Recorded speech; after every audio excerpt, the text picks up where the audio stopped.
Allow me to introduce myself. Who knows what dastardly crime might perpetrate next? He's a very clever arch criminal who must be put away. Another innocent victim of a suicidal maniac.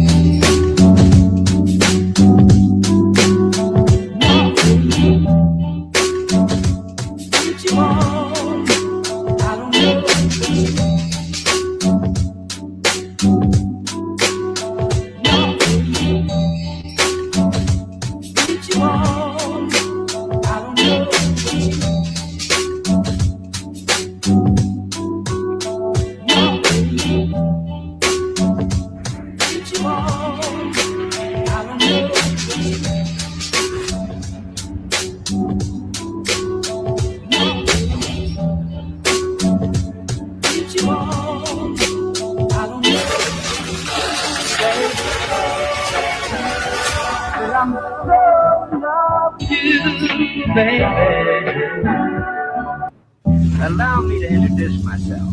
Who knows what dastardly crime might perpetrate next? He's a very clever arch criminal who must be put away. Another innocent victim of a suicidal maniac.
All right. First and foremost, good morning to everybody that's watching.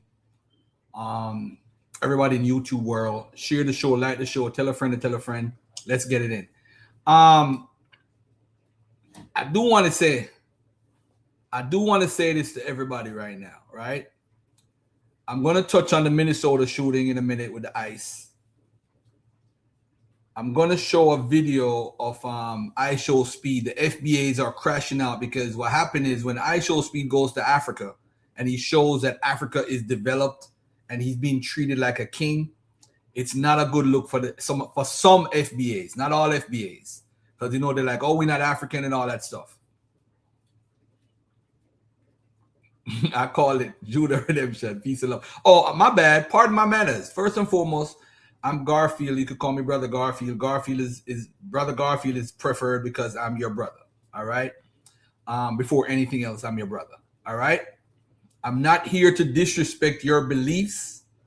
I'm just here to research, to be a researcher and to put something out in the atmosphere that you could go home and think about it and do some more research on your own. That's all it is, family. I'm not here to beat you up.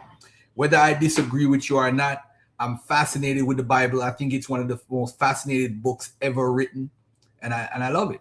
I love the Bible. I love studying history, and that's what I do. All right.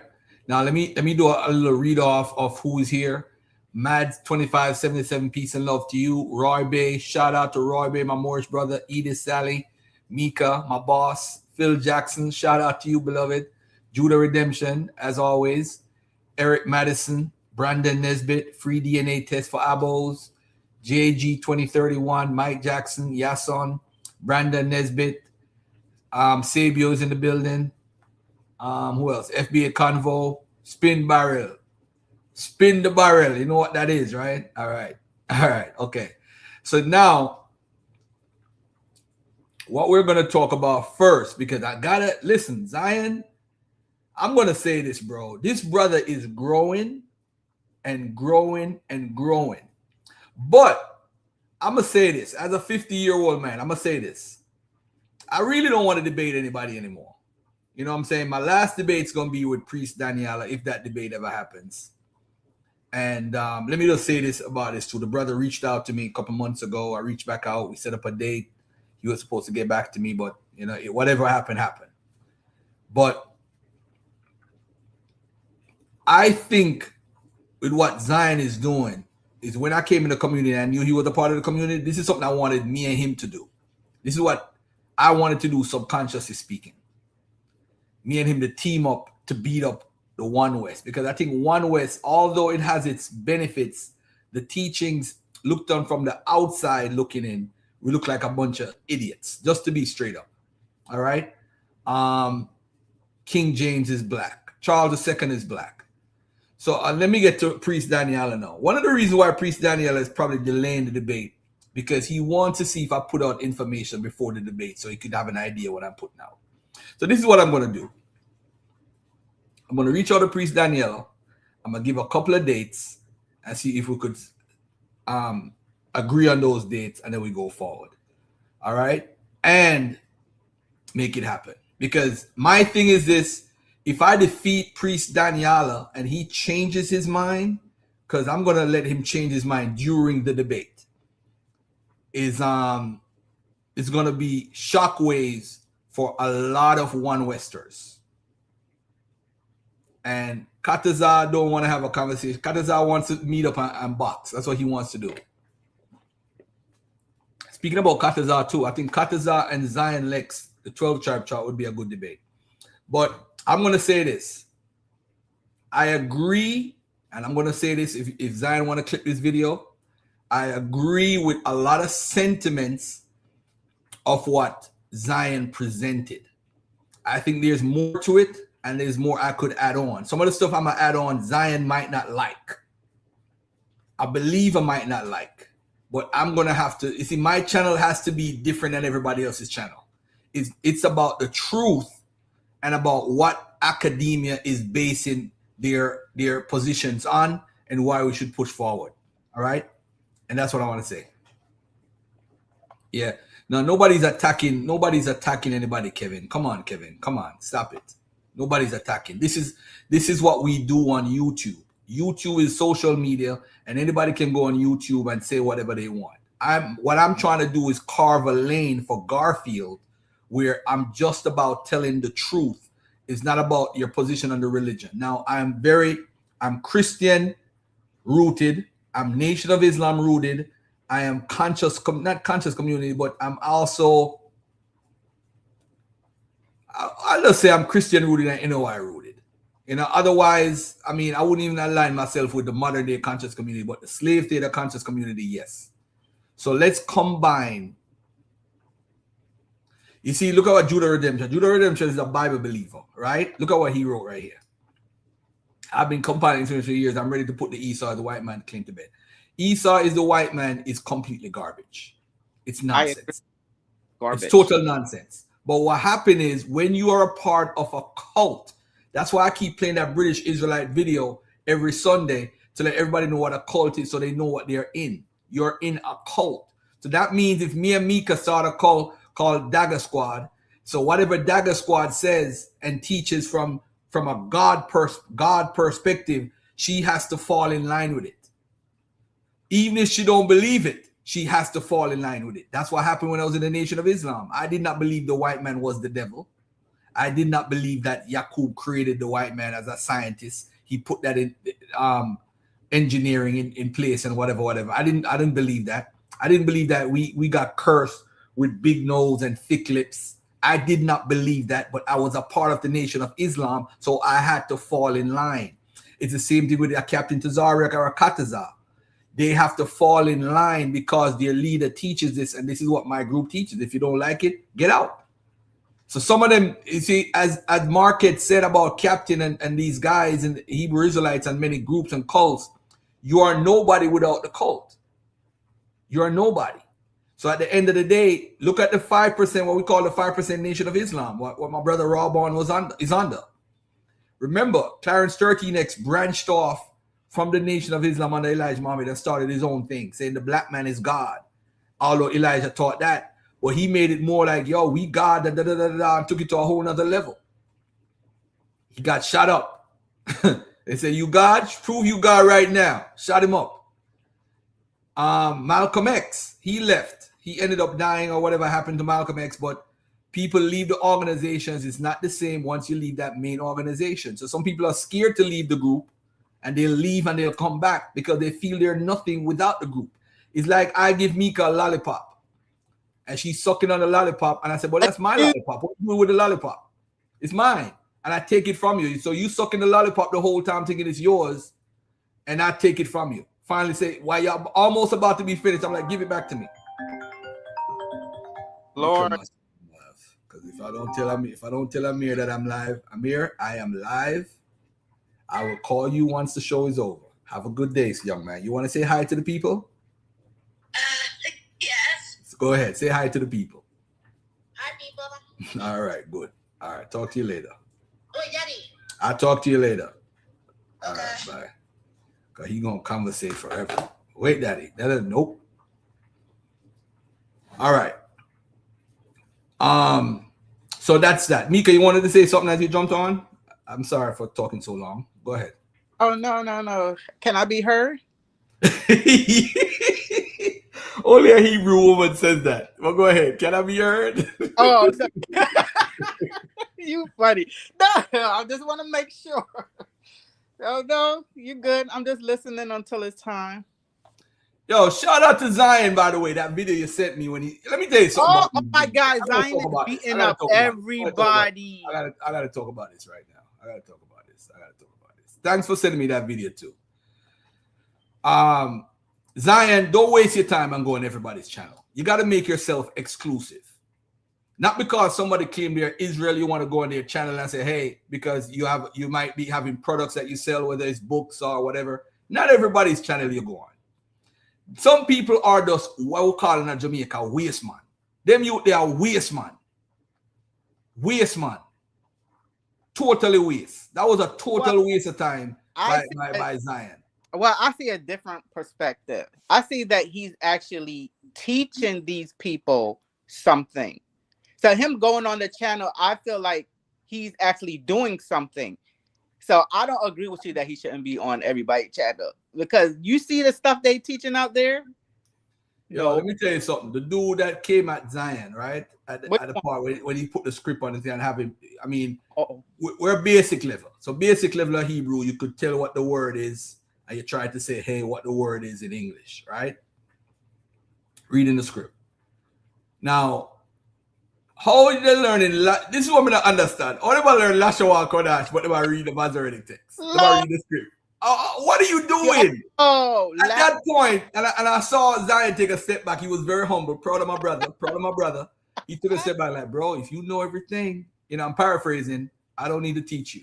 And Zion usually would cuss a nigga out back in the days, yo. Back in the days, it'd be like, yo, I'm out of here, man. Yeah, like, he was holding back. I see it, Sometimes you got to hold back so other people can learn. Mm-hmm. So I see it. And by the way, the link is at the top if anybody wants to jump on. I think it's at the top. Is it at the top? It should be at the top. Yes, it's at the top. All right. So anybody wants to jump on and want to conversate, and if you want to go back and forth with me. And by the way, too, every week, I'm doing a debate. Anybody wants to come on and do a live debate at the moment, I'm going to let y'all cash app Mika, $50. We go back and forth for 10 minutes. Who wins, get the money, get the pot. That's it. I ain't got time to go back and forth, people. Put your money where your mouth is. Right. Put your money where your mouth is. I ain't got time to waste. I don't believe black people in America are Hebrew Israelites.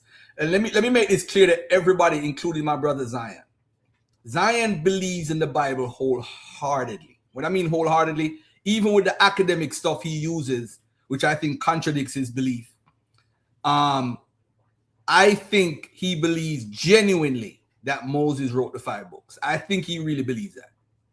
I don't believe Moses is a real person, so we would differ there. I don't believe Jacob is a real person. I don't believe the 12 tribes come from literal people that existed. So there we go right off the bat. That's where me and him disagree.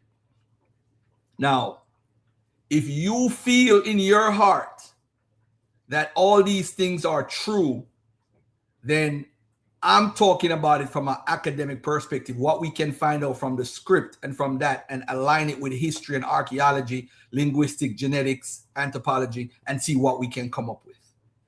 I'm not here to say believe in an Israelite or not, because I don't believe anyone can be an Israelite. So when we use the term, I heard him talking about the Masoretic text and the Israelites. No, they didn't use the term Israelite for themselves. They would call themselves Jews. It was a general term for Bible believers who were OT only. Nobody was really running around saying that, yo, I'm an Israelite until you see the premise of the black folks in 1830s, 1860s, 1890s, 1880s start saying we the Israelites of the Bible. We see it here in the North American parts of the world. But people generally didn't go around and say, I'm an Israelite. They would say that I'm a Jew. So that's why in all the documents that we see in the medieval time periods and in Europe, in Africa, North Africa, so forth documents, they call themselves Jews. It's just facts. Now, who is determined to be where Zion and a lot of these one Westers and these Israelites claimants differ is that he holds to the Talmud. I don't know if he holds to the Talmud anymore. I don't know what that situation is, but he understands the rabbinical or the Orthodox history of the Gulat time period, the Tanaim time period, all these time periods. So there's a continuation of the history being passed on from 70 AD coming all the way up until today. Now, if anybody looks at let me go to my YouTube channel real quickly so I can show you guys something. I got a lot of videos coming up, a lot of shows coming up on Sundays, but I want y'all to pay attention that the topics that I'm dealing with. Hold on, let me just share this real quickly with everybody. Share this with everybody, Brother Garfield. So I'm dealing with the 12 tribe chart today. I'm dealing with the land of the Jews in the maps. Being black doesn't make you an Israelite. Ashkenazi Jews versus Hebrew Israelites, talking about God logic. The land of the Jews map in Africa is a very big argument. Trump's behavior does not equal prophecy. Like, oh, you don't see what's going on in the world. Trump is doing this, da da da da. We're going to talk about reparations in the future. We're going to talk about, this is something I know Priest Daniel are going to watch, Dark Ages, because I'm going to play his video. Dark Ages, the truth, whitewashing explained in context. Nice. All right. Then we have 70 AD to 1900 AD, Jews remained in the land. And I'm going to show and prove. But I might not show, I'll read the sources. And if somebody want to debate, I'll just put up the sources. African Jewry exposed. We're going to talk about the Assyrian exile, IUIC versus One West, Garfi versus IUNC, Zion versus Tazaryach or Katazar. We're going to talk about that next week. So there's a couple of shows coming up. I got the flyers already made. Every Sunday, I'm right here. Y'all could check me out. I ain't playing no games for 2026. Garfield, you made all those flyers? Nice work. I made all of them, yeah. Wow. Well, AI made them, not me. No, I got to find out how y'all do that. Yara saying the Haitians are the lead. I don't believe. No, don't lie on Yara, Mike. Don't lie on Yara, man. But let me get into this real quickly. This is the first video I'm going to play is about O'Shea Jackson. Let me get into this. Why people never thought this could happen. Let me get into this video right here and check this out. President Trump has been sending so many immigration agents to Minneapolis, largely because of what has been happening with the Somali community. The fraud and the $1 billion lost in tax payments have caused this situation to come to a head. And of course, these ICE officers are aggressive and they're out there trying to talk to people and sometimes the wrong people. And this is what happened with the lady by the name of Renee Good. So it just happens that ICE was doing an ongoing operation on the road that Renee Good was traveling on. And basically, she was approached by ICE agents who reportedly gave conflicting orders, according to an eyewitness. Instead of complying with the orders that the agents gave, Good began to leave the scene, trying to drive away, as it appears, what I think, okay? An agent pulled the driver's side door handle and reached in the window. And while she was trying to move away or even run over the agent, depending on who you want to talk to, this happened. Renee Good would later die in the hospital. And now this has become a particular situation where the whole country is outraged. Now, President Trump and J.D. Vance are saying that the shooting was deserved, that this shooting was in self-defense. The way that the media, by and large, has reported this story has been an absolute disgrace, and it puts our law enforcement officers at risk every single day. If the media wants to tell the truth, they ought to tell the truth that a group of left-wing radicals have been working tirelessly, sometimes using domestic terror techniques to try to make it impossible for the President of the United States to do what the American people elected him to do, which is enforce our immigration laws. And there's more. But many people in this room have been lying about this attack. Everybody who's been repeating the lie that this is some innocent woman who was out for a drive in Minneapolis when a law enforcement officer shot at her, you should be ashamed of yourselves. Every single one of you. I'm sorry, guys. What's going on here? You guys are meant to report the truth. How have you let yourself become agents of propaganda of a radical fringe that's making it harder for us to enforce our laws? You just asked me a question that presumed that the reason why this woman died is because she was engaged in legitimate protest. She tried to run somebody over with her car, and the guy defended himself when that happened. So here, Vice President J.D. Vance is saying, listen, you have the left restricting the ability to enforce our immigration laws. And not only that, the lady in question, Nicole Good, tried to run somebody over with her car. How can you defend this? Now, people are now pushing back at this. Renee reversing, pulling forward, and then gunfire. So now we're in a situation where the president's words and the video evidence don't match.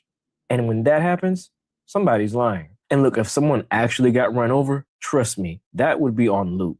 Slow-mo, different angles, front page. But instead, we just get a claim with no proof attached to a video that clearly contradicts it.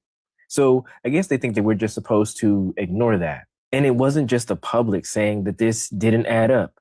Minneapolis Mayor Jacob Frey reviewed the footage and called the self-defense claim, and I quote, bullshit. Now, I have reviewed the footage, and, I'm going to be honest here. From what I can see, I do not know for sure if she was trying to run over somebody. What I can say is that it looked, in my opinion, as if she was just trying to leave or not comply with the orders. That is exactly what it looked like to me. It looked like they were trying to stop her. They were trying to ask some questions. And obviously, when you're doing your ICE thing and stuff like that, what happens is everybody who comes through that checkpoint, it seems to me, they're going to stop you. Doesn't matter if you're an American citizen or not. It looks like to me that Renee Good was trying to leave the scene. And if a person or ICE officer happens to be in that vicinity that they're in trying to stop her, then it could be taken as, okay, this person is trying to run over. And the way that she was driving, if she would have hit an officer, it appears to me she would have just kept going and trying to flee the scene. That is what it looks like. So depending on what the law says about that, I'm unsure. But it seems like, A, she's trying to leave away and not obey the orders. And 2, if she hits somebody, she's not going to stop. She would probably most likely continue going because she does know that these are ICE officers. But now, what is the problem for the Trump administration? So that woman that ICE murdered today was a lesbian. Renee Good was a lesbian. And the reason that this matters is because, number one, her wife was in the car with her when it happened. Number 2, shortly after, her wife gave a distraught interview to a reporter in which she mentioned, we have a 6-year-old who's in school right now. Like, I have to go pick our 6-year-old up from school. After this, the child's grandfather gave an interview. So now what's being talked about is we have this innocent white lady who was killed, who happens to be gay, who happens to be a mother, and Trump and the administration doesn't want to take any level of accountability. And so now people are starting to weigh in. This, to me, is an example of the boomerang effect, where tactics that are tested on a marginalized group inevitably return to target the dominant population, ladies and gentlemen. You see, now a lot of people are outraged about what happened to this woman, but they've been doing these same tactics on Black people for the longest, and we've been telling you, if you sit there and normalize this, it's going to eventually boomerang back on your community too, because you're going to set a precedent. And we've been telling you about this. We've talked about the weaponized vehicle template. Woo! Now, this is a very interesting point. Now, what we're going to hear from the Black community and what Tariq is saying is that, listen, this template has come back to haunt you guys. You see, whenever somebody Black does this situation, whenever somebody Black is, disobedient to authority and they decide to leave the scene, you say the shooting is justified. But wait, there's more. That this Renee Good lady was surrounded by unmarked, plainclothes federal agents, and she may have been confused. She may have been terrified. Now, when Black people panic or do not immediately understand aggressive commands, we get labeled as non-compliant and deserving unaliving. And Renee Good's death proves that confusion is now a capital offense. So he brings in the idea of, well, what if the lady was confused? And again, that is what people were saying, that there were conflicting orders. And now because she was confused, it is a capital offense. If it's Black people, it's easy for you to justify it. But now she's white. Well, here's the problem. I often question, had that woman been Black or brown, would the outrage and the quick, swift actions from protesters and concerned Americans be so swift? So now people are saying this response from America has to do with the fact that she's white. If she was Black, would it have been very swift like this? And the answer, in my opinion, is absolutely no. It would not be so swift. All right. But then you couple the situation with what is already going, and that's important to look at. We have to add on to the fact that there are tensions brewing because of ICE all over the country and the Democratic left. There's also, in this wider context, a tension between the right and the Somali migrant community and what is going on there with some of the fraud and all of that. Then you have this person who is a white woman who is, not following orders and decides to do her own thing. And as a result, unfortunately, loses her life. So I think it's bigger in this case than just white and Black, although what she's saying does make sense to a certain degree. But all of that tension is different from Philando Castile, where it's just, Black person, white person, George Floyd. Here you have so many things setting the stage for something like this to happen. The country's already kind of going into some level of political turmoil here. What's going on with Trump and what's going on with, ICE all over the country. And this is kind of the straw that breaks the camel back. So in my opinion, yes, race is something that is also important.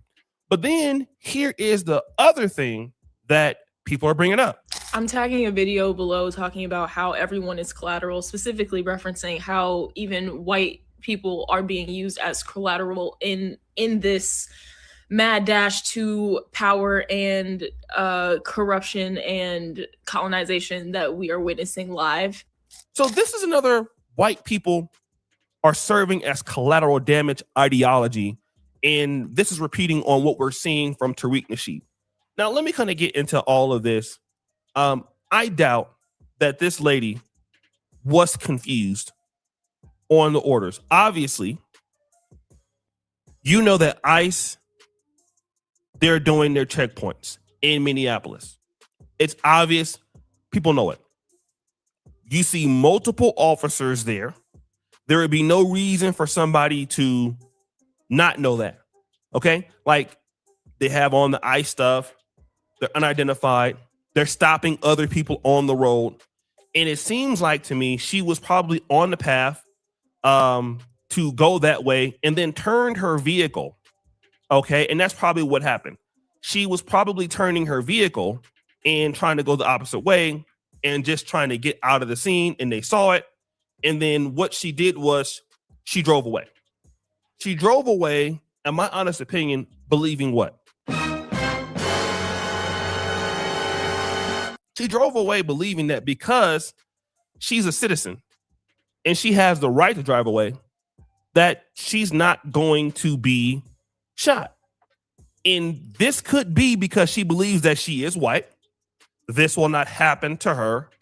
So let's go ahead and amplify the fact that I'm white, and then my white privilege is what it is.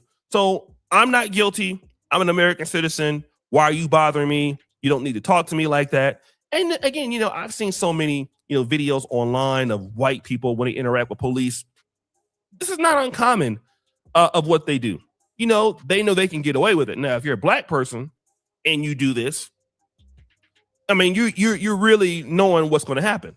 So then the fundamental question is, well, then why don't you just talk to the people and just get on about your day?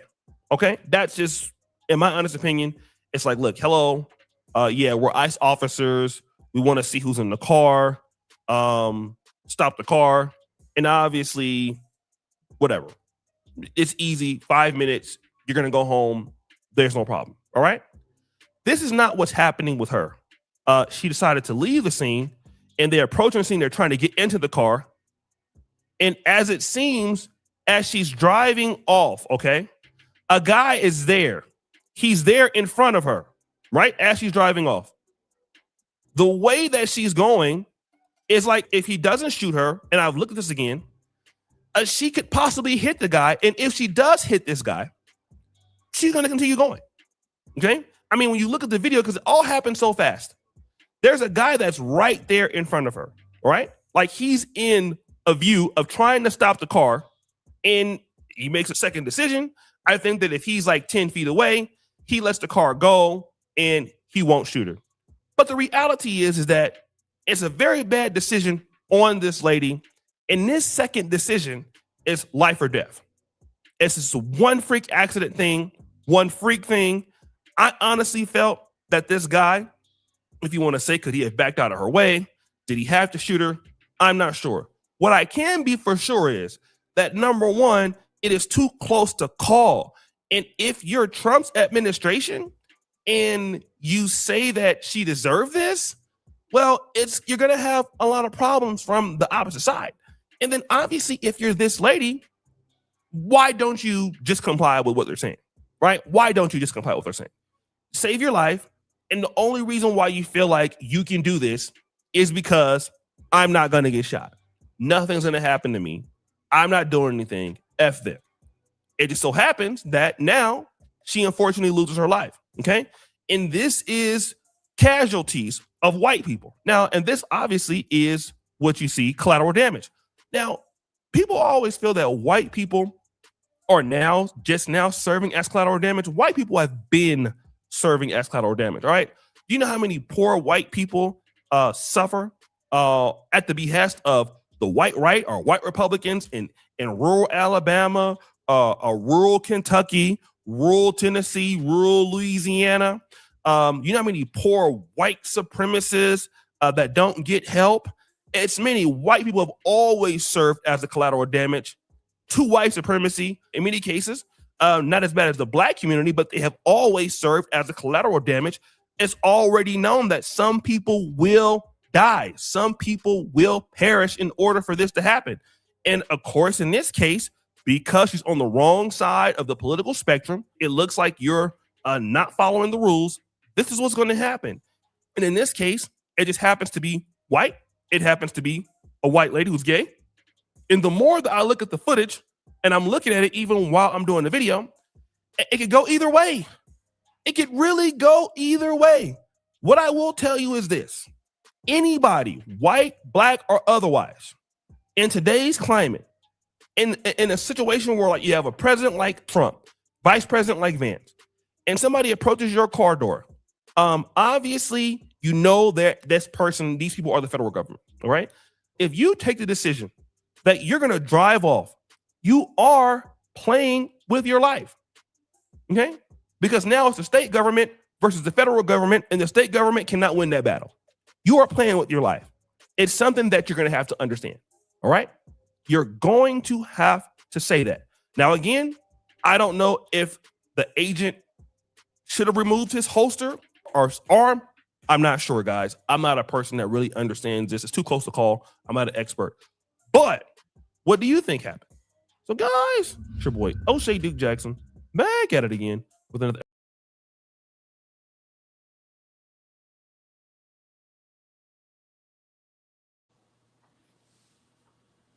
No volume. Yeah, that's a I'm gonna say this, right? If it was somebody black, it would have gotten publicity. But punishment for the people that did it, what happened is I didn't know she was a gay person until I'm listening to the video now. Remember a couple weeks ago, I said that the reparations movement should align with the lobbyists for the gay movement because they have money and could lobby. If you notice, when you're gay in this country, the Democrats will back you 100% because they are the people that give you the most money. So their rights and their livelihood and changing bathrooms and all that stuff, they'll get it because they have money to lobby the politicians. Now that I know that she's gay just now, it's a whole different argument. It's a whole different argument now. Because now you killed one of us because they've turned being gay in this country like a religion. You have like being a Jew. They've turned it. So being gay now, the whole gay community now, I didn't know she was gay. I didn't know until 10 minutes ago. That's a major difference. Go ahead, Sister Mika. No, I was gonna say I think she felt like because she was white that she had the privilege that she wasn't gonna get shot. So somebody proved her wrong, but it's too late. But it's crazy. And gay, I don't know if gay got anything to do with it, but they are out there. So let's see what's gonna happen. Yeah, and I thought that was very interesting. But let's move on fastly. I just got this morning. Dame Dash and Jim Jones almost had a fist fight in the middle of the streets. These are two grown men over 50. Look at this foolishness. This is just craziness right now. TV Top Cat 100 in the building, man. Now, we got breaking news, man. You know what I'm saying? The footage has leaked that Dame Dash once told Jim Jones that might leak if he keep on running his mouth and everything, man. And, 2026, I don't know if y'all seen it or not. I don't know who seen it or not or who didn't, but I know I'm just seeing it. So I'm putting it out to the fans, man. You know what I'm saying? Jim Jones turned down the fade, man. So it don't matter what he's talking about. He was talking spicy to Dame Dash, but you about to see him turn down the whole fade, bro. So we don't want to hear all this other back and forth stuff. Dame Dash actually told the story, the truth on how we seen it in, clear view. He told that man to get off his block. You know what I'm saying? After he turned down the fade. You know what I'm saying? He really told Jim Jones that, bro. So now it ain't no speculation, man. We're going to let y'all tune into this. We're going to let y'all see this, man. And it is what it is, man. This is go to show you, man. Everything ain't, cameras and internet, man. Some people going to pull up, man, no matter how much they worth. If they worth millions, if they worth nothing at all. Dame Dash always been one of them type people. And we all know that Dame Dash used to dabble inside boxing a little bit. Long before we seen him, spar with Andre Berto or whatever, you know what I'm saying?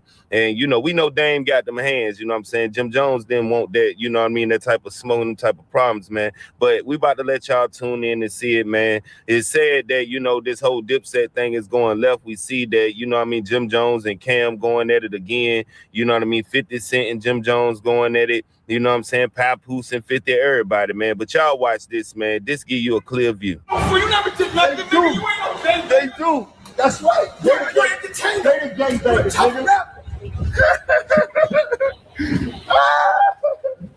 No, we soft, gang.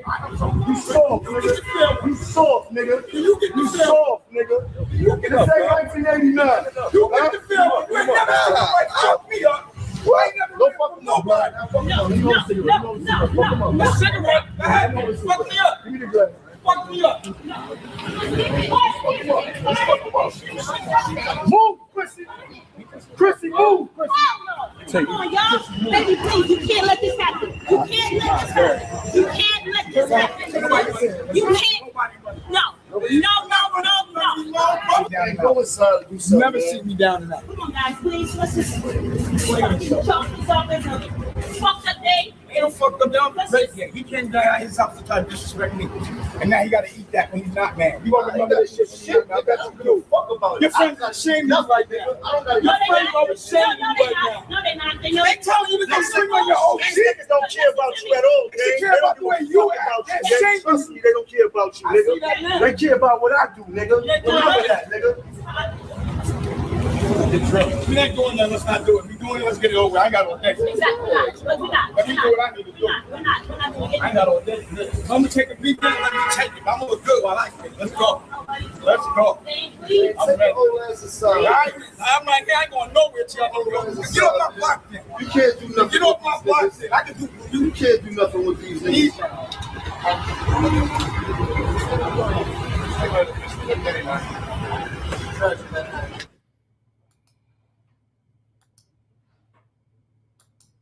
Yeah. Rawborn just sent me. I thought it's crazy. 2 50-year-old men trying to get into a what you call it? Yeah, old people, 50 in their 50s. Crazy. Yeah. Rawborn sent me this video of the shooting, but I can't play it. If I play it, I'm gonna get a strike. But I could play. I could show it piece by piece, but I can't show the whole video. Go ahead, my brother. You wanted to say something, brother? Yeah, but that's the point. So if you can't play it, it doesn't make sense because that's from the officer's point of view. So before all of this happens, that officer who shoots her, she already has an interaction with him, and she's telling him like, "Yo, I'm not mad at you. It's okay. I'm not mad at you. I'm just gonna go." And then that's when this shit they jump out and that happens because you see that there's the person that's in the front of that car. That's the person she's having an interaction with, and that's the same person who shot her. So now, if you hear that, if you could listen to it without it on it, you'll be like, "Oh shit, that changes everything, bro." I mean, like, what you gonna say now? Yeah, imagine if somebody jumped in front of your car and then you said, "Oh, they try to hit me," but you could jump off to shoot them. But it's weird. You want us to hear the vocals or instead of what's actually? Yeah. Just put the vocal on. All right, hold on. Yeah, I think. Would that still strike it? No. That's fine. U.S. citizen. Esgood's wife, who's also filming, tries to get into the car. Other officers rush towards the driver's side door. Out of the car. Get out of the Good seems to try to back up and then drives forward just before the same agent fires with his right hand. Today, Minnesota's Attorney General Keith Ellison is asking the public to turn over any evidence. America tour, but we're going to begin with that new close-range video out of Minneapolis showing Renee Nicole Good alive and talking to ICE agents just moments before one of them opened fire. And the polar opposite political positions on this tonight. The vice president saying the video today shows that the agent was hit by the vehicle and was, quote, endangered. But in Minneapolis, the mayor claimed the agent walked away unharmed with a, quote, hip injury he might as well have gotten from closing the refrigerator door. Meanwhile, in Portland, Oregon, 2 more people, alleged gang members, were shot and wounded by Border Patrol agents just yesterday. And that's where we find our chief correspondent, Matt Gutman, with the very latest. Matt, good evening. Tony, good evening. The circumstances behind that shooting here in Portland remain murky. What is clear is that this is a city on edge. Police telling us they have deployed. Where's the beginning of the video? Newly released cell phone video obtained by CBS News for the first time shows the ICE agent's point of view and what are likely Renee Good's last words. That's fine, dude. I'm not mad at you. The agent, who appears to be filming with his cell phone, approaches the car. Her car is blocking traffic. He circles around to the driver's side. That's fine. U.S. citizen. Esgood's wife, who's also filming, tries to get into the car. Other officers rush towards the driver's side door. Out of the car. Get out of the Good seems to try to back up and then drives forward just before the same agent fires with his right hand.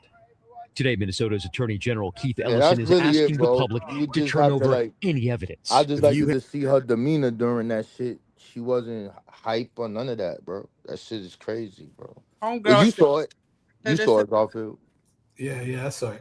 She looked pleasant. She looked like, you know, she was chilling. She's like, I'm not mad with you, bro. That shit crazy, bro. All right, cool.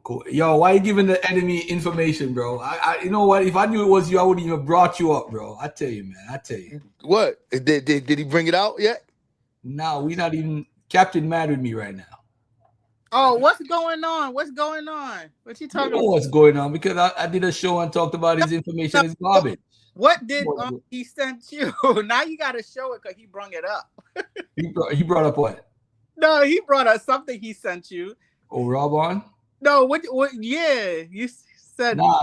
We don't want to talk about it. Listen, y'all going to hear about it.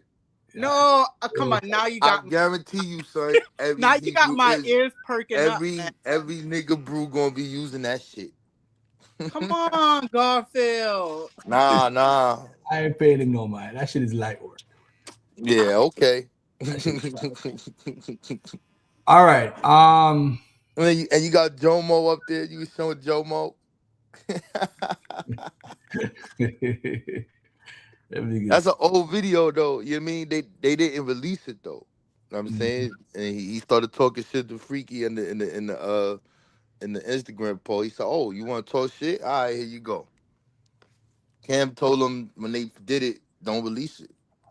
That's what they held on to that video. Don't talk about it if we can't see it, because talk about what? Whatever you talk about. We talking about Jomo. He just played it. Oh, okay. He talked. I know you're not from New York and shit. You know what I'm saying? You kind of don't. I was born Africans everywhere You ain't from here, man. Okay. Deserve and must have reparations. Africans everywhere. Garfield, man, the word on the streets is you scared of General Africans Hashab. everywhere. You scared of the king of the Maccabees, Daniela, and you don't want no smoke with Zion Lexx. All right. Thank you, my brother. Appreciate it. He's not trying to hear you. Nah, he don't want to Deserve and must have reparations. Africans everywhere deserve and must have reparations, but the white man may not give any of us reparations. We may have to take what belongs to us and sit around forever in inactivity waiting for some reparations.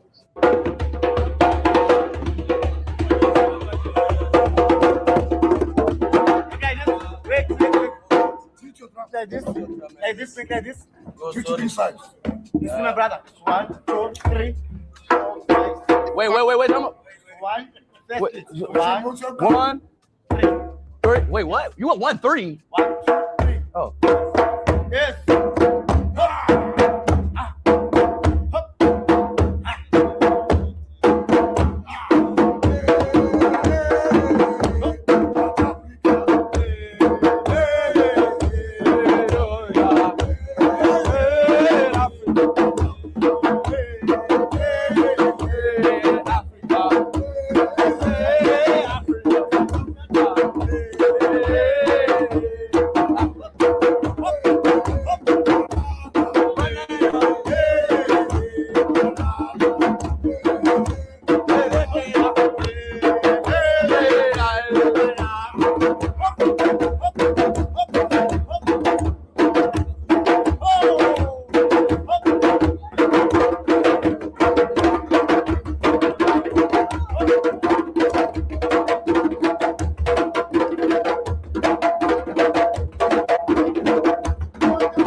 I'm a professional South African drummer, man.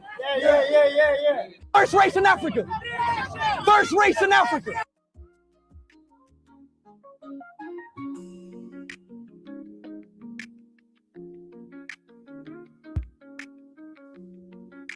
What's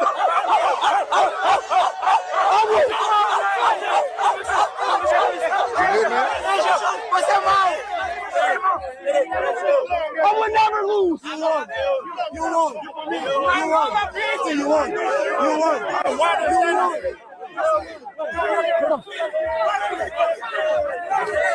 Come on! So a follower of mine wanted me to do a video on Ishow Speed's Africa tour. And if you would like for me to do a video, if you have a specific request, you could hit the Cash App, that's $Comgyverse, and I will look forward to doing that video for you.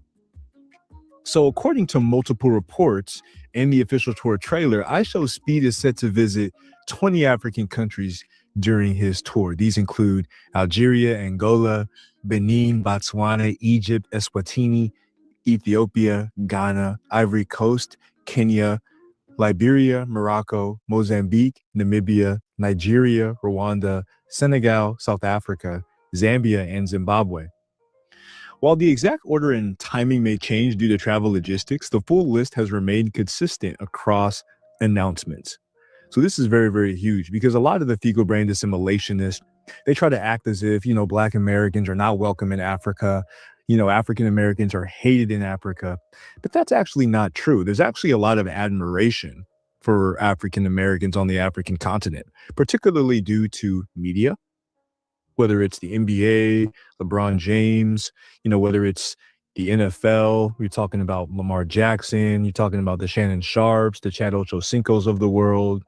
You're talking about some of the mega stars, Deion Sanders, primetime, whether you're talking about music, Beyonce, we're talking about Rihanna, or just anybody who has been in the music industry, who is African American. These are considered stars. I mean, Chris Brown recently, sold out an entire stadium in South Africa, something that he couldn't necessarily do in many American cities.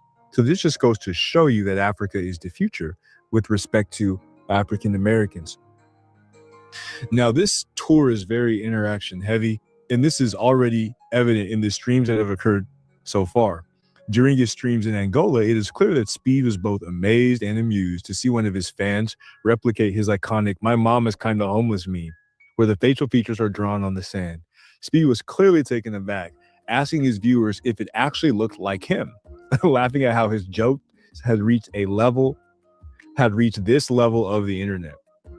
And again, Ishow Speed, African-American brother, had a lot of fans in the African continent, a lot of fans from all over the world. And this is just a clear indication of just the immense reach and just to not believe the fraudulence of the fecal brain assimilationists. You have recessives like, Black Truth, aka Wax Spoof, who like to lie and act as if Pan-Africanism, Pan-African nationalism, Pan-African internationalism is not the standard in the Black world. He wants to act as if the AES doesn't exist, as if Niger, Mali, and Burkina Faso doesn't exist. He wants to act as if some of the auxiliary states like Chad don't exist, and the other states who have a strategic alliance with the AES, like Togo and Senegal, don't exist. These fecal brain assimilationists, the good brother Neferkari Dessalines, he made a video about Ghana and Burkina Faso, how they had, an incident where some officials from Burkina Faso were arrested in Ghana, but they were able to be released, and it was a clear misunderstanding between two states. See, the fecal brain assimilationists never talk about when African nations get along. They never talk about the success stories when Black Americans are able to repatriate and do very, very well on the African continent. It's because they're agents, they're Tantonites, they come from the Tantonite tree. The fecal brain assimilationists borrow their ideology from the abysmal Dalmatians of Slovakia, the ashy dildos of Slovenia, or ADOS. They don't have a plan. They don't want Black progress and Black liberation to happen. They're agents, they're operatives. They'll never cover the love and support that Ishow Speed got on the African continent, where he wasn't treated with racism. He was treated welcoming, he was treated with open arms. You could see him miss, being in South Africa, miss being in Angola, miss reaching Nigeria. And he felt the warmth, the love, and support. And a lot of different people online had numerous interactions. See, many Black Americans were shocked and surprised because they believed the digital propaganda from these agents, as Professor James Small said, working in collaboration with Central Intelligence Agency. They believe the propaganda. So they were shocked at the amount of love and support that Ishow Speed got. And, you know, these in real life streamers just show you that when you stand 10 toes down, that's always the most important. That's always the most fruitful. That's always the most valuable. You stand 10 toes down on something and don't believe the propaganda that you see online. You'll always be able to get something done, right? You'll always be able to take the next step with respect to building relationships and development in the Black world. The fecal brain assimilationists don't believe in this, right? The coon hack media, they're sitting here waiting for crumbs, you know, from the white powers that be. And you got these good brothers like Ishow Speed just building love and rapport across the continent. Just imagine the power that Ishow Speed has, the power that Speed has, the power in terms of building an audience, a Pan-African audience on the continent, to be able to carry out culture and carry out interaction on a grand scale, right? It's a sight to behold. It's a beautiful sight. And it just goes to show you again that Pan-Africanism is the move. Pan-Africanism is the reality. It is the impulse of the Black world. And we absolutely cannot allow these grifters, these fecal brain assimilationists, these Tanzanite agents to tear us apart. We absolutely, positively cannot allow this. So, you know, shout out to the good brother Speed. You know, I'm going to start paying more attention to his content. I know he did come out here to the Bay Area and he had a lot of love. So I just think this is a beautiful thing. And we just have to continue to promote, you know, this good Black love and this good Black agency in this crazy world, because we all we got. And without each other, we will never, ever succeed. As a great master teacher, Garfield, what was the reason you played that for? A long commercial. Garfield? There's a whole controversy about him going to Africa and how he's being treated. So the FBA always put out, with Tariq and them, always put out how negative it is about Africa. So he's going to all these 20 countries in 28 days is showing a positive light of Africa, because people think Africa is a shithole. So hold on 1 second. Let me just play this 15-second video. Hold on 1 second.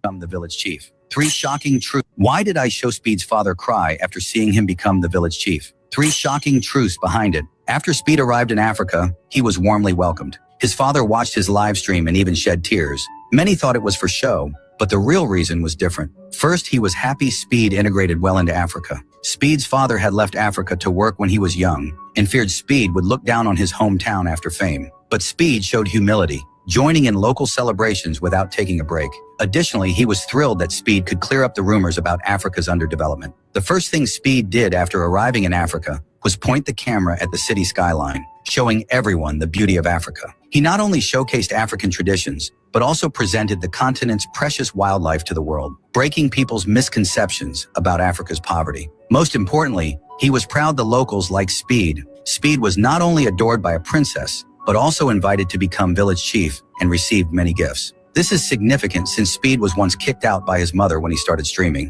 Do you enjoy Speed's African journey? Why did Ishow Speed's father cry after seeing him become... All right, back to the program. That was interesting. I didn't know that about him. Yeah. I think that's kind of dope that he's doing that.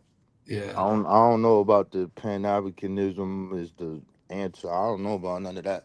But that's dope to do what he's doing to show the people what's actually going on and things of that nature. That's kind of dope.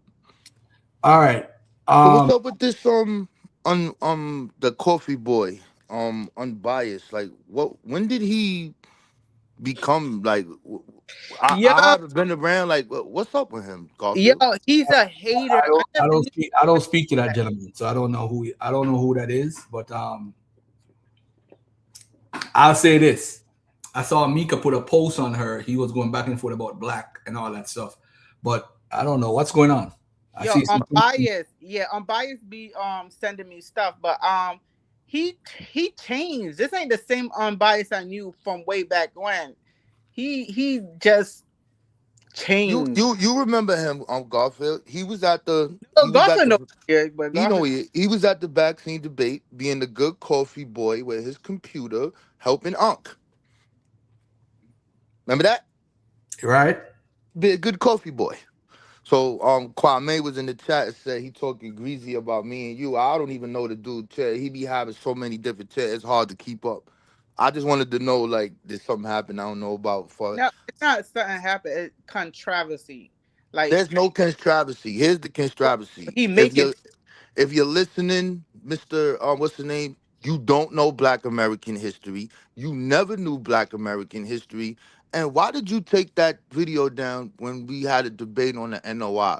Because right after that debate, you left YouTube, bro. You ran. Right after that, you was hurt. Your feelings was shot. And you ran. And then you came, I come back around 2 years later, you trying to be the I don't know, bro. I don't know what's up with this FBA thing, Garfield. I don't know. It's just strange to me. Like, who do these people think they like? Who are you? Like, what is your lineage? You keep talking about lineage, bro. Like DNA don't exist. Like the history of the people don't exist. Like, what the fuck are they talking? Yo, just be Aboriginals, bro. Just say it. Just say you don't want to be a part of you don't have no African lineage. You don't have no, just say you Aboriginal to America. Fuck it, man. Just do that. Because that's what it sounds like to me, bro. Like, that's how it sounded from some people. Like, how did you get here? How did your lineage start here? Like, who are you? Like, Africa's not a part of this shit? I don't know, Garfield. This shit is crazy. wild, He's bro. calling out Sean too. He calling out Rob Bourne. He calling out all of y'all. I saw Unc. He sent me something with him and Unc debating, and I was like, calling me out for what? That's what I'm trying to figure out.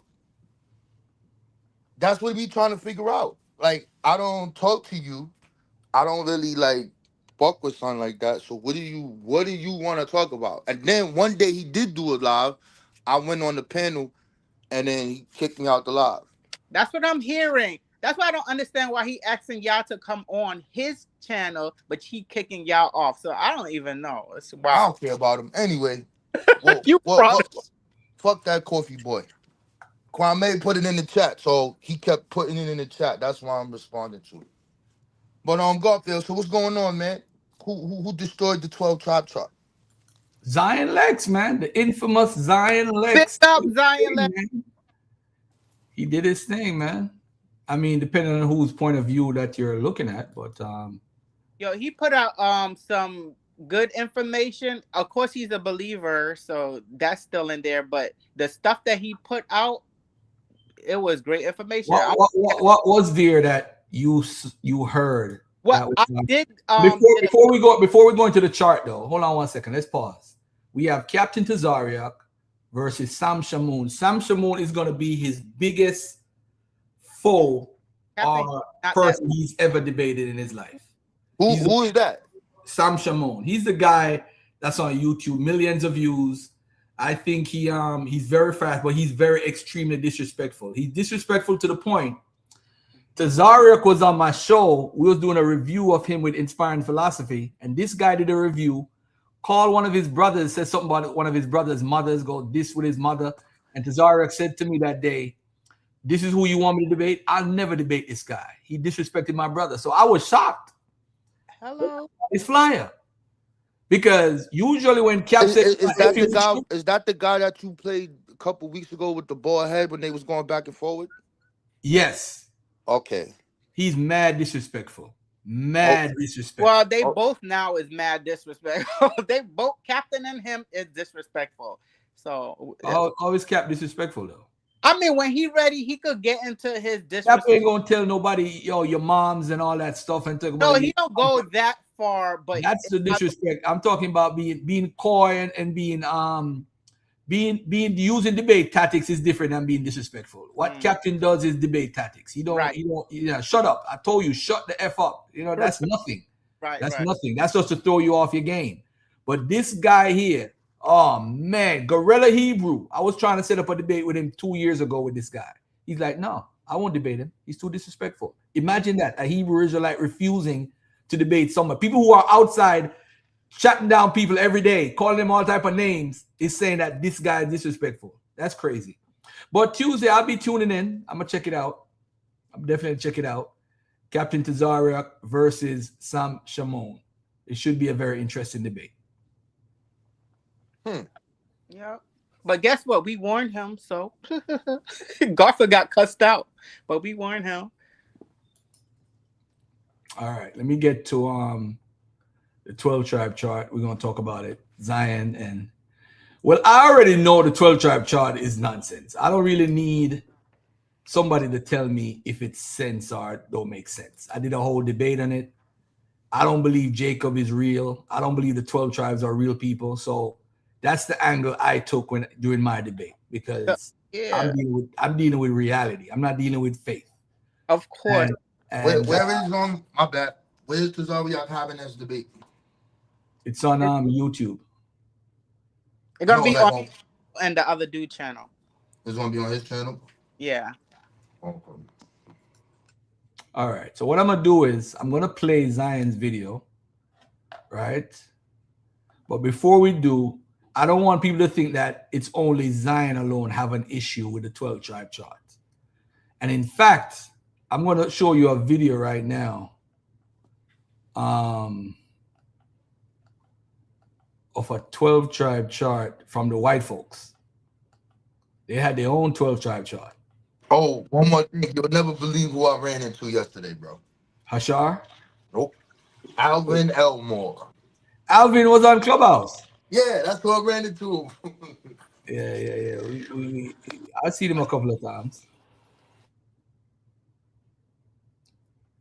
Where the hell is this video at?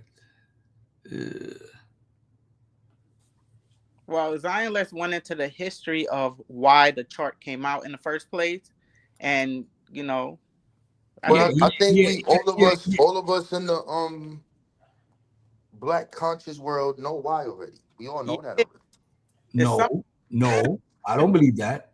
You don't think so? I don't believe that, Raw. No, because I believe the chart. I'm going to tell you what I believe. I believe the chart is a mimicking British Israelism chart, because remember, the chart is created based off of Genesis 49. So Genesis 49, they're saying that what it means as a poetry, they're saying it applies to today. So the Benjamin is Benjamin because this says this in Genesis 49 about Benjamin. Issachar is this because Issachar did this in Genesis 49. So they're aligning not only. Hold on a second. Hold on. Let me do this just to make it clear for everybody so that we're not talking blindly. Let's take a look at this real quick. If you look at this chart right here. Hold on a second. Let me make this bigger.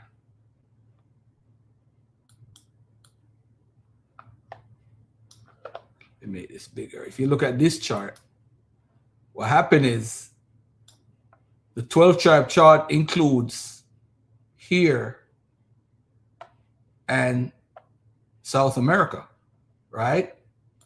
But the British Israelite chart include here, goes here, include these islands right here. So the difference is one is in Europe and one is in the Americas.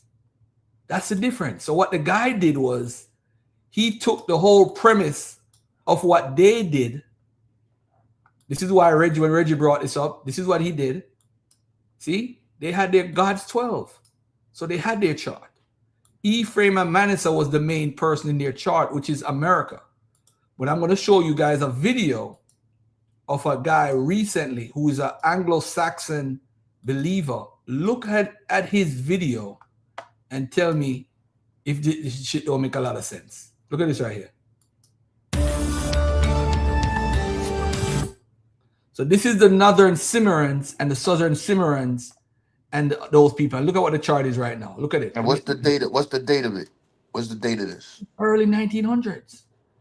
Okay. Early 1900s? Yeah, they took the chart. They literally took the chart from these people. But the only difference is they respect Dan, but they don't respect Dan. Dan is not on their chart.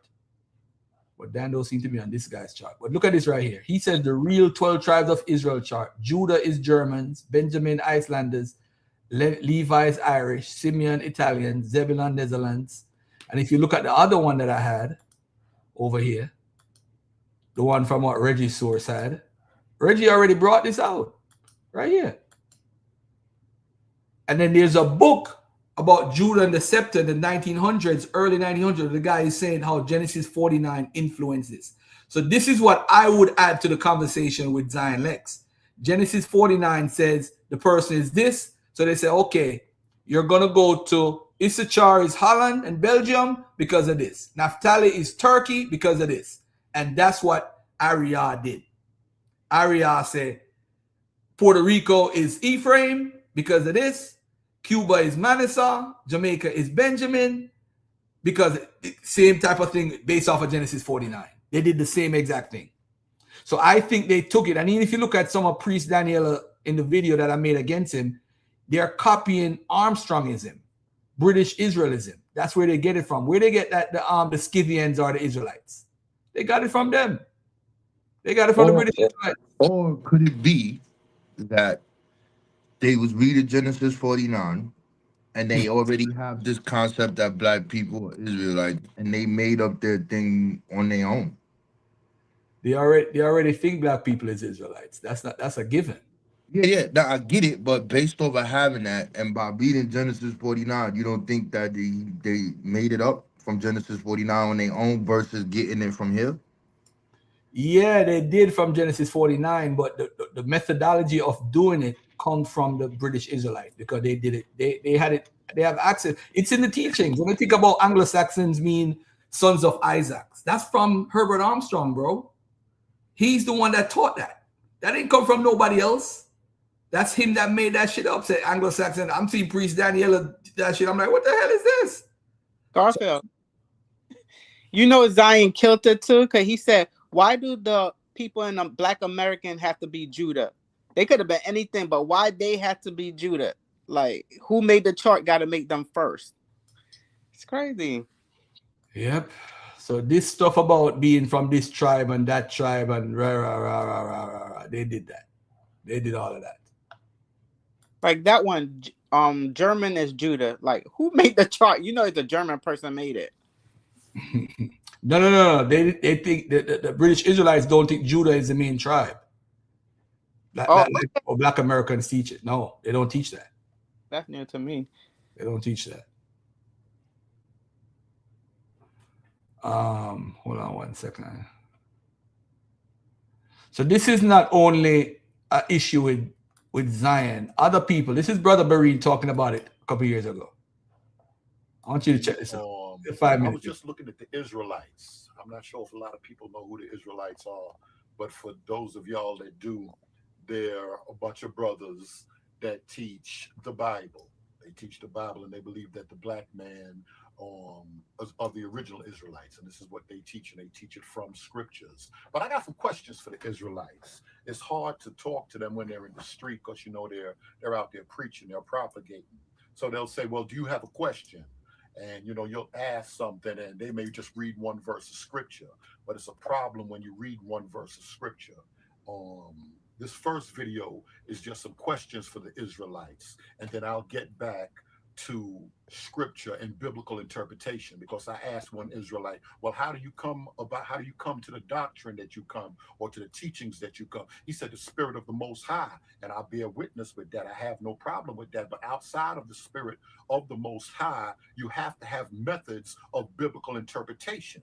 Because I go to one Israelite camp, I talk to them on the block on Flatbush. I see them in the A, I see them in Virginia, I see them in Richmond, they're in Florida, they're all over the place. And there's so many different camps, and they have different doctrines. Now, a lot of times they want to often jump on a church talking about different denominations, but if I'm charismatic, if I'm Pentecostal, if I'm apostolic, if I'm from the Methodist church, AME church, if I'm Kojic, it doesn't make a difference. The majority of everything we believe is the same. But these guys got some real big differences on Christ, the messiahship of Christ, who he is. Is Paul an authentic prophet? Or an apostle of God? Is Paul not an authentic prophet? So they got a whole bunch of different doctrines. So I asked them, how do you come about this? They say they come about it by the power of the Most High.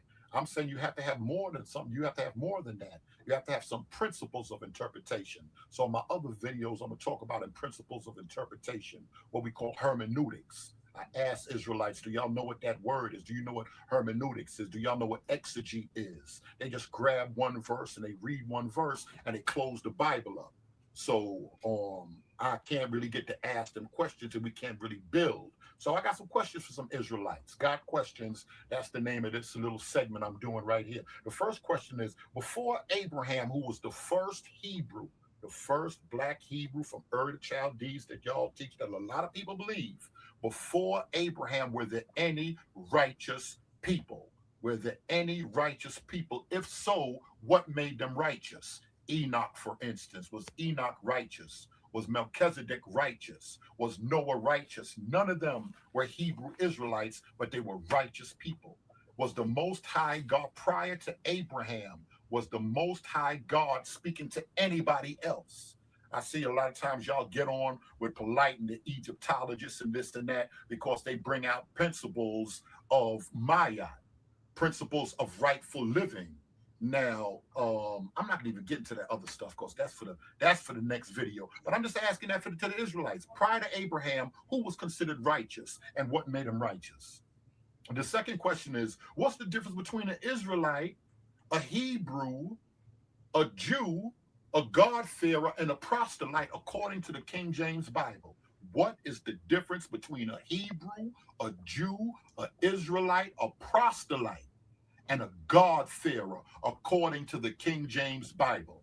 So those are two questions. I got two more here. The other one is that chart, the chart that the Israelites deal with. And you know, the different tribes and how the American Negroes, we are the tribe of Judah. How do y'all come about with the chart? Not even how y'all come about with the chart. The main question is, how did the Europeans know, Sir John Hawkins, those that were bringing us over, how do the Europeans know to get from Sierra Leone or whatever part of Africa various Israelites say that we come from? How did the white man know to bring all of the tribe of Judah to America, to Virginia, and to the South, and put them on the plantation? How do he know to take the tribe of Levi and just drop them specifically in Haiti? How did he know to take the tribe of Benjamin and make those the West and drop and leave them in the sugar plantations in Jamaica? How did he know to chop them up like that? And do y'all have some scholarly works y'all can quote on that? A lot of times y'all just say stuff and, you know, as believers, we just not grabbing anything like that. You know, mystical or not, believer, Baptist, Israelite, whatever it is, we got to follow some stuff that's based on facts. Let me get on the other two things now. What I already did, well, that's enough right there. That's enough right there for the video. And I'm gonna drop another video with Israelites answer those couple of questions. Before Abraham, was anybody righteous? And then I'm going to get into St. Augustine and the African bishops and scholars and what they were talking about, various philosophers on that subject. I'm going to drop one thing on y'all. When it comes down to it, religion is dangerous. Religion is dangerous. So when Israelites, when other people say that, I have no problem with that whatsoever. Machiavelli said that religion was man-made, and I agree with that 100%. Spirituality can exist without religion, but religion cannot exist without spirituality. Got questions? That's addressed to the Hebrews. All right, bro. You got something to say, bro? We'll talk about some other stuff, but y'all answer those questions, and I'll get back with y'all. Thank you. Thank you, Brother Bareen. What's up, brother? You had something to say? Who are you talking to? Brother on the panel. You talking to me? Yes. What's up, Yasharala? What's up? Oh, hey, what's going on? You know, I'm just tuning in. You know, I'm a former Israelite. You're a former Israelite. So why you keep that name? Because I still retain some of the teachings, some of the tenets I still hold on to.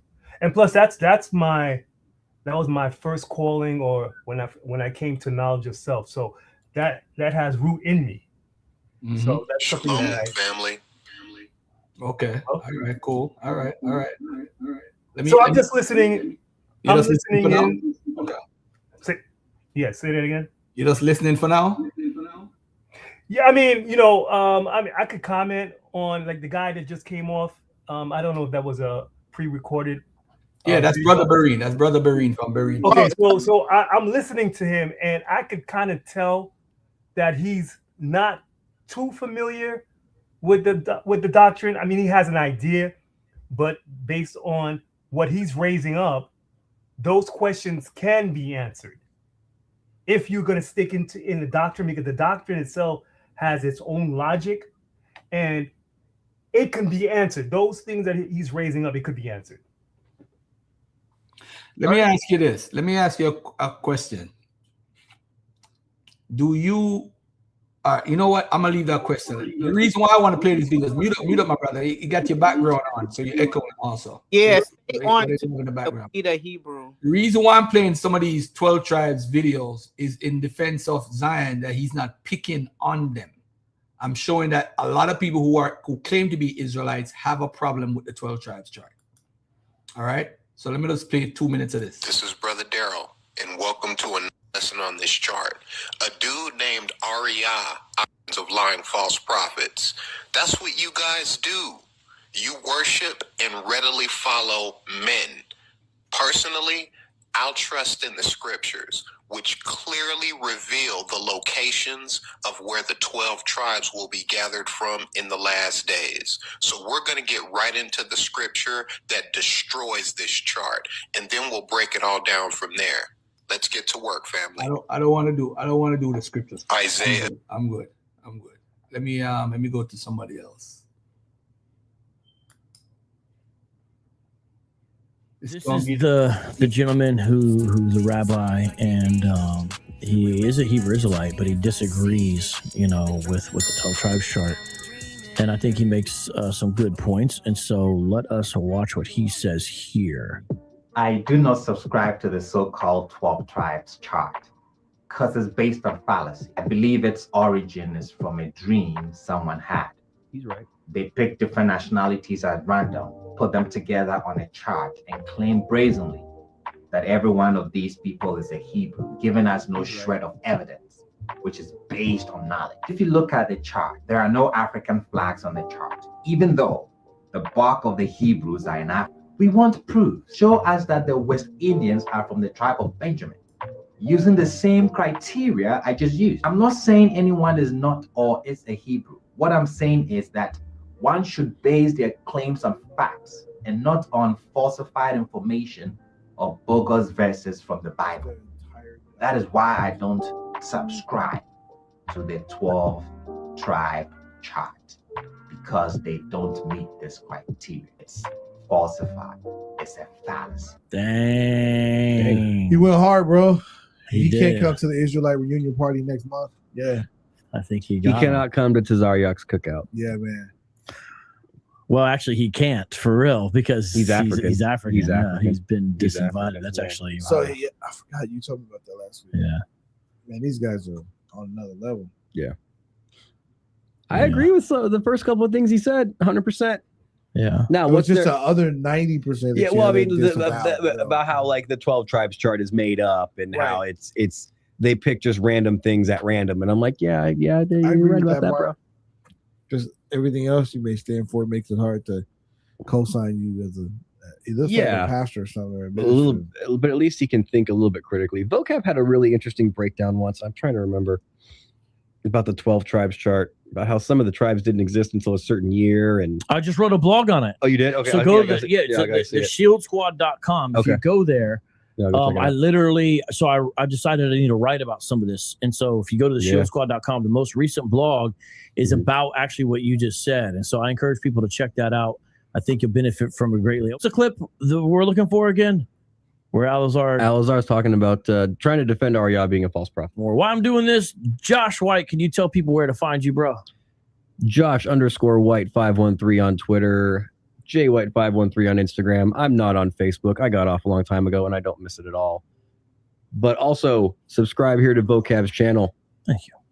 Like, thumbs up the video, ring the bell for notifications, help him out. Funny, so he used a YouTube clip of a guy I knew he would use.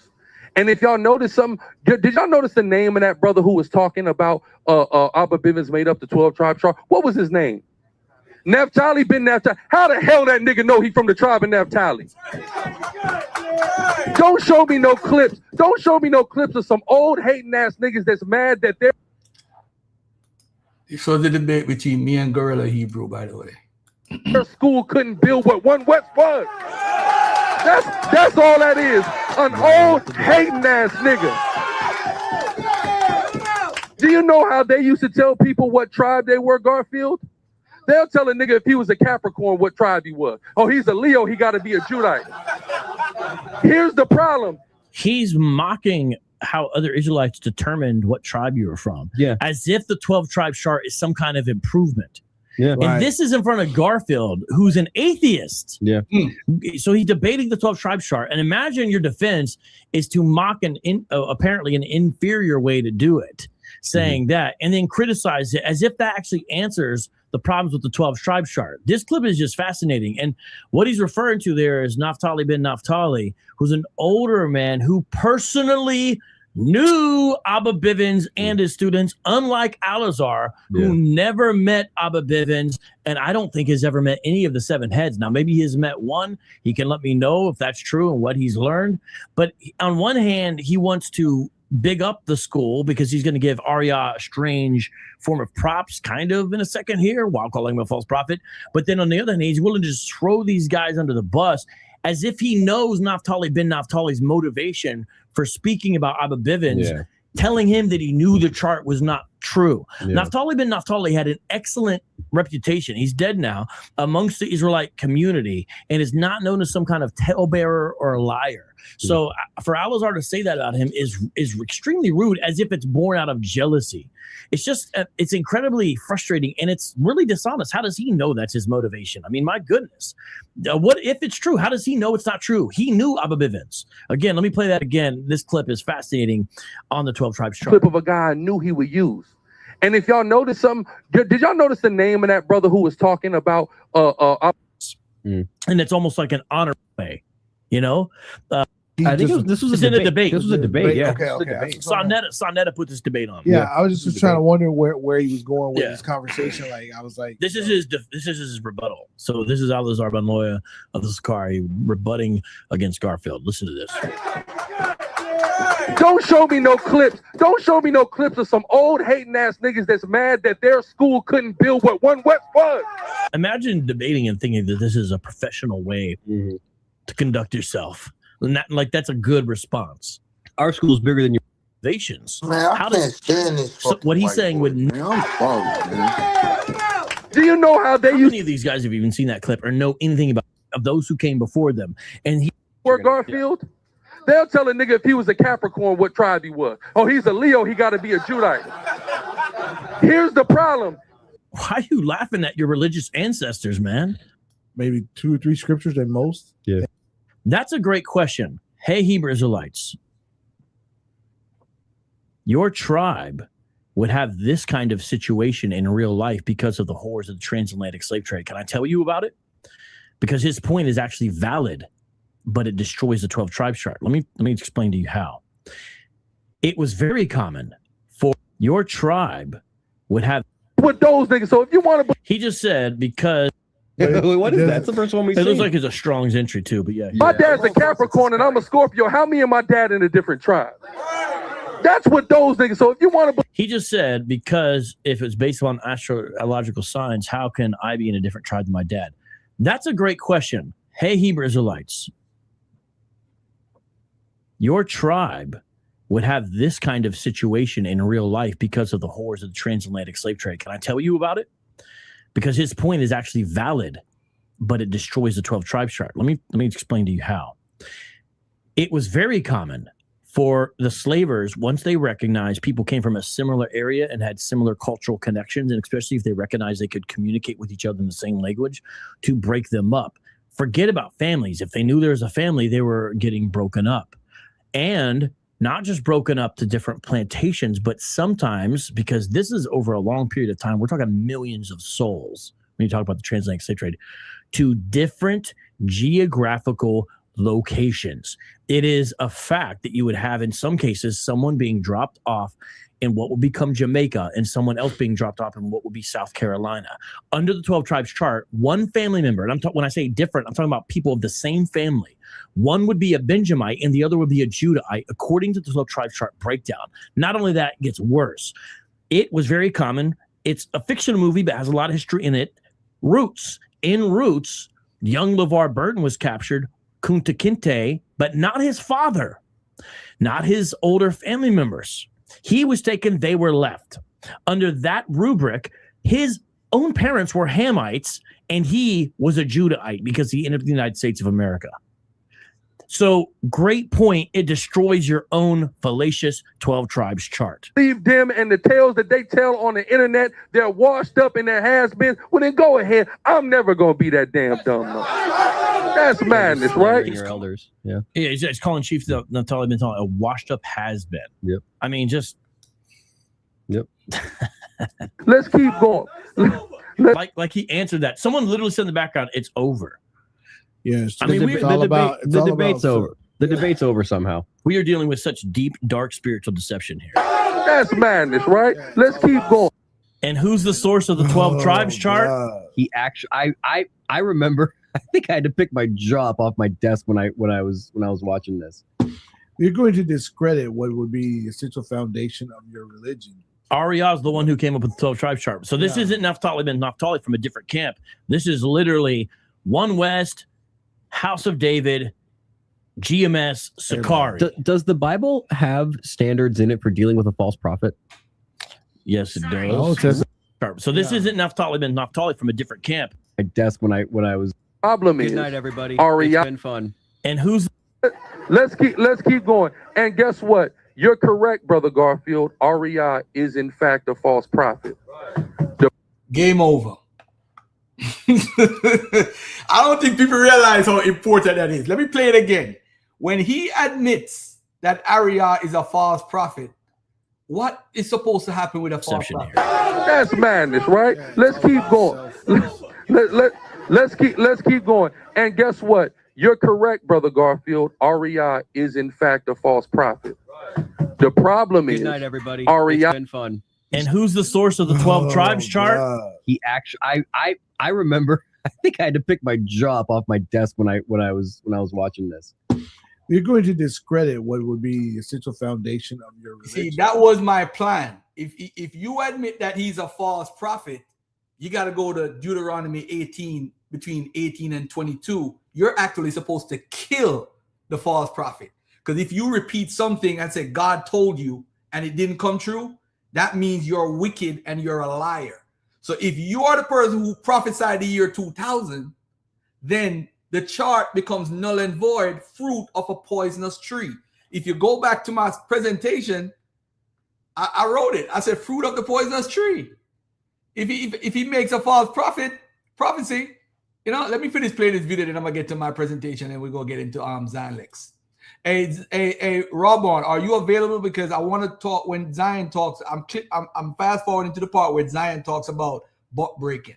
I don't know how much knowledge you have on the butt breaking argument, but I think it's all hogwash. But we could probably. Yeah, this shit crazy. I was about to jump off, bro. Like, bro, what's the difference between this guy who believes in the Bible, who believes in people living for 300 years and believing a man walked on water and resurrected, and you talking about somebody who has a different belief or denomination? What's the difference between these fucking two people? There's no. You want to talk about more racialized. One is more racialized, and one is not. But we know that it has an origin point, and I'm never comfortable with this guy talking about it. I don't care if it's pseudo. That shit started because they used it to fucking fight white supremacy. Later on, those other dudes made up what they made. I don't care. You have a problem with Vocab Malone, you mean? Yeah, I never understood this dude, bro. Like, yo, bro, you is no different. You believe in that book. You know who is the reason why he actually started this? Let me show you right now on my channel. And this is gonna be funny. It's gonna be real funny. You're gonna laugh. The reason why he did this is because of this guy. Hold on, let me go to my my channel and let me go to my shorts. I'm gonna show you why he did it. And you're gonna laugh right here.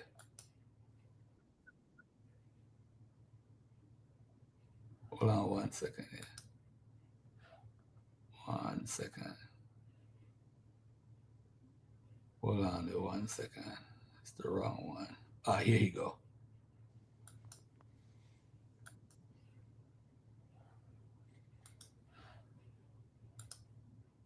This guy right here is the reason why he started following it. But hold on there. Let me get to. So, who's that? Everybody likes a good story. So I'll give you a good story. I am a former white, black Hebrew Israelite cult leader. Yes. Now I was with Great Millstone here in Columbus, Ohio. So everybody likes a good story. So I'll give you a good story. I am a former white, black Hebrew. But watch this now. Watch this. And here's one way that he's relevant to One West history, which wasn't touched on in his video. He's arguably the Israelite who inspired Vocab Malone to start focusing on the Israelite spectrum.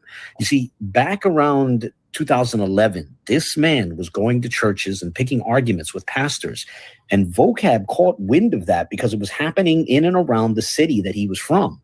You see, from Vocab's perhaps earliest impression of the Israelite spectrum and his earliest impression of the situation, he saw an issue that was not being addressed by Christian apologists, right? Basically, a new religious movement which was going out of its way to pick arguments with Christianity. And so Vocab decided that he would start looking at Hebrew Israelites. So for all you Israelites who dislike Vocab and his work and how much attention he pays to the Israelite spectrum, the man on your screen, whom you might be unfamiliar with, played a significant role in Vocab turning his attention to the Israelites. That aside, on a perhaps less significant note, it could be argued that this man was also a sort of catalyst for GMS's hate campaign against Sabach. And here's one way that he's relevant to One West history, which wasn't touched on in his video. Yep, so that's why Vocab started, bro. A white man started him. Coming at him. Still don't matter. It still don't matter to me. He still did with that book. He's still running around acting crazy. And I don't like the way I just don't like this. I just don't like him, man. And I just never understood it. I was like, yo, bro, go stay over there with your Christians, bro. Go stay with them. Like, get out of here. Like, why is you over here, son? Like, you didn't study, then went into the history of why this shit was formed, who did what. Cool. Once you know that, get out of here. Because you believe in the same goddamn book. You ain't no different. You just ain't calling yourself an Israelite. You are a believer in a nigga who you think died and came back to life. You are a believer of a nigga who believes in Noah, who believes in Moses. And if we do this same thing that he's doing with this history and be like, nigga, prove Moses existed. You can't. Prove Abraham existed. You can't. Well, you know, they got it from there. And we could do the same. Like, come on, man. I don't like him. I don't like him, Garfield. Ariah is the one who came up with the 12 tribes. We don't like this him. isn't Naphtali ben Naphtali from a different camp. This is literally One West, House of David, GMS, Sakari. Does the Bible have standards in it for dealing with a false prophet? Yes, it does. Old Testament, Really? It Old does. Testament, he died. Was that? Old Testament. In the I Old think it was a Testament, they portion of died. it, They died. I wonder if Syria, according to the Bible, what are you supposed to do with an Old Testament? Oh, hold on. So I'm trying to. Syria, according to the Old Testament, what do you do with a false prophet? I found this on the web. Oh, it doesn't. I wish it was. It doesn't read it. It doesn't read it. But yeah, the answer, of course, is according to the Old Testament. If you keep the law, there is capital punishment. Interesting. But at the very least, according to other scriptures, you don't listen to them anymore. Yeah. But listen to what he says. And remember, this is Ariah, the inventor of the 12 tribes chart. That they tell on the internet, they're washed up and there has been. Well, then go ahead. I'm never gonna be that damn dumb. No. Mass madness, right? Let's keep going. Let's keep going. And guess what? You're correct, Brother Garfield. REI is in fact a false prophet. The problem is REI became a false prophet decades after the revolution or the revelation of the chart. So, or he was a false prophet decades before you realized he was a false prophet. Yeah, thank you. There's a couple passages in the Old Testament, and you read my tweet. I'm drawing a blank on them at the moment, but it's not just capital punishment. You purge their teaching from your midst, essentially. Like you throw them out. You throw the baby out with the bathwater in the case of a false prophet. You see, this is what happened. Remember when I did that video, Mika, about Garfield versus 1,000 Hebrews? The issue why no one could, I talked for 8 hours and nobody could debunk me or refute me when I talked about Nebuchadnezzar not conquering Egypt, because it's a prophecy for that time period. Ezekiel talks about it. Jeremiah talks about it. Isaiah talks about it. So now if your three main prophets in your Bible are incorrect or false prophets, you got to throw out Jeremiah, Isaiah, and Ezekiel. No, Garfield. Keep the same standard, Garfield. No. It's the same standard with this. Hold up. Listen to what the white dude that's below vocab is saying. The white dude. Listen to what he's saying. You got to throw out the baby with the bathwater when it's a false. and that's what I'm saying. You talking about as we are making up a 12 top chart. You now got niggas whoever wrote that stuff made up some false shit that didn't happen. Throw this shit in the garbage. All right, cool. I got you. So if you're holding consistent to the Old Testament law code, which One West claims to follow, stringently, you would admit that he's a false prophet, and you would take your fringes off, and you would abandon. If you're being consistent, you abandon REI and everything that came out from him. If you're being consistent, that's crazy. But you're not. So anybody at any time can become a false prophet. I think it's already happened to a few. Half of not all of the teachers. I mean, it is all of the teachers. It's like and then you are not a false prophet for a while, and then you become a false prophet. It's like the Oprah of heresy. Yeah, you're false prophecy for you. You're a false prophet. You're a false prophet. Anybody at any time can become a false prophet. Anybody at any time can go left. That doesn't undo what they did previously in their contributions. Stop interrupting. Sorry. What the heck? Both of you. We got because Mike, you got to go, right? This is in his rebuttal, which I already said if you were listening, Mike. Right. What I was saying is, you're saying it's his rebuttal. What I didn't get clear is, maybe I missed it. What is the rebuttal to, and who's you debating? Because I'm like, I said that too. Garfield, the atheist on the 12 tribe chart. I love you. I know you got to go work. You got mine. That's good. Yeah. But Mike's thoughts were elsewhere. Hold on. You know what? Let me do it like this. No, because these Hebrew Israelites are confusing. Like they're trying to prove 12 cases at once, and sometimes I'm just like. But Mike thoughts were elsewhere. Right. So now he brought. Oh, someone dropped the Deuteronomy 18 or untrue. Another weak argument. Let's keep going. In their contributions, it doesn't make what they said before untrue. Another weak argument. Let's keep going. Right. So now he brought. Oh, someone dropped the Deuteronomy 18. Someone dropped Deuteronomy 18 in the chat. Yeah. That's where it is. Hey, Jarmal Phillips, why are you just dropping one word? Abba Bivens got away from them and started One West because they were too Jewish. He saw that. He got. So this is the show we did on the dividing line, the rabbinical influence on Hebrew Israelism. And that's what he's talking about. All right, let me get to Rawbon and before Rawbon gotta go. Let me get to this real quick. So this is Zion Lexx video, and I wanted to get into this right here immediately. Destroyed. Families were deliberately separated. Plantation economies intentionally split families to prevent rebellion.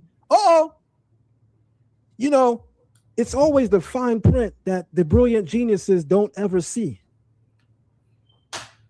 You'll hear rhetoric like, there's records. There's records of this. There's documentation. In the words of Steve Harvey, I don't believe most of y'all could spell documentation that's holding up a 12 tribe chart. With all due respect, in the words of Steve Harvey. There's nothing about y'all that look like, in the words of Steve Harvey, that you went to computer school.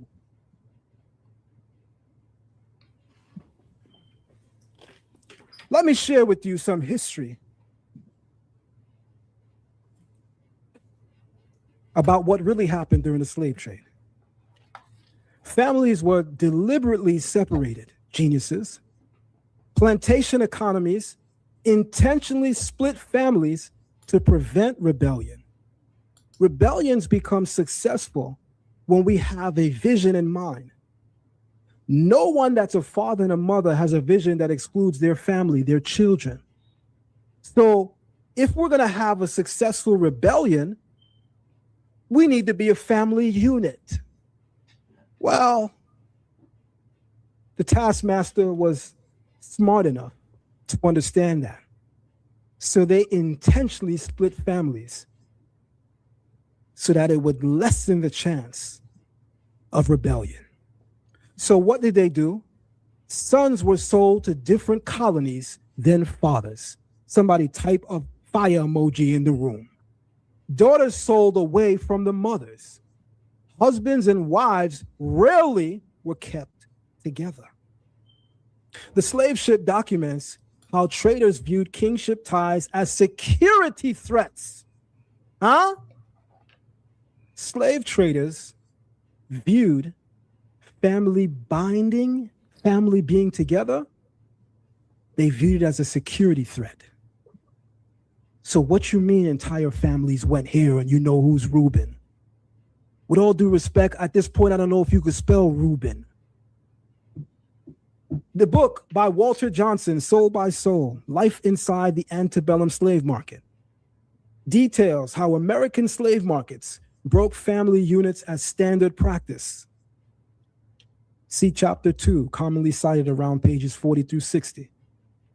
Result, any claim that Judah stayed together in America or that Levi stayed in Haiti, that collapses immediately because it was part of the process of enslavement to break, divide, and split families. So even if, and I don't even want to imagine that reality, that the 12 tribes chart is accurate. It folded instantaneously because the moment that families hit the shores, they were further divided. Here we go. Slaves were constantly re-exported across the Americas. Secondary and tertiary slave trades. Enslaved Africans were not transported once, but multiple times. How many people know this? Huh? I want to see who's smarter than a fifth grader.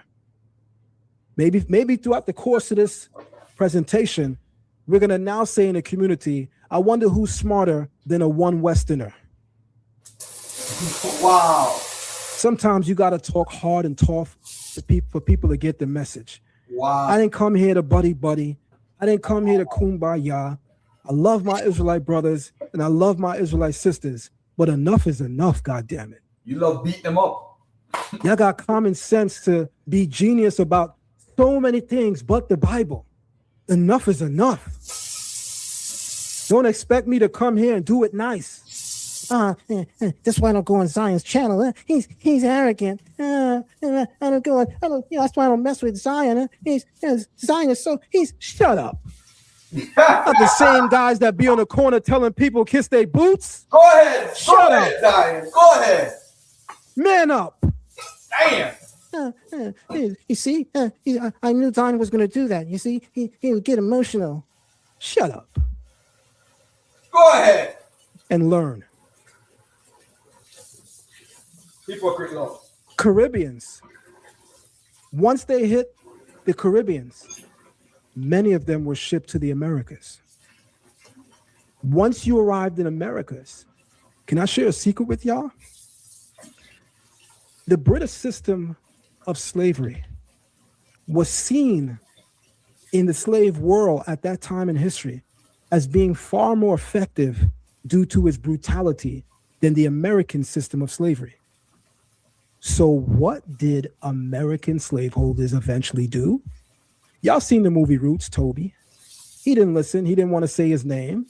Right? He said, Oz Kunta Kinte. He said, no, your name is Toby. He wound up getting maimed, right?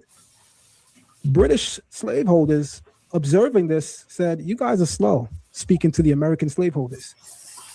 You are killing slaves for not obeying, maiming slaves for not obeying, and keep in mind, as far as the system of slavery, slaves are a whole commodity, tradable goods, profit.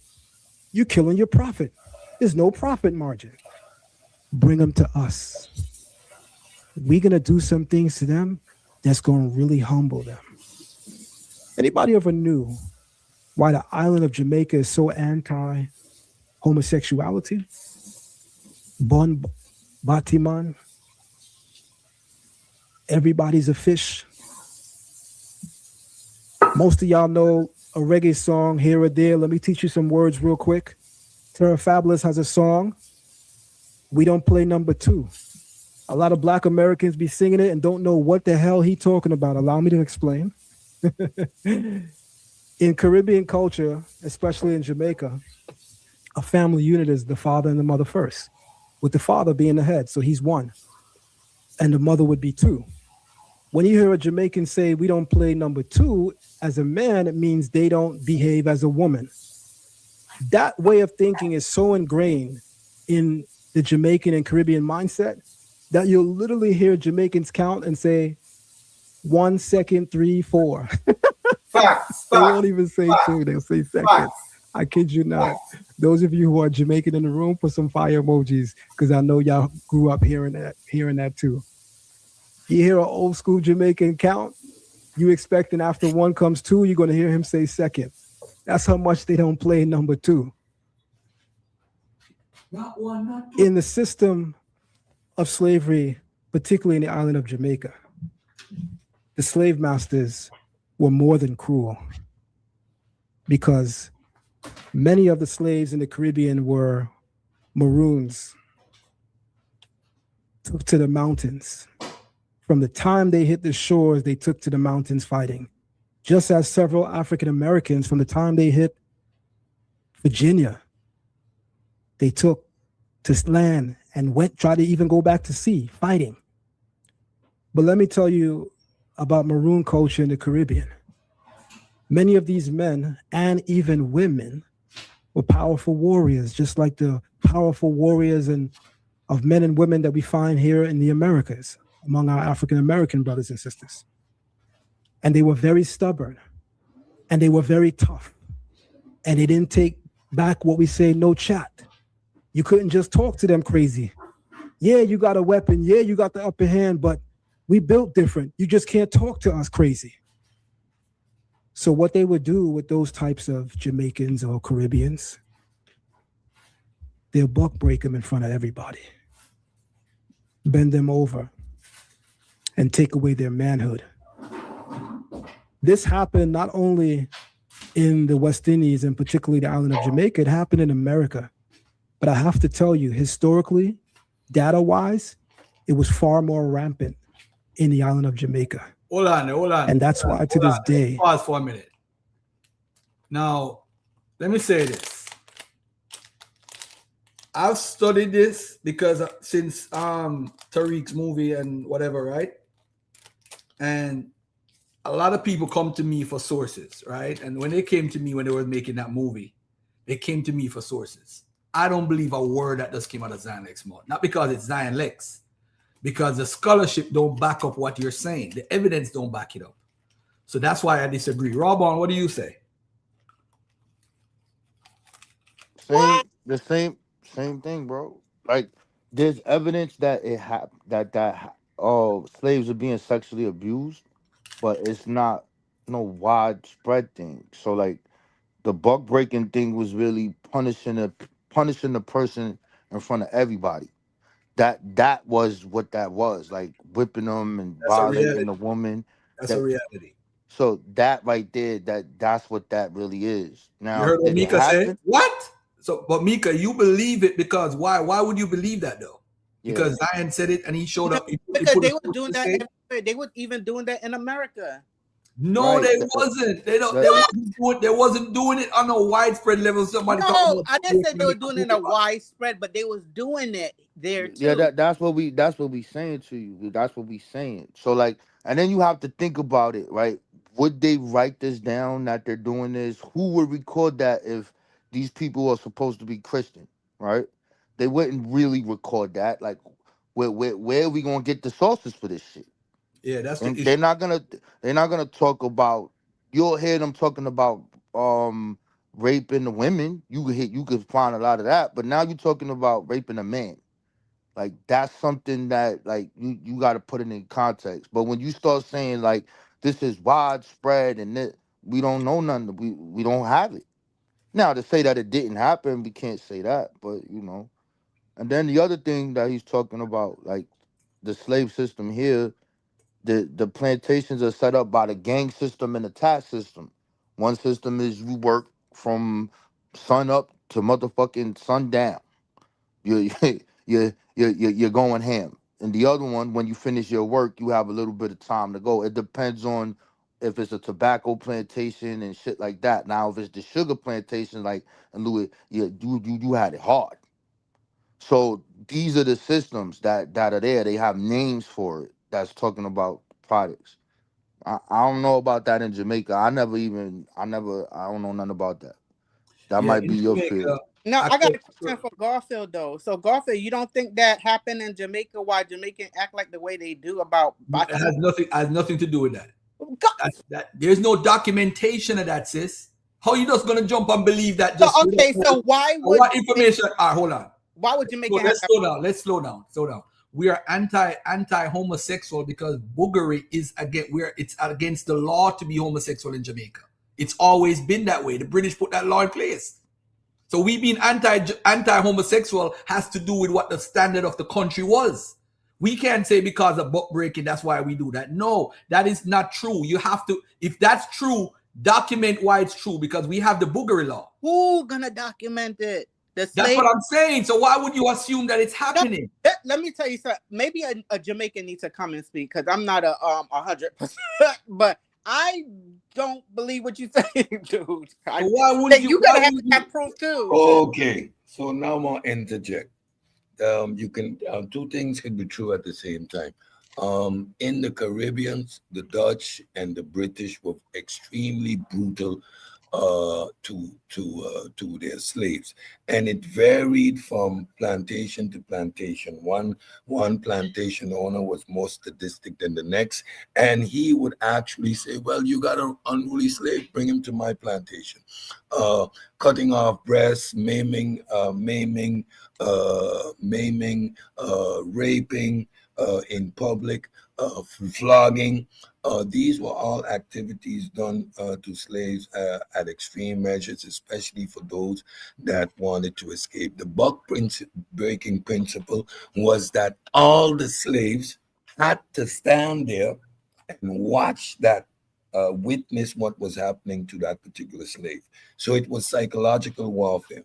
Were there plantation owners that were that sadistic that they would rape or sodomize a male individual? Yes. Was it systematic? No. The anti-homosexual worldview, right? And then you have societies that are overly religious, Puritans, and especially in the British Islands. For example, you can't walk in a bikini top or have a bear in certain British countries. That's considered public nudity, right? These are Puritan laws, right, that were introduced in these societies by means of the church and not necessarily as a result of buck breaking or anything like that. It comes out of a very extremely religious background, and you can see that also in the rest of the world. And now we see changes in the societal norms. However, with regards to the music and especially some of the songs that came out in the early 90s, that was related to a particular situation that was happening with regards to child abuse. So Talking it about is. Jamaica? Yeah, in Jamaica, that boom bye bye, and that epoch, that was regarding a public scandal, right, with regards to predatorship, homo like a male pedophile, right, in regards to kids. So that was the connection made in those couple of songs that became a whole public outcry, as if the Caribbean is so anti-homosexual, and Jamaica they kill. That's not true. No. I think it's a very hold on a second, guys. So you all gotta mute up while I'm talking because I hear an echo. Let me say this. I don't think Zion is purposely putting this information out. He's trying to make a point. But when it comes to the boogery law, I'm actually gonna Google it right now. In Jamaica, when did it start? Hold on.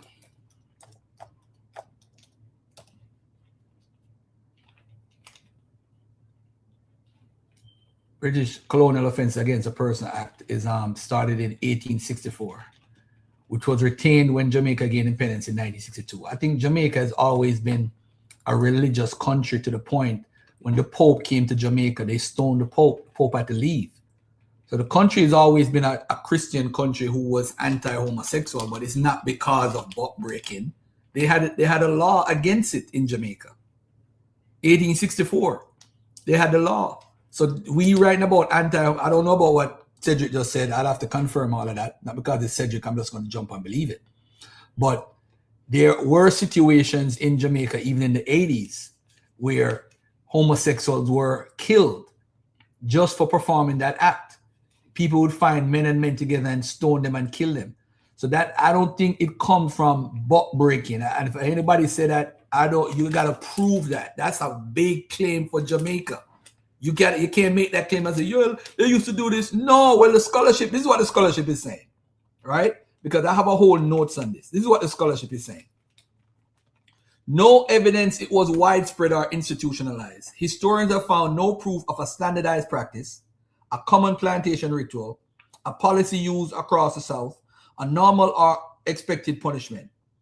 If this had been widespread, it would appear in abolitionist literature, which documented atrocities aggressively, slave narratives, court cases, plantation correspondence. It does not. The modern narrative often relies on 20th, 21st century prison rape language, anachronistic interpretations of punishment, misreading of a few isolated anecdotes. Pretty much that's what it is. But there's no trauma, there's no records. Robon said that they would have documented that. Who would have documented that? You'd have seen probably in the slave narratives. This happened like what the sister documented in 17, whatever her name. I forgot what her name is, but she was called an African American. And in her thing, you'd have seen somebody writing about it. There's nobody writing about this at all in Jamaica. Let me just say Jamaica and in America, African American history, widespread that this happened more than 2 times or 3 times or 4 times. For us to make a sweeping claim, you have to show that it's a behavior, because guess what happened now? America and Jamaica had the same slave masters at one point. After 1655, when the Spanish were conquered, remember the English took over from that time period. And then at a certain time period, the English started taking over the French and the Spanish areas in America. So they were in total control of the Americas and in Jamaica. During winter time, some of the slave masters from here would go to Jamaica because of the winter. So they are connected. I am saying, yep. I'm not seeing any records at all. I mean, I've been studying this for like since Tyree came out with his book. I've been putting notes together. I don't have a slide for it or nothing, but I'm just looking at my notes on my Apple phone, and I'm just reading right now off of it. And there's no source. There's none. There is none. None. So for me, come and say, "Oh, you don't believe?" No, we gotta take our emotions out and look at it clearly. What is the source of you saying this? Okay, Zion said it. Somebody wrote a book. What is their source of this information? They said it was widespread. That's all we want. Give me that. That's all I want. If you give me that, then I could go forward, look into that, and do whatever. I don't know about. All I know is when I grew up in Jamaica, Jamaica was very anti-homosexual. It has always been. This is the hypocrisy of all these gay people in Jamaica right now. The hypocrisy is it's against the law to be a homosexual. It's still on the books. It's still on the books. So the law in 1864 was created for what? If the slave master was butt breaking, why is he creating a law? Why is he creating a law for it, for homosexuality? I don't know. I'm just saying, before we make a wide claim against African Americans or even Jamaicans, we got that's the Christian Puritan era leftovers, right? And it run rampant throughout the Caribbean. It's the Puritans a time period that remained in effect. Where the laws come from, 1818. So this was all throughout Europe, even in the Americas. It became an issue even in Germany at a certain point in time, which was a very liberal country until these Puritan laws started to come in, right? That's just studying history. You understand where these things come from. Now look at this. Sexual violence existed in slavery. This is beyond dispute. What is well documented? Enslaved women were frequently raped by owners and overseers. Some enslaved men were sexually abused by owners, overseers, or other enslaved people. If you notice, it said some enslaved men. Sexual violence was part of coercion and domination. You have primary sources in whose sources? You have Harriet Jacobs, the girl that I talked about, Frederick Douglass, slave narratives. You have scholarly works, Thomas Foster, Diana Berry, Deborah White. Sexual violence always existed, but to say there is some widespread butt breaking, I mean, what Cedric said was actually true. There's actually documentation of you're humiliating the slave. So Thomas Thorogood, he was a guy that was up here, and the slave masters would send for him if they need to punish a slave. There was a slave called Kuya. She would poop in the strainer of the food and serve it to the slave master, and then they would take the poop and push it in her face and force her to eat it. That didn't work. She kept doing the same thing over and over. She was an Igbo girl. That's documented. So different wicked things are documented. We just don't see the butt breaking like what people are talking about. If somebody could show me that. This sister, my oldest daughter's mother had sent me a video on Facebook years ago, over 10 years ago, talking about this is why the Jamaican them did it because but that's a rumor. That is not true. That is not true. Give me 5 to 10 examples of butt breaking in Jamaica. Yeah. 5 to 10 examples. You'll see it, but it'll be the humiliation part, like beating them up, flagging them, and doing all that crazy, burning them, and doing all that, putting feathers and shit on them, wild shit. That's what that initially means, though. But that's that book that Zion got on that slide. That's a very good book. Yep. And I like that he's talking about Maroons again, because if you're looking at those Maroons again, he's no different. This is why I don't understand. You want to talk about the 12 top charts. Now you're talking about the Maroons who ran away. What was their culture, Zion? What's the Cromanti dance? Hold on. What is this stuff here? Zion is in the audience. Shout out to Zion. Zion did say something too at the beginning of it, like the Maroons. I don't know how deep his studies is about the Maroons. Maroons from the jump didn't F with the British. No, they didn't F with the British. And what happened is any slave, any person that runs away is a Maroon. I know, right? But the first set of Maroons that we have are the Akan people who ran away, because it was mainly Akan. There you go with your Akan supremacy shit. There you go. Yeah, but they were the minority, but they wanted to be the majority and run everything in Jamaica. That's all they wanted. You had your Igbos in there. Now we go argue. You just want to be the Akan supremacy, nigga. You trying to fight because I could claim that shit, nigga? You can't claim that shit. Don't let me go into your roots. I shut you down, nigga. Don't play with me. You got it. Bro. You know you Igbo, son. You know you Igbo. I'm Igbo. I know you a fucking Igbo, but that's a good book there. I just don't like the way he write, bro. Reading his book is hard. I don't like the way he writes. On my chapter in my book, Deuteronomy 28 and the Transatlantic Slave Trade, I use a lot of his works as sources. He's very well sourced. Him and Hugh Thomas, And I think Hugh Thomas is the best one, bro. I like Peter Marks and them too. But anyway, let me go back to what he said about the Maroons. The point I want to make is this: the Maroons were in total control from the jump. And the reason why with the British, I'm talking with the British, when the British took over, because remember, the Jews didn't like the Spanish because they couldn't practice their religion in Jamaica. Remember, they were going to Jamaica to not only make money, but also to survive and can practice their religion. They couldn't do it around the Spanish. So they helped the British. They helped the British. What's up with the microphone, bro? That's your. All right, hold on. Let me just go through the video real quick and let's just finish up everything. All right. Well, we're gonna be on for a while anyway. Although the Bills are playing, we're gonna be on for a while. That you'll literally hear Jamaicans count and say 1 second, 3, 4. They won't even say 2. They'll say second. 1, 2, 4. I kid you not. Those of you who are Jamaican in the room, put some fire emojis because I know y'all grew up hearing that too. You hear an old school Jamaican count, you expecting after 1 comes 2, you're going to hear him say second. That's how much they don't play number 2.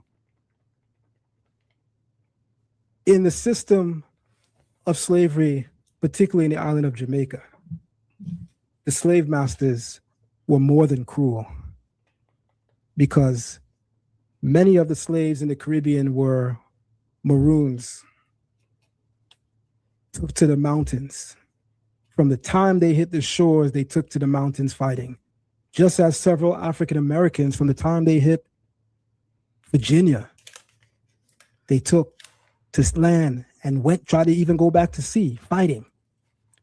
But let me tell you about Maroon culture in the Caribbean. Many of these men and even women were powerful warriors, just like the powerful warriors of men and women that we find here in the Americas, among our African American brothers and sisters. And they were very stubborn, and they were very tough, and they didn't take back what we say, no chat. You couldn't just talk to them crazy. Yeah, you got a weapon. Yeah, you got the upper hand, but we built different. You just can't talk to us crazy. So what they would do with those types of Jamaicans or Caribbeans, they'll buck break them in front of everybody, bend them over, and take away their manhood. This happened not only in the West Indies and particularly the island of Jamaica, it happened in America. But I have to tell you, historically, data-wise, it was far more rampant in the island of Jamaica. And that's why to this day, many, many Jamaicans are very, very anti-homosexuality. It's from that experience. And so you guys need to know this history because the people that's giving y'all the 12 tribes chart, they're going to tell y'all that Judah is the Black American because the Bible says in Genesis 49 that Judah's eyes is red from the blood of grapes and the Black American is a drunkard. And some of y'all followed them after that. Some of y'all heard that and was like, oh, he cooking. What? I could say a lot more. I'm going to chill. So Caribbeans were sold to the North Americas. North America was sold back to the Caribbeans. Brazil, South America, many of them went into the Caribbeans. And the United States, those sent there, many of them went back to Spanish colonies. Transformations in slavery documents, extensive inter-American slave transfers. Africa and Africans in the making of the Atlantic world shows that ethnic groups were continuously remixed long after arrival, which means after people landed in Jamestown, Virginia, the majority would go out to various parts of the Americas. Some were shipped right back to the Caribbean. I don't want that one. I don't want that one. And they were sent right back immediately. Thus, a man arriving in Virginia could later be sold to Barbados. A woman arriving in Jamaica could be resold to Louisiana. Children born in South Carolina could end up in Cuba. Y'all want to know what's the proof of that? By a show of fire emojis, how many of you either have lived in North or South Carolina, have family there, or was born there? By a show of fire emojis. Let me show y'all something real quick.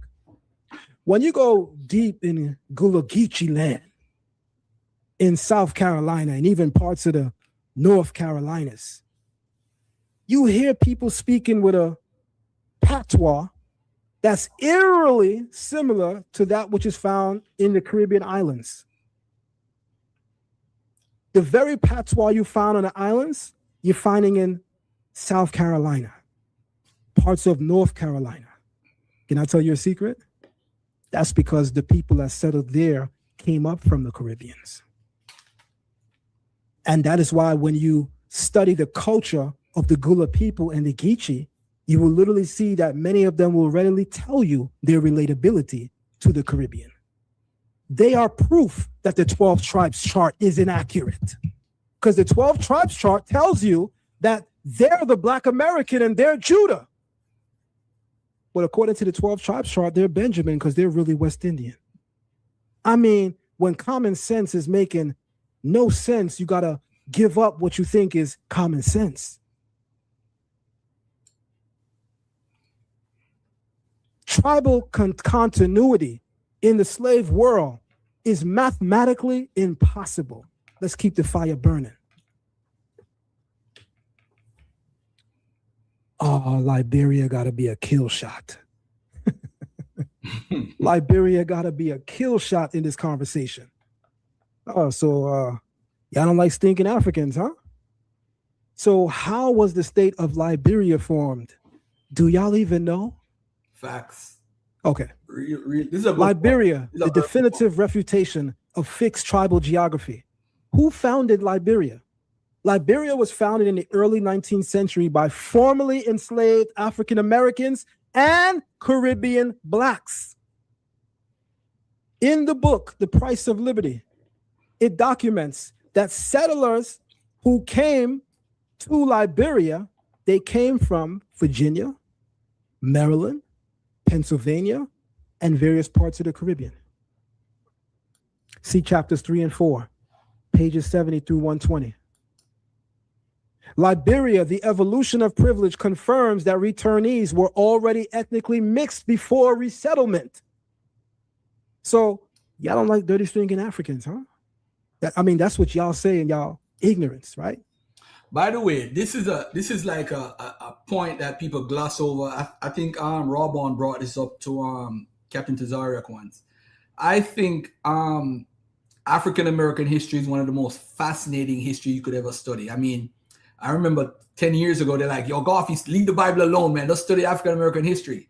And let me tell you something, man. For the last 3 to 4 years, I've been studying African American history and West Africa. This is why I'm so dangerous now, because I finally took heed.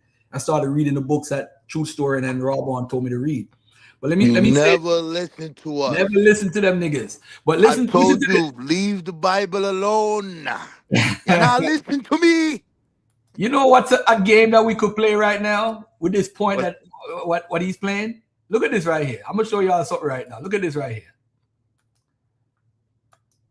This is, we're on Google, right? I'm gonna ask a question. Where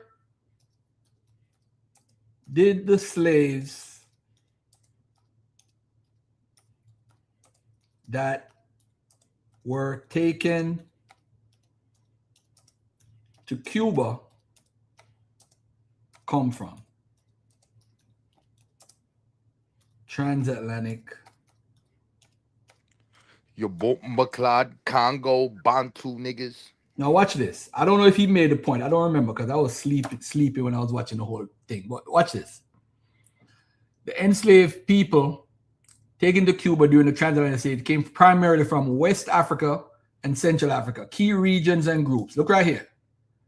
Now, Robon, right, taught me this years ago, 8 to 10 years ago, that the people in Cuba and Haiti and Jamaica, I think Jamaica too, they had a secret society within the Igbo culture called what? What's the name of it, my brother? I can't even remember. There's something with an E. Ekpe society. It's with an E, right? Right. Ekpe society. It's a secret society within the culture that we found here in the Americas. Now look at this. Now, if Levi, they got a buka over there in Cuba. yeah, if the Haitians are Levi, how are some of the Igbos there in Haiti and they also in Cuba? That would make them the same people, because look at this right here. It says from West Africa, they said the Yoruba and Igbo was there. They specifically said that. They said the Gold Coast, meaning the Akan, Ashanti, Bight of Benin, and Bight of Biafra. That means the Igbo, the Ashanti, the Bight of Benin, different people was in that area. Now let's change the word Cuba and put let's put Haiti. Or Cuba, you have Puerto Rico, you have Trinidad. Let's put Haiti and see what pops up. McGarvey, these people are missing hold on. significant chunks of history. I know. Well, look at it now. Specific peoples. Yoruba again. You find the people from Benin or Bight of Benin, Fon people, the wider people. You find Iwi, which is Ghana people. You find people from Senegal, Mandinka. From Central Africa, you find Angola and Congo. So you find some of the same people that you saw went to Cuba, went to here. So how do you differentiate the tribe if they're coming from the same areas where other people went to other islands? You see, if they took Nigerians only to Jamaica, that would be the problem. Then you could make a point. But look at this now. Remember one thing about this, with the 12 tribe chart. That's very, very, very, very, very interesting. The 12 tribe chart. Hold on a second. Let's get back to this right here. I'm going to play a little bit more of the video, then I'm going to get into some stuff. The 12 tribe chart, what happened is more Jamaicans, people from Africa, went to Jamaica than they went directly to America, to the United States. Around 400,000 came here, 1.2 million went to Jamaica. So what the brother was talking about was the intercontinental slave trade, where you leave from Jamaica to Barbados to Virginia. Jamaica, Barbados, Maryland. Jamaica, Barbados, South Carolina. So from 1750 to 1800, you're going to see the population rate go way up. Why? Because you're trading from one area. Jamaica was like a docking area for slaves. They're going to say, all right, we're going to send you to Barbados, then we're going to make you end up in Virginia. So this is what the brother was talking about, just to be specific. There's a book about it called Final Passages. If anybody wanted, they could email me at askbrothergarfield@gmail.com, where it lays out the numbers and you trading from one area to the next. All right, but let's carry on with this. I mean, the way y'all dress, I expect y'all to sound the way you sound. So I mean, I get it. But you brother that came on, you wanted to say something, bro? Pan-mulattoism. You want to say something? When he done, give me a chance. Go ahead, Cedric, because he's not saying. We're forgetting. Oh, go ahead. No, not you, Bani Asherala, but the other brother, Pan-mulattoism. All right, let me finish with Zion stuff. I'm gonna play 10 more minutes of it, and then we're done with it. You know the people that y'all calling dirty stinking Africans, you know many of them is from Virginia, Maryland, Pennsylvania, and parts of the Caribbean. Where's that in your chart? How can your chart be, as you guys say, sent from God? It was revealed to him. When is this inaccurate and we ain't even got to the second part of the presentation?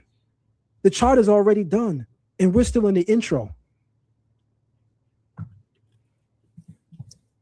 I could literally stop the presentation now. It's done. What's the implication so far? If Judah equals African Americans and Levi equals Haitians, then which tribe returned to Africa to found Liberia? Because Liberia is composed of people from North America, Black Americans, people from the West Indies. And why do Liberians descend from multiple New World locations simultaneously? The existence of Liberia alone dismantles the 12 tribes chart. Don DeMarco,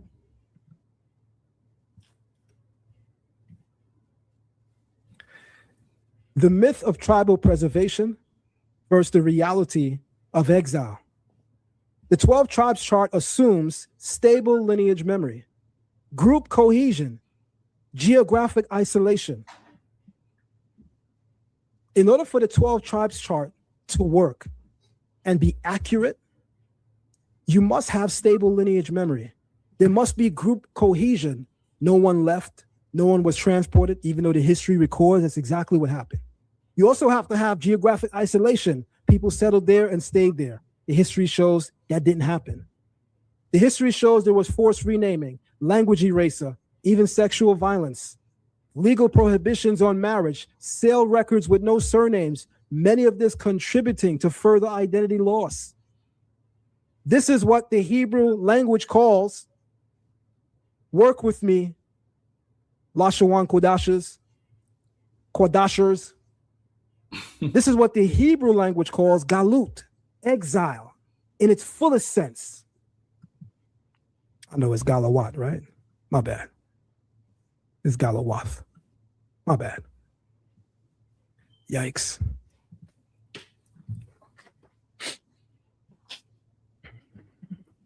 Identity must be reclaimed without distorting history. What are some key points to consider before we even get to part 2? Questioning the 12 tribes chart, and everybody needs to hear this, because as sure as day is bright and night is dark, some genius from the One West community is going to say, Zion Lexx did a presentation trying to prove we're not the Israelites. Don't believe me, guys. See it for yourself tomorrow morning. Screenshot it and send it to me, because this is how brilliant these idiots are. No, there's really a show called Brilliant Idiots. This is how brilliant these idiots are, that they're really going to say that. So this is why I make sure I have to dot all I's and cross all T's. Let's be clear on something. Questioning the 12 tribes chart, that's not denying Israelite descent. It's refining it. There's nothing problematic about Israelites making it to the North Americas, the Caribbeans, and other parts of the world. We got to have that conversation too, Israelites. The book says we were scattered to the 4 corners of the world. We got to have that conversation too, Israelites. Wait on it. There's more to come. Questioning the 12 tribes chart is not denying Israelite descent. It's refining it. If the 12 tribes chart is inaccurate, this is what the brilliant idiots think. You know, I'm old school though. All we got is space, room.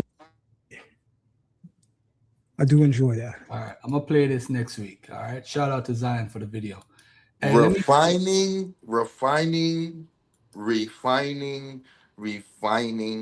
how black people in the Americas are Israelites. Nonsense. Cat. All right. Now, this was my slides from the debate with this gentleman, right? But I want to say this. The more I study this, the more I'm listening to Zion, the more ideas I get. Hold on, brother. I want you to go hard. I want you to pause. I want you to go in, but when I said what I said, there was no enthusiasm in there. There was like, yeah, Rob Bourne. There was none of that. Oh, is it true that you are really scared of Zion Lexx? That's what I want to know. I'm extremely scared of everybody, brother. Okay, continue. I'm scared to let people crash out. I'm scared of all of that, bro. I don't want to do that to them. Now listen, I want y'all to look at this, and I want Zion, if he's watching, to pay attention carefully, right? Now, actually, he left a note in the chat for you. He said he wants you on his podcast. All right, cool. All right, now listen. Wasn't Panama part of Colombia until the early 1900s? So how could Panama be one tribe and Colombia another? That's something basic. Again, Guatemala to Panama is Zebulon, and Colombia is Asher. How could Zebulon and Asher be 2 different tribes when Panama was under Colombia up until 1903? Something for people to think about. Another thing is, the Mayans never lived in Panama. Maya civilization is southern Mexico, Guatemala, Belize, and western Honduras. So how could your tribe be in an area where these people never lived historically? The Incas, another person that they say is a part of the tribe, never lived in Colombia or Uruguay. They live in Ecuador, Bolivia, northern Chile, and northwestern Argentina. Colombia and Uruguay were never Inca lands. Panama and Colombia were one political unit until 1903. So Panama to be one tribe and Colombia to be another, that kind of messes up the whole entire tribe. Simeon. We have Simeon right here. Of course, everybody knows Simeon is in Judah. If you go to Joshua 19, it tells you where Simeon is located. It has always been within Judah. There's no way they could have been gone with the 10 tribes. No records of the Assyrians. The Assyrians documented where they took people from. They took people from right here, where Dan is. They took Dan, but Dan is not on the tribe. Because remember, how did they get to the Americas?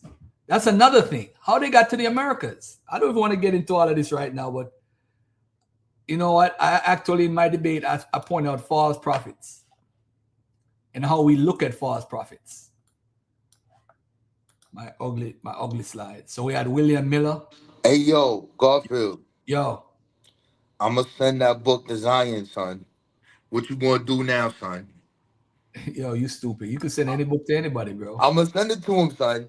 If I send him the book, what are you going to do? Y'all niggas is stupid. What book?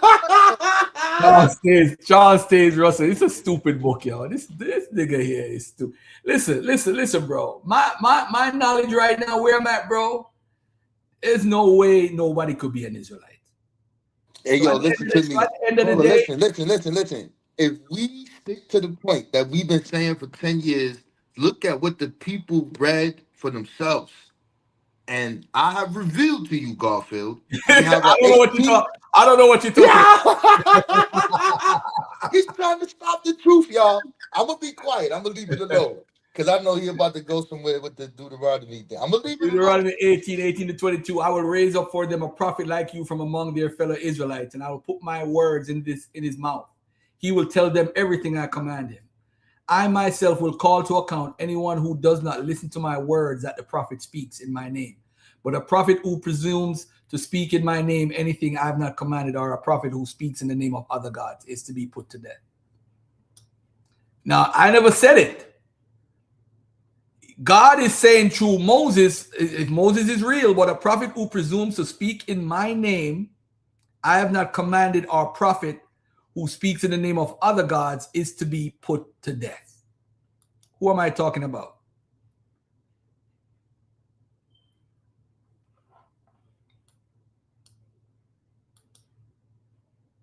God is going to set his decree in these last days, and that is to totally annihilate.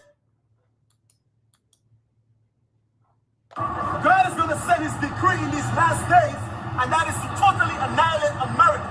America will be blown off the face of the earth by the year 2000. It's talking about Judgment Day. Christ is coming back on the white horse. And he's coming back. He's going to take down the white man, the Edomites. That's why your Pope is down in the ground. It's going to happen by the year 2000. You ready? That's it, yeah. 8 places that's going to be hit in this thermonuclear war is America. America's going to be wiped off the face of the planet Earth. That's going to take place before the year 2000. That's right. That's going to take place before the year 2000. That's right. That's going to take place before the year 2000. That's right. America has less than 628 days. America has less than 628 days. America has less than 628 days before this country is taken out and thermonuclear destroyed. This kingdom, America, is going to be destroyed before the year 2000. Evil kingdom that God spoke of in the Bible. And all you so-called white people, your condemnation, you are condemned to what? Hell. And you're going to be in hell, you're going to be oppressed before the year 2000. Christ's going to come back. Museum America is going to be destroyed. All right. So false prophet Ariah, according to what my brother Gorilla Hebrew says, and I think Priest Daniel also has a tape where he said, hey, this prophecy don't look like it's going to come true. So now, finally, in this book, For God So Loved the World, finally I'll mention the history of the Israelite Church of God in Jesus Christ under the leadership of Apostle and Chief High Priest Tazaryach. In the 1960s, Abba Bivens left the command and keepers and began the Israelite School of Universal Practical Knowledge. 3 of Bivens' followers teamed up with 4 high priests to take over the school and were collectively known as the 7 Heads. These leaders later changed the name of the school to the Israelite Church of Universal Practical Knowledge to rebrand because of what? Of a failed prophecy of Christ's return in 2000. The name was changed to the Israelite Church of God in Jesus Christ, Incorporated. The current leader and apostle and chief high priest, Tazaryach, born Jermaine Grant, rose to power after the prophecy of Ariah that Christ would return in 2000 to slave or enslave all the Edomites failed to come to pass. Tazaryach is known by his followers as the Comforter. All right, let's move on. Let's go to Black Gods of the Metropolis by Arthur Huff Fawcett. F.S. Cherry is who originally predicted 2000 that there would be a prophecy of the earth being destroyed. All right, but let's go to this video. All right, so here we go. And when Abba Bivens get up with that impressive voice and that stately manner and that white beard, And he also used to wear a turban. and he wore a white turban. And one time we were over there and they had the charts up, and they had the charts. They said, if you're Jamaican, you come from this tribe, and if you're from Barbados, it's that tribe, and read the book. Said, hey, come on, Pop. I said, what is? You know that ain't right. He said, of course, Danny, I know that's not right. He said, but that's the hook. That's how we get them into place, and we wire them up to what's true. Well, years later, after he passed away and his sons and all of them, they either died or moved away, the Tanakh school began to teach those things as truth. This is the truth, and well. So as you guys can see, that chart was made up. Matter of fact, Yahuwah's one made even admit to that in the comment section. Though he's saying this guy is a liar, he said Johanna was there in person.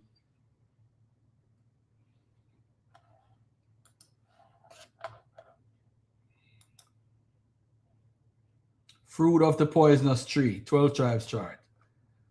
So this is the Caribbean. Now they're changing their tune. Now they're saying it's an estimate. We're not saying it's an absolute, it's an estimate. How do you differentiate people from different tribes? The bottom line is, though, you're going to have to say how these tribes entered into the region. And this goes to Second Esdras, which I will be talking about. I'm doing a whole class on Second Esdras next week. And I'm asking the question, should One West stop teaching from Second Esdras? Because the book is considered a pseudepigraphia, and I don't know why you're reading it, because the people who preserved it were Christians. And you always say the Christians don't want the truth. But why would the Christians preserve the only people that preserve all 3 versions of Second Esdras together? But anyway, this is the 12 tribe chart. Yo, let me ask you a question, Garfield. What's the name of that language again? Kwan Lasha? What is it? Lashawan Quadash. Are they saying that's the original language that they spoke? Yeah. Okay, so damn. You sure? Hey, Zion is about to jump on. You ask him, he'll tell you. So, all right. We don't got nobody coming off the boat talking about that shit. But my other question is, do they have like videos of them speaking in that language, like having full conversations? Yep. The issue with that, what kills the whole argument is something that the guy Barawak said on his channel, which I'm very shocked he said it, because he's pseudo as hell. He said that there's no grammar. In Hebrew, you have grammar. You got the hitfail stem, you got the qual stem, you have this stem, you have that stem, all type of different damn stem. But at the end of the day, you have 7 different stems, main verb stems that they use in Hebrew. So if you're saying like, I shall do this, I will do this, I will not do this, it's because it's a verb, subject, object language, or verb, object, sorry, whichever way. But the point is, you don't have that in Lashawan Kodash. That's what I was having a conversation with Divine Prospect about it a couple weeks ago, and he said that if they lay out a verb stem or a grammar, how you could create a grammar with the language, then that would make sense. But they don't. There's no grammar rules. It's just that we don't use there was no vowels and we only use A vowels or some foolishness like that. By the way, family, let me move on to this map of ancient America. This is from the Mormons. So when you see they start saying that Mexicans are Shemites and all these different stuff, where they're getting this from is very interesting. Very, very interesting. I mean, bro, I heard Zion say something on his channel, and I see what he's doing. He don't want to talk with absolutes. But Native Americans are not Israelites. But pre-Columbus, there's no evidence of this. This happens after Columbus is here and Jews are coming into the free world. You don't find nobody claiming that before that. It's not found. And the evidence that they found, they've all been academically peer-reviewed articles showing why these are not necessary. So I don't know, Zion, if what you were doing, you were just trying to be a universalist when you said that, but I don't have no evidence of, I haven't found any evidence of Native Americans being Israelites. I mean, when the Jews transported the Sephardics and them came over here, that's different. But before that, nah, I ain't got no evidence of that. What's up, by the way? Hey, what's up, Garfield? You can hear me? I just want to make sure you can hear me. Yeah, you're good. You sound clear. Thank you, man. Thank you. The first thing I want to say is, how come you never tell people how we actually met, man? How come people never heard that story? You lying, because I told that story last week. What are you talking about? I told it a couple of times. How we met. Well, we met before the concert. Literally, we met. We knew each other because music and people doing. You were into music. You're a DJ. You played music. You were in the music industry. At the time, I was working with VP Records. Go ahead. Right, and we got connected because of promotional wise. I thought, because I was very fascinated with your artwork. Let me put it that way. And I thought, I thought you were very because in the industry you don't have people who disciplined and are disciplined with their craft. And I thought you were very disciplined. You know, so you mean from the Maybach Jamaica era when I was doing all the artwork with Maybach Jamaica? Yeah. All right. So yeah, man. So I thought it was a good thing to let them know, man, that the very first artist that I brought to you alongside Dylon from MTV was Sheba Salamariam, the granddaughter of Haile Selassie. That's how we met when she opened up at your benefit concert. Yep. Big up for that. Yep. Yeah, man. Yeah. Yeah, Garfield, you be running from your roots, bro. The Most High gave you a voice, bro. Shut the hell up, man. You sound amazing, my nigga. Ain't nobody trying to hear you. Listen, you know what I want with Raw Bond? Let's talk about DNA with Raw Bond. That's what I want. No. It's not wanting that boy run. Just you see Raw Bond run from you from now. What up, Rob? It's good to hear y'all, man. Definitely good to hear y'all, man. Yeah, what up? Where we at? I'm good, man. So yeah, man. And I also appreciate the play, Garfield. I heard from Mika that you were supposed to go and tackle the same issue, but I definitely appreciate that you replayed me tackling it. Mika was saying on social media that you were supposed to tackle the 12 Tribe chart too, right? Yeah. But it's I don't know. I'm learning more. I mean, I thought about an angle that I like to look at people. Say he taught you something. No. It's not a problem. It's not about even teaching or anything like that. None of that ego talk. But it's just about hearing other people talk about it. I think your perspective is an intelligent perspective. That's just logical. Even when you brought up the Liberia stuff, which is stuff that Robon always said, Liberia kills them. So I mean, I heard it before from him, but I'm just saying, will it transform anybody or change their minds?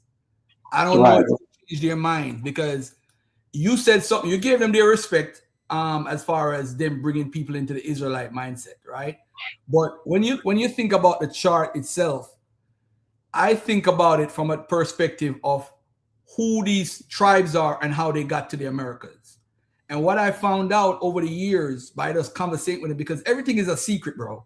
It's like even the King James black stuff. everything is a secret. They don't really put stuff out. It's like they scared. By the way, that's the next one I'm gonna expose because King James ain't no black man. That's the next one I'm gonna expose. I mean, I'm gonna debate whatever. You could do whatever you on it. I mean, oh no, if you're doing it first, if you're doing it first, I'm gonna fall back. Go ahead and do you, man. No, Zaya, do it after. I don't want to step on your toes, Garfield. If you gonna no, go ahead and do it because you know what that's gonna do. That's gonna prep them for what I'm gonna bring out in the debate. Because a lot of people don't know that the word black, how we use it, is very essential for Black Americans. I really think that if people study the word black, they'll get a better understanding of who they are. And then you mad Garfield because he's swarthy, tawny, and had a black boy. You're mad. You're not even right. That was his grandson. You don't even have the information right. You know what's weird, Zion? In 1660, right? King Charles II came back in power and bought a lot of paintings back. I'm saying when you were 18 and 19, right? You remember how you looked as a child, how your father looked as a child, and I don't know your relationship with your grandfather, but if your grandfather was alive when you were born and grew up, you would know what he looked like. Now, you're telling me that Charles II bought images that weren't him, or weren't his father, or weren't his grandfather? Why are you buying back the images that the guys took away? If that's the case, that's extremely well documented. Here's the problem, Garfield. By the way, the video that everybody plays, and I know you know this, but I just want to say this for your platform. The video that everybody plays of the elder exposing the 12 tribes chart, saying that's the hook, that's my teacher. That's my actual teacher. So we always knew in my temple that the 12 tribes chart was wrong. Stop. Because you know what? I was going to bring that up to you because I hit up Uziel in his inbox, but he got my inbox like weeks later. But let me ask you this, because they keep saying that guy, nobody knows him in One West. That's a lie. Let me explain something. So the people that's in One West today, even Priest Daniela could tell you, they're newer. Even their leader, what's his name? Johanna been there since like the mid 80s. One West go back to 69. My teacher, No Abba Bibbins, in 69, 68, and 67, they all attended Commandment Keepers. That's why my teacher is an authority in the conversation. Johanna wasn't around when Abba Bibbins was living. Johanna wasn't even around at that time. We talking about the 60s into the 70s, right? So we always knew again that the chart was wrong. Any question you want to ask me, by the way, I don't just want to ramble. Any question you want to ask me relating to how that chart came around, I definitely could tell you. It's just a matter of what you asking. How do you think that the Ethiopian World Federation, which Abba Bibbins was part of, do you think that actually influenced the chart? Because that's one of my theories. I don't really put it out there, but it seems like that chart may have influenced him along with British Israelism. Could I be brutally honest with you? Yes. I don't think that chart was that intelligently designed. For it to have been inspired by that. Like the chart, what came up from people that were barely educated, and I don't mean that to diss anybody, but we just got to keep it real. It came up from people that was barely educated. They had no background in the language. They barely understood the history. Abba Bibbins was on his way out.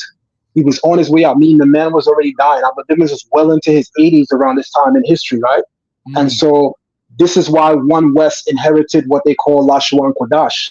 Abba Bibbins knew real Hebrew. None of his followers did, because before he died, he never had an opportunity to teach it to them.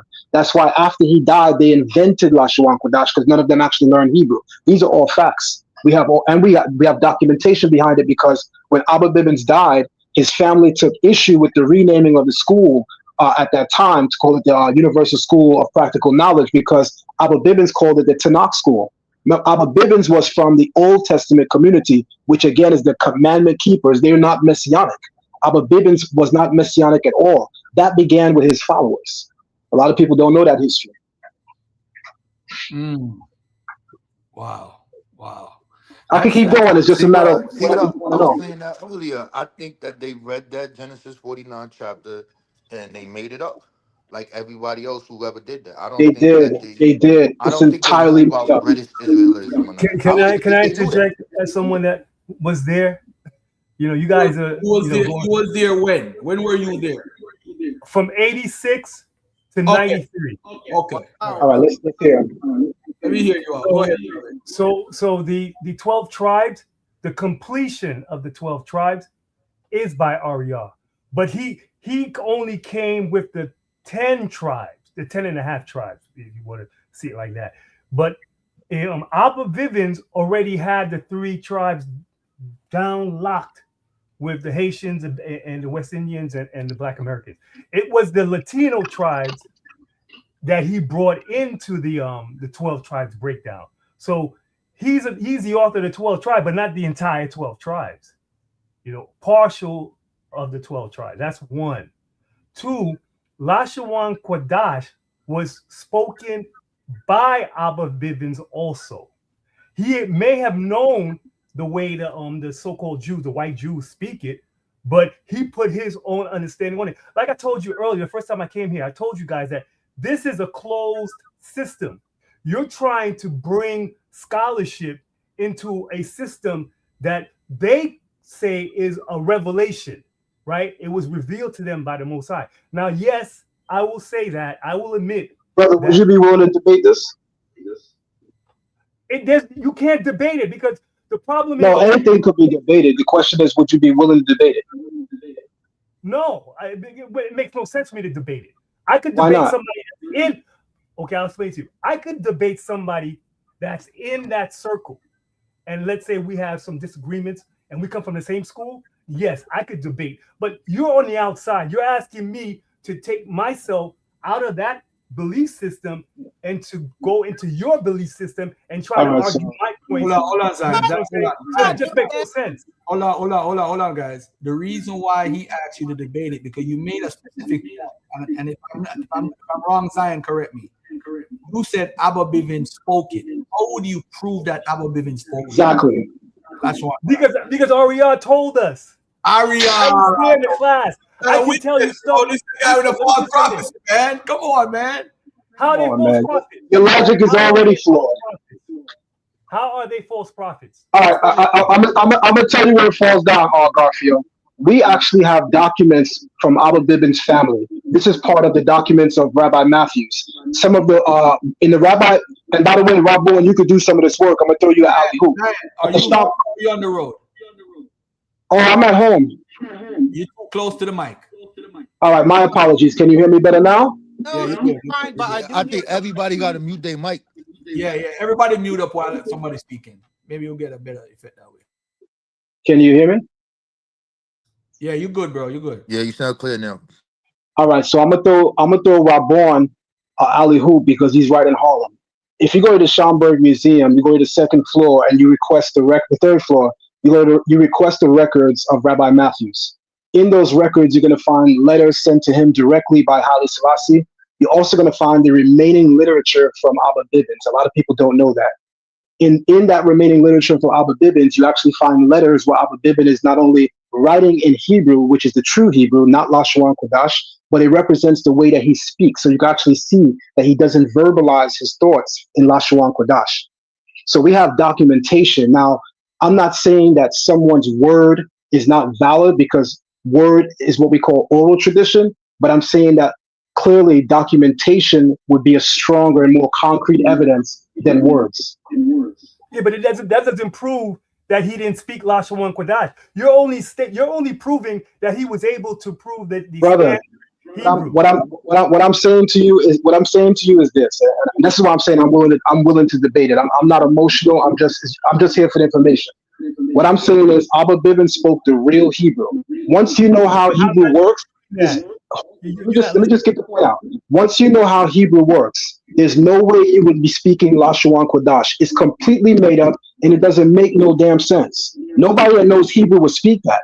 So the fact that you're saying that tells me you clearly don't know Hebrew either. That's why I'm saying if you know your stuff the way you're saying you know your stuff, you was there, why not debate it? Okay, I never said I spoke standard Hebrew. I know you don't. I can tell you don't. Okay, I learned the Lashawan Kodash. That's what was taught in the school.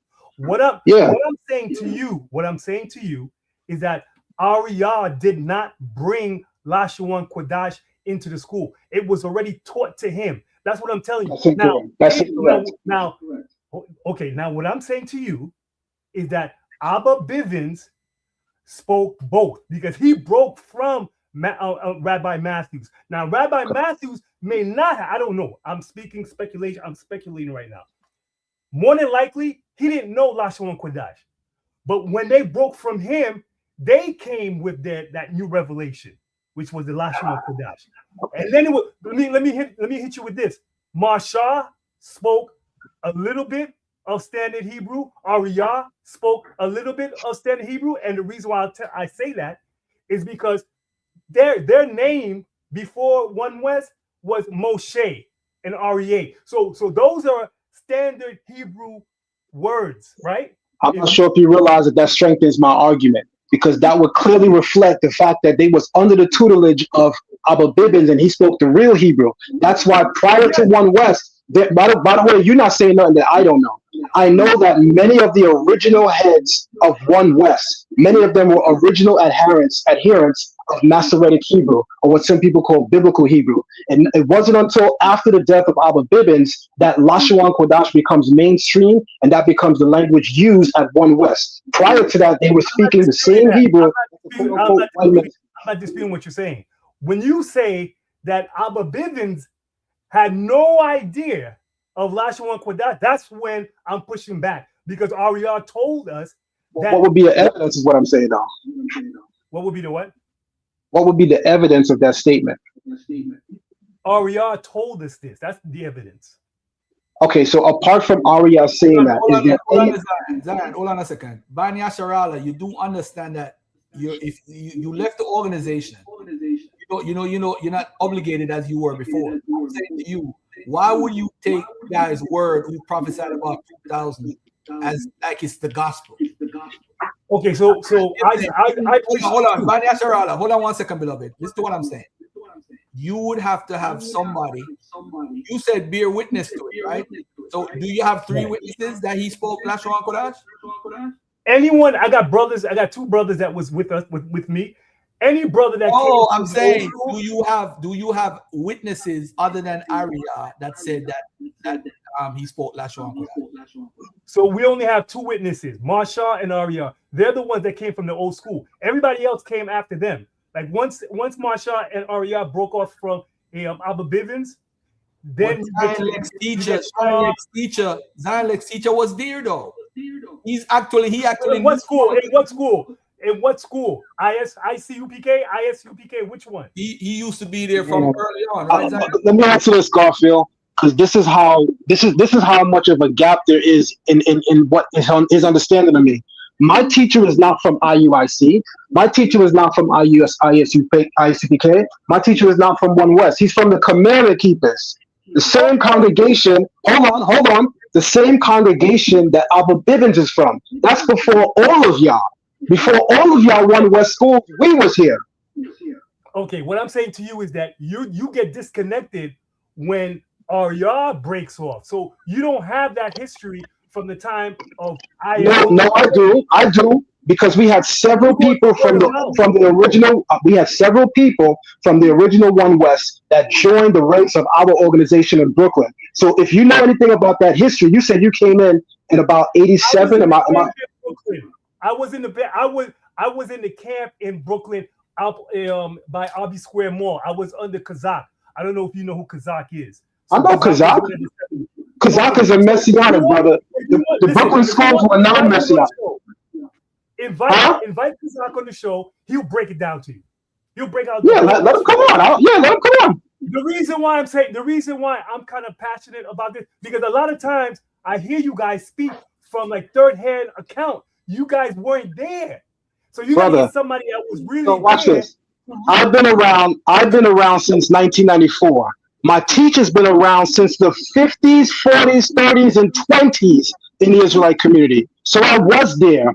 I was there for the 94 and on era. My teachers was there all the way from the 1920s until present day. You're not speaking to somebody that doesn't know. I have 32 years in this way of life. You have a little bit more than that. But my teachers have well over 80 and 70. What are you talking about? Okay, so all I'm saying is this: you want to invite Kazat because he was one of the 7 heads. Brother, what I want to do is debate you because you're saying a lot of things that's blatantly wrong.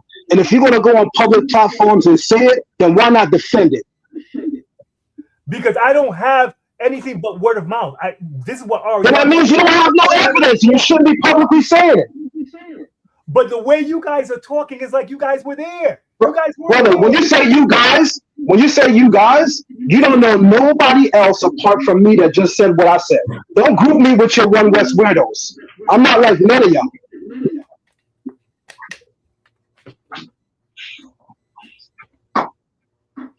Well, alrighty. Well, I heard one more thing. So he said that what's his name? You don't want to debate me because you know how to embarrass that. He said he identified 3 tribes already. Did he say that Abba Bivens did that already? Yeah. And there's no evidence for that. There's no evidence for that. Dude is up there literally lying. Nobody in One West even teach that. Stop it.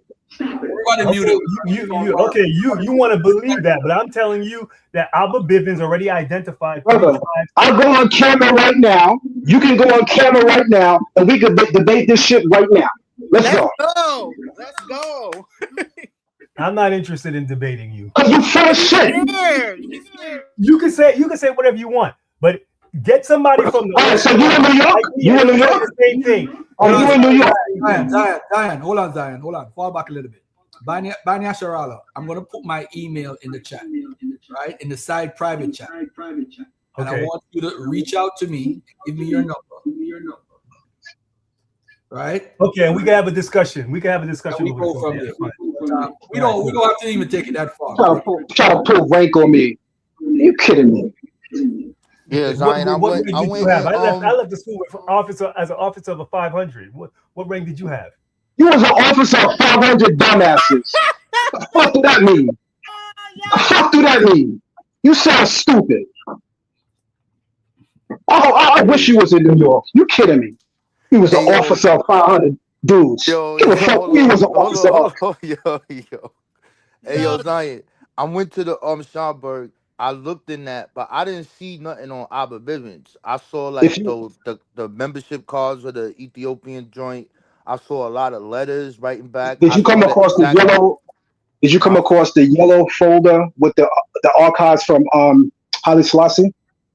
No. I came across the letter between Rabbi Ford and him. No. So inside of that yellow folder, if you want, I'll schedule a day and go with you. I'm actually free one day. In the yellow folder, it was like a newspaper clip. No. I don't know if there's a newspaper clip there. I don't know if they added anything, but I know for a fact inside of that yellow folder, you're gonna find the archives that was sent from Haile Selassie, because when Haile Selassie had to go to UK because of the whole Mussolini issue having beef with Italy, he asked Rabbi Matthews to represent him at a number of UN speeches. But by the way, that also kills the whole idea that Israelites was anti-African, because the commandment keepers had great relationships with African leaders, one of them being Haile Selassie, the emperor of Ethiopia. And we have the documentation. This anti-African thing started with the dummies in the Israelite community, which is One West. That's where that came in. The guys that don't speak Hebrew, the guys that say shalom, the guys that dress like monkeys. That's where all the ignorance came in the Israelite community. They erased all of the years of Israelites putting on work, how we worked. You think Israelites could have worked under Marcus Garvey and not be for Africa? Rabbi Ford worked with Garvey. You know Garvey wouldn't employ anybody that was anti-Africa. All that stupid shit comes in with One West. That's why One West doctrine gotta die, and that's why I promise you I'm gonna murder that shit. Yo, drop the bombs. Damn, I'm not even decided to come here and drop no bombs. Damn, my bad, Zion. My bad. Yo, man, let me calm down.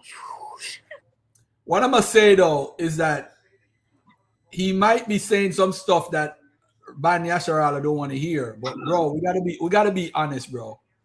We know the chart, the whole issue with the chart, and I need to get into this also. Let me just go into this slide real quick. In 1930, Ethiopia granted Ford's congregation 300 acres of land for the establishment of a black colony. Ford soon left for Ethiopia, followed by 50 members of the temple, so forth. All right, let's move on. Hold on a second here.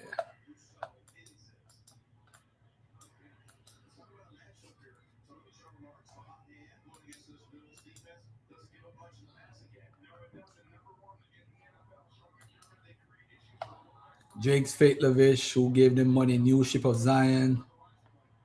Then you have this right here, All right. Fate Lavich, Rabbi Wentworth getting his rabbi ship, whatever. This is Rabbi Abba Bivens. So Asherala. So this is who you're talking about. Masha, Yaquab, Arya, Shar, and the whole school of thought. When they split, this is how you get ISUPK with Yahana. They split from Tazaryach, ICJGC, or whatever. Rasha broke. That you have Zabak today, Tahar, GMS, IUIC, House of David split. So Arya, this is him right here. This is the guy that made up the 12 tribe chart. But Arya, Ban Asherala, send me an email real quick, bro. Yeah, I'm sending it right now. All right.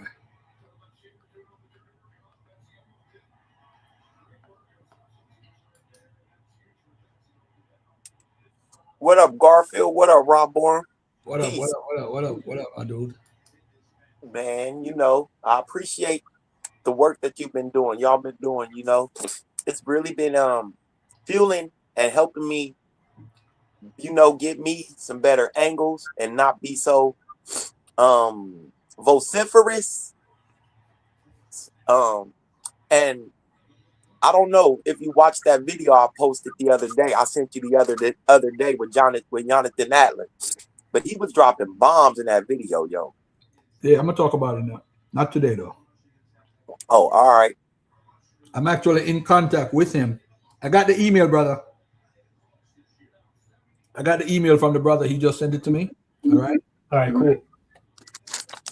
You said you in contact with Jonathan Adler? Yeah. What y'all talking about his Zayden's work? He had sent me his book because it was downloadable for free for like 3 weeks. So yeah, I downloaded it. The archaeological one. Yeah.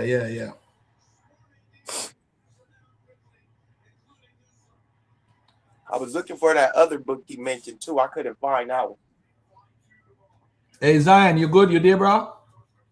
That was a good conversation. I'm definitely good, Garfield. I tell you what, man. You know, because of our past issues, I was a bit hesitant on coming on your platform. But I think that those days is over, man. So my apologies for feeling that way. But I love to come on your platform and either be questioned on those views of Israelites, and I definitely would like to debate this brother or anybody from One West on the origin of the 12 tribes chart in Lashuan Kodash. I have the history. I have it in documentation. I'd love to debate them. Like I said, I have a 3-part presentation. I only presented one. I told everybody when I did it that 2 and 3 is the nail in the coffin. The nail in the coffin is presenting the documentation from this to show you that we know it was made up. I need to see that. That's gonna be fire. One thing with Zion always have ammunition in the box, you know, like ready. Of course. Yo, he do this. Nah, but yeah, man. But I gotta go, Garfield. It's been a pleasure, man. I'd love to have you on my platform. If you want to bring me back to something, man, even for a debate, I'm with that. All right, cool. Listen, the brother Bani Asherala, maybe to do a official conversation, you and him. If he's in New York, we should do a one-on-one in person. I don't know, Bani Asherala, you done with that? What are you up to? Well, I'm not active. You know, I'm not active in that in that world, in that movement. You know, that when 2000 came and nothing happened, I moved on. like I told you earlier, I hold on to some of the tenets in the doctrine, and some of the other stuff I just reject now because of things that have happened, with the school, Y2K. I'm not gonna lie, brother. I'm not gonna lie. I'm gonna keep it real. You sound soft as hell. I don't think you was a leader of no 500 people. I'm sorry. You sound soft as baby.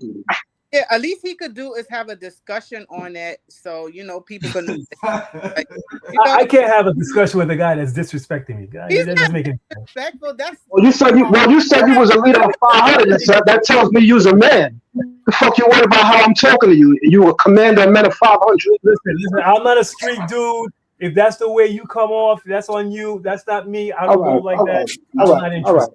I didn't like no disrespect in no way. Like I meant that very disrespectfully. To be clear, very disrespectful. I don't know what's wrong with the man today. That was funny. Try to pull rank. I'm a commander of 500 men. Then when he's asked to go in the ring, he said, "I'm not active." Fuck out of here. Yo, the man. Come on, I'm gonna flip that. Going up on a Sunday. Going up on a Sunday, y'all. Yo, Zion is funny as fuck. I gotta go, man. Salute to y'all. Take care. All right, later, bro. All right, Zion, you're wild, brother. Yeah, that was I don't understand the man dynamic. Like, what is disrespectful? He didn't call It you. wasn't disrespectful though. In the debate arena, that's a shot. That's janking your chain. I understand what he's doing, but and it's beautiful. I'm Listen. laughing. I'm in my 50s, right? I don't have time for that. Okay, that's a disrespectful thing to say. If you feel that that's not disrespectful, then that's on you. For me, that's a disrespect. Okay, I don't play. I'm trying to get it. Like, what is the I have disrespect part? almost a 30-year-old son. If you're in a particular environment and this is what it is, it's not disrespectful. Grow up here, then like Zion is saying. Well, listen. I didn't come here. That's all he did. It's not I didn't come here to speak to this guy. If you're not interested in the shot, then you laugh it off. You laugh it off. You say good. You laugh it off. You say good one, Zion, good one. You just laugh it off. You're not interested in the debate. You don't take the bait. But you don't go and get all emotional and talk about disrespect, because what you're giving Zion is another shot at your head. So wait a second. So I'm emotional, but his outburst and his disrespect isn't emotional? That doesn't make any sense. Okay, his response to me was emotional by calling me out my name. And you're saying that I'm emotional? We're not on the same platform. I don't think so. It depends how you internal the information. You making it personal. He didn't call you out your mother. He didn't talk about your family. He didn't tell you to meet him at his house. I mean, meet me in the ring. I'm gonna beat you up. I'm gonna knock your head out. I'm gonna smash your teeth out. You know what I thought about? I forgot to ask Zion if he would debate Tazaryach. No. Brother, he's supposed to debate you or me. God damn it. Well, I don't. But anyway, yo, listen, subject. You can't be telling niggas to don't get mad, son. You be violating, you violate. I'll block your ass on Facebook. That's what we do. Sometimes we see it as disrespect, huh? You don't think so, Cedric? Sometimes you are completely non sequitur, not making any sense. You are all up in your emotions, going crazy, and accusing me of being a what? A what? A what? What was your nonsense you were talking? I don't even remember. I just blocked you because I got tired of hearing your mouth. I could just block you. Yeah, I know. You gonna always hate me because I beat the suit out of you. I know, bro. It's all good. You know what I'm saying? As far as I'm concerned, you ain't got nobody, and I don't know why you still got the name pseudo killer. You ain't killed nobody in the debate yet. Bruh. Until you get a body, then you can talk to me. I can't talk to you no more, Cedric. First of I all, can't talk to you no more, you Cedric. whitewashed. And You number whitewashed the two, the moment Bible. I The jumped main in reason here. for Everybody this quiet. is that Everybody the quiet. cult I grew up in connected Garfield these two playing the things video. You in a gotta chill very out. strange way, based on an idea called British Israelism. And even though I left the cult as an adult, rejected its ideas, and have since converted to a mainstream branch of progressive Judaism, it was this particular theory that sparked my lifelong interest in charting history. So in this video, I'm going to tell you a little bit about what British Israelism is. And because this theory unfortunately still comes up from time to time in discussions about royal genealogy, I'm also going to tell you why British Israelism is wrong.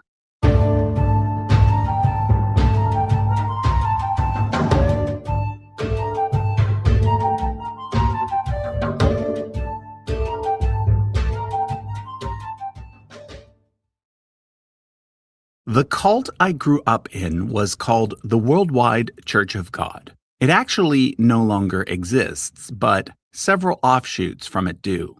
Collectively, the ideology of these groups is called Armstrongism, named after the founder of the Worldwide Church of God, Herbert W. Armstrong. In this video, I'm not going to go into great detail about the differences between a cult and a religion, but generally speaking, cults have the following 4 characteristics. 1. A single charismatic leader who is the ultimate authority on all things, and whom the cult members follow unquestionably. 2. Almost perfect uniformity when it comes to beliefs and behaviors. Critical thinking skills and differences of opinion, even on minor issues, are actively discouraged, usually by means of strict rules, a rigid hierarchy, and subtle brainwashing techniques. 3. An elitist attitude combined with separation from the larger society. In other words, there's the belief that the cult is right and everybody else is wrong. Even in cases where the cult members don't actually live together, they are usually encouraged to spend most of their time doing cult-related activities and to limit time spent with outsiders. Finally, 4. Weird or wacky beliefs that fall outside of generally acceptable societal norms. Now, for some people, any kind of belief in God is considered to be a weird or wacky belief. But regardless of your position on that, believing in God is in fact a generally acceptable societal norm, as is going to a place of worship, praying, and singing religious songs. But cults tend to go beyond this sort of stuff. For example, my cult believed that God was going to destroy the world very soon, that a European superpower called the Beast was going to appear, and that we, the chosen few, were going to hide out in Petra. But one of the other weird and wacky beliefs that the Worldwide Church of God promoted is something called British Israelism. The idea first became popular in the 1800s, and today it is still being promoted by groups such as those that follow a white supremacist ideology called Christian identity. But during the second half of the 20th century, which is when I was born, it was primarily associated with the Worldwide Church of God, due to a short book written by Herbert Armstrong called The United States and Britain in Prophecy. So now let me give you a brief overview of the theory. In my biblical genealogy series, I talked about how Jacob had 12 sons and how the descendants of those sons eventually became the 12 tribes of Israel. Well, around the time that the biblical story moves from legend to real history, the ancient Israelites lived in 2 separate kingdoms. The southern one was called the Kingdom of Judah and was comprised of 2 tribes, Judah and Benjamin, whereas the northern one was called the Kingdom of Israel and was comprised of the remaining 10 tribes. The northern kingdom was conquered first by Assyria, and a portion of the population was carried off and settled elsewhere, whereas the southern kingdom was conquered a bit later by Babylon. Some of the Judahites were carried off too, but they were later allowed to return under the Persians, who called their land Judea. Eventually, the people living there became known as the Jews, and history is pretty clear about what happened from this point on. There was the Maccabean revolt, the wars with Rome, and then eventually the Jews became scattered throughout Europe and the rest of the world. But British Israelism is mostly concerned with what happened to the other 10 tribes, those that comprised the northern kingdom of Israel, and who supposedly became lost to history after being conquered by Assyria.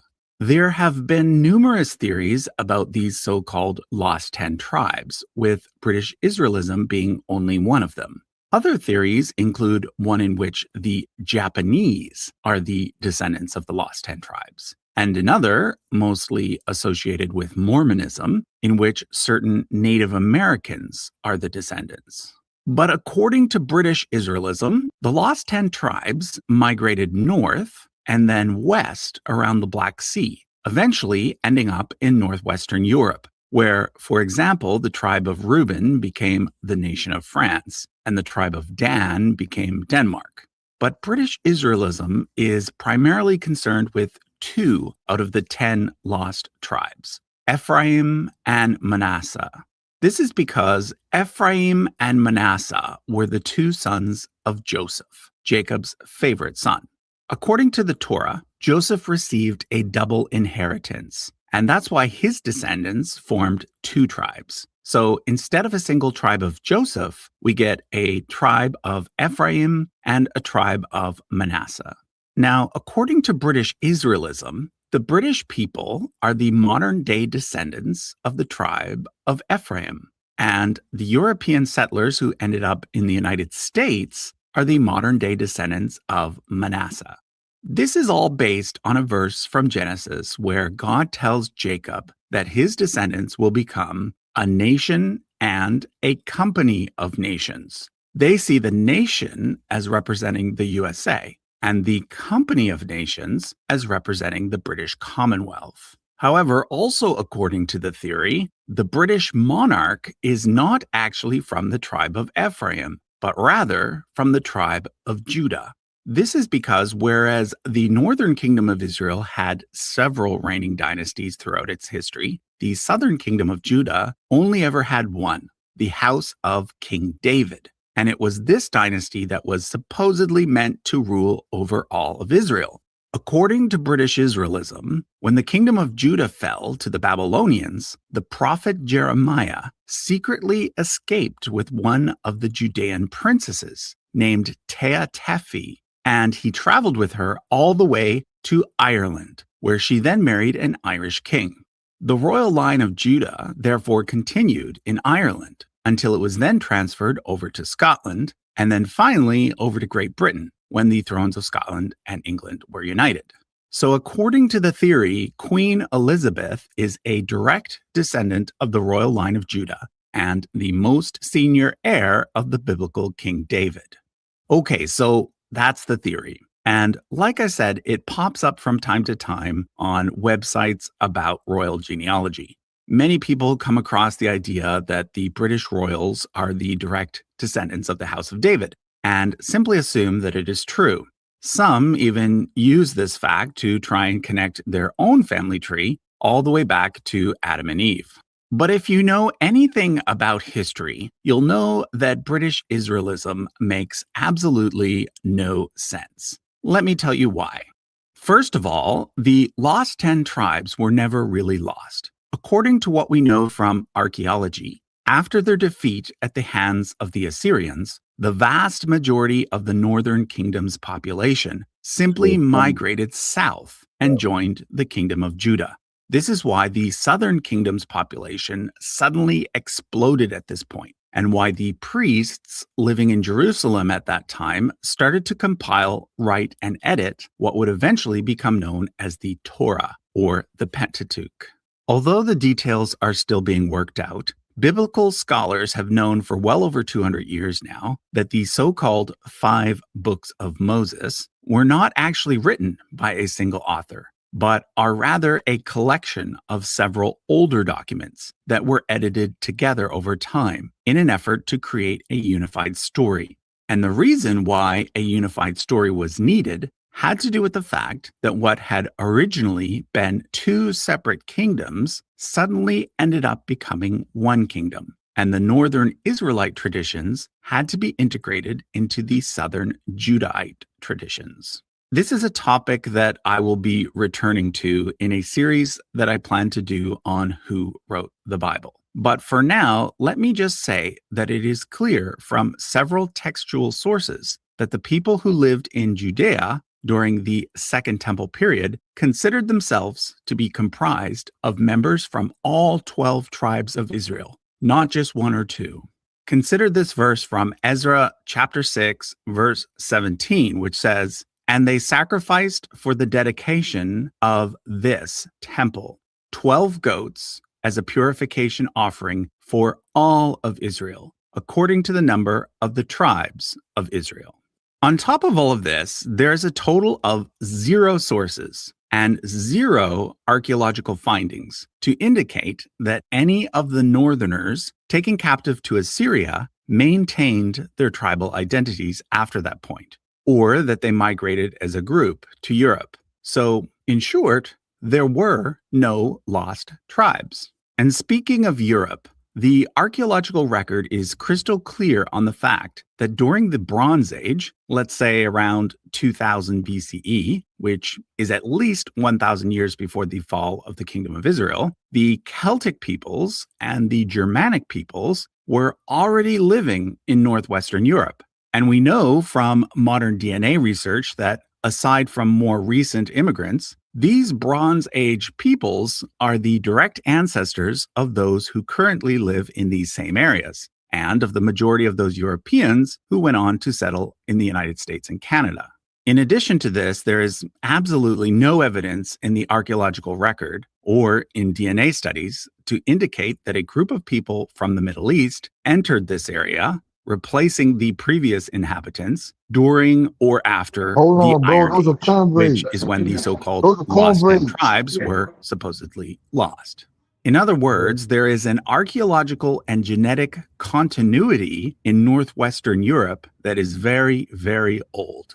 On top of all of this, we also have linguistic evidence. Linguistically, Celtic languages and Germanic languages, which include English, are part of the much larger Indo-European language family, whereas the ancient Israelites quite clearly spoke a language that was part of the Semitic language family, which also includes modern Hebrew and Arabic. There is absolutely no evidence that English in any way developed from ancient Hebrew. Then there's the whole idea of the British royals being the descendants of the house of King David. That entire part of the theory hinges on a claim that a Judean princess escaped around the time of the fall of the Kingdom of Judah and traveled all the way to Ireland. As you might have guessed, there is absolutely no evidence that such a thing ever occurred. In fact, the earliest mention of Tea Tephi is in an 1861 book by a Reverend Glover, and it would appear that Glover simply made the whole story up.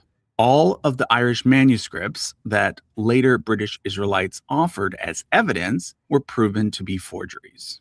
And then finally, there's the elephant in the room. What's the motivation behind the whole theory anyway? Well, the whole thing is centered on the idea that white Anglo-Saxon people living in the United States and the British Commonwealth have a special God-given destiny, and that they have been given a special birthright from God to the exclusion of all other groups of people. So not only is the theory wrong, it's also very racist. Herbert Armstrong likely picked up the idea while living in Oregon, a state that was a hotbed of white supremacist activity in the 1930s and 40s, which is when he left his previous church and established the Worldwide Church of God.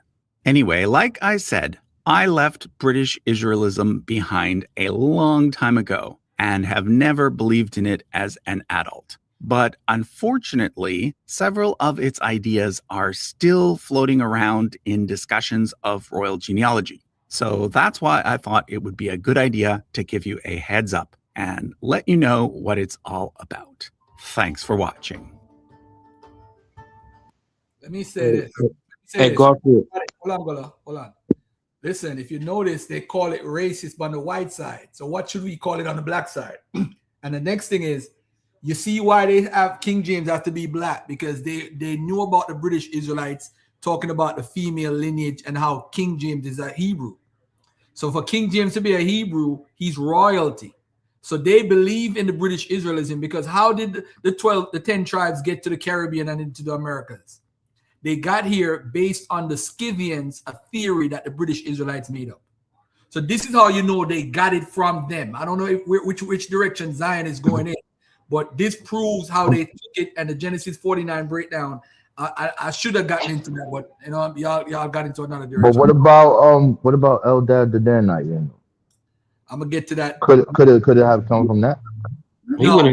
he supposed to go to Africa.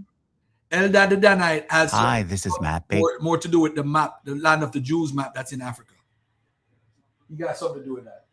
Yeah, that's like that's the Ethiopian stories and shit. They got like festivals for that. All Like right. Play this video here for like 20 minutes.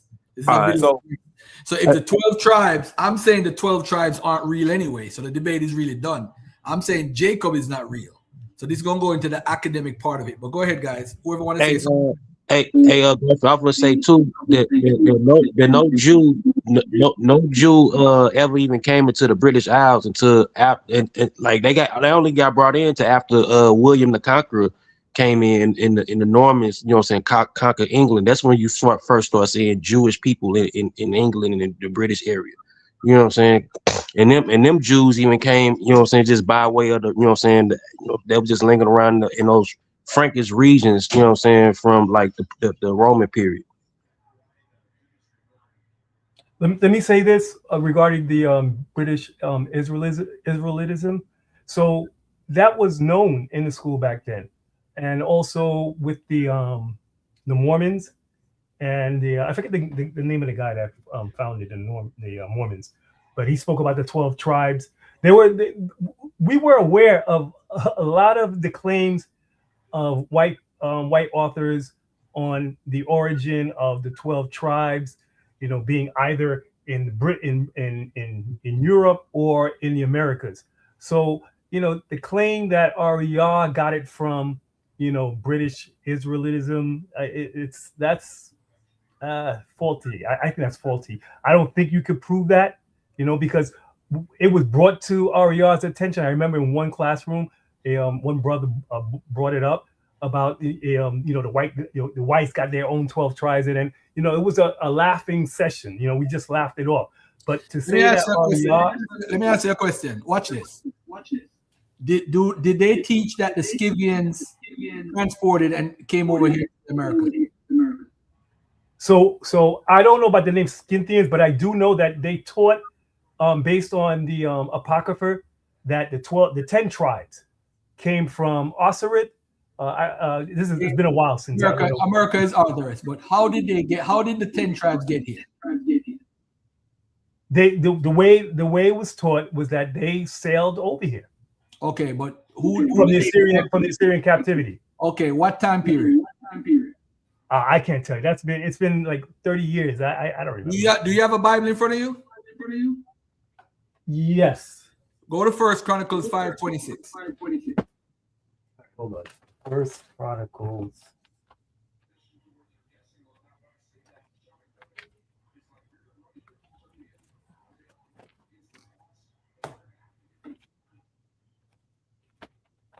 $5.46. 5:26.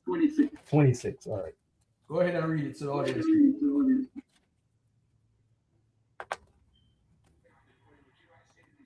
All right. It says, let me get my glasses.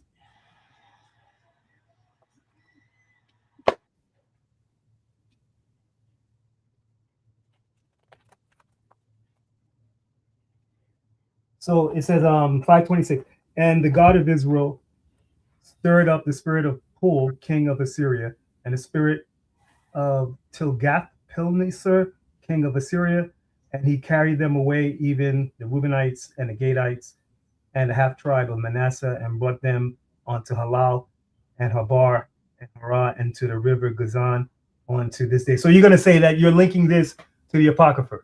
No, I'm saying to you that the Apocrypha makes no sense, because how could they be there unto that day? You know when Chronicles was written? No, I don't remember. Tell me. Chronicles was written between 280 BC and 320 BC. The Apocrypha, if it's written by Ezra, as you guys believe, was gone from before that. So if they're already gone to the Americas or wherever, how could the Bible writers say, "Oh, they're there until this day"? It contradicts Second Ezra. No, I that's your interpretation, because you're assuming you're assuming. But hold on, let me just say this: you are assuming. That bullshit, bro. Why do you still believe that bullshit? You gonna let me talk? Go ahead, bro. All right. So you are assuming that the entire 10 tribes left Assyria to come to the Americas, and then you're using this scripture to debunk it. Am I correct? Yeah. Okay, so that's an assumption, right? Let's be honest. Hold on a second. Before you say another word, right? I'm gonna put something on the screen for you right now. I'm gonna put something on the screen. Don't say anything yet. It's on the screen real quick. Don't move. And the reason why I'm putting this on the screen, because you're saying that all the tribes came and whatever, right? Now, if that's the case, this makes no sense, because this is saying all the tribes came. This is why they no, that's not true. No, that's not true. So the way Ariah taught, he says the bulk of the tribes came to the Americas, but then First Chronicles Israelites. You gonna let me talk? Yeah. All right. So the bulk or the majority of the tribes came here, but you had Israelites scattered in the four corners. That's how he taught it. In the original 12 tribes chart, at the bottom, it would say, and the Israelites scattered throughout the four corners of the earth. So the recent 12 tribes table may not say it, but in the old school one, it had it. It had the 12 tribes, and then it had the Israelites scattered abroad. All right, let me ask you a question. Do you think First Chronicles 5:26 is stating that God, Reuben, and half a tribe of Manasseh that went, who the Assyrians took, they're saying that they remained there until this day? So this is all the way in the third century BC. We already left with the second Ezra. Okay, but again, it goes to you assuming that means all of the members of those tribes. And I'm telling you, no. Hold on. Stop right there. Why do you think First Chronicles 5:26 is specifically saying half the tribe of Manasseh, God, and the Reubenites that were taken? If those are the ones that are taken, that means he's referring to the ones that were actually taken. So what are you saying? I'm not disputing what you're saying. What I'm saying to you is that's like me saying Jamaicans came to the United States. Does that mean all Jamaicans came to the United States? No, First Chronicles 5 is referring to the people that were taken by the Assyrians, my brother. That's who they're referring to. Let me read it again. Hold on a second. Hold on. That's who they're referring to. That's why they say that's why they say when Tiglath-Pileser took them, that's the guy who removed them from the era from the Assyrians. That's why he's referring to them. Specific. Okay, so how do you know that the other tribes didn't eventually go into, because there's another scripture, I think it's in Isaiah. Is it in Isaiah? There's another scripture where it says that the entire 10.5 tribes was carried into captivity into Assyria. Of course, I don't remember exactly where. Of course, 2 Kings 17:6 and 2 Kings 17. I don't understand your argument. No, all right, you know what? This is just basic at this point. But listen, let me play this video and call it a day, man. We don't even understand anything. But let me ask you this. This is very important. What were some of the books that they gave you to read to confirm some of their belief systems? So the main books were the Apocrypha, the No, no, no, Bible. no, not Bible books, not Bible books. I'm talking about outside the Bible books. So the way it was taught was that the higher ups were the ones to do the scholarly work. So we weren't supposed to tamper with the books because we weren't seasoned in scripture to be able to discern when so-called Esau was lying or when he was telling the truth. So we didn't venture, like the rank and file didn't venture into other books, right? Unless it was sanctioned by the higher up. So an example of a history book, I'm trying, this is over 30 years ago. It's hard to remember. I do recall the Josephus. I recall Apocrypha. Like I said, most of the scholarly work was done by them, and then they taught it to us. Okay. All right, bro. All right, let me get into this video. Pay attention. Today, I'm going to discuss the real origin of the 12 tribes of Israel. And by real, I mean the historical origin, according to secular academia, as opposed to the origin that's described in the Bible. Because, according to a literal reading of the Bible, the origin is simple. Abraham had Isaac, Isaac had Jacob, and then Jacob had 12 sons, whose descendants went on to become the 12 tribes of Israel. However, if you're familiar with this channel, you'll know that I, like most historians, view the characters described in Genesis and Exodus as being more mythological or legendary than historical. So the question comes up, if the Jacob described in the Bible wasn't a real person, and if he didn't really have 12 children, then where did the 12 tribes come from? Well, that's exactly what we'll be exploring today. But first, I want to tell you about today's sponsor, Speakly. Have you ever wanted to learn German, or perhaps French, Italian, Spanish, or Russian? Or maybe you want to improve your English? Well, Speakly can help. Speakly was created after its founders spent 6 years studying thousands of language learners. The result was an app that lets you learn languages 5 times faster than usual. With just 30 minutes of practice per day, you'll be able to get along well in real-life situations within just a few months. And the great thing about Speakly is that it lets you customize your learning. You can choose what time of day you want to learn, whether you want to focus more on speaking or writing, and how exactly you want to study new vocabulary words. It even recommends music for you to listen to in your target language. So if you're interested in learning a new language, you can try out Speakly now. Use the link in the description or pinned comment to get a free 7-day trial followed by 60% off if you choose to get the annual subscription. All right, back to the 12 tribes of Israel. Let me start by making 2 important points about the Bible that unfortunately a lot of people don't seem to know or understand. The first is that the Bible began to be written in the Iron Age, not the Bronze Age. This is something that not only do biblical literalists get wrong, but many non-religious people as well. This is because a famous atheist once joked that the Bible was written by a bunch of Bronze Age goat herders. Unfortunately, the phrase stuck, and it ended up becoming a meme. But here's the thing. The Bible wasn't written by Bronze Age goat herders. It was written by Iron Age city dwellers. Now, you might be thinking, Bronze Age, Iron Age, what's the difference? They're both a really long time ago. Well, if you want to understand anything at all about the history of the ancient Near East, and in particular how the Bible fits into it, the difference between the Bronze Age and the Iron Age is actually quite important. Let me explain by briefly comparing the biblical account of things with what really happened. The Bible's story begins approximately 4000 BCE with Adam and Eve. We then get Noah and the flood around 2500, the 3 patriarchs around 2000, and the Exodus around 1450, although some date it later to around 1250. This is then followed by King David around 1000 and the divided monarchy starting around 900. Okay, let's now compare that to what really happened. The secular account dates the Earth to around 4.5 billion years ago, and the emergence of Homo sapiens to around 200,000 years ago. However, when it comes to history, we usually say that began around the year 3300 BCE, because that's when the very first written records were made.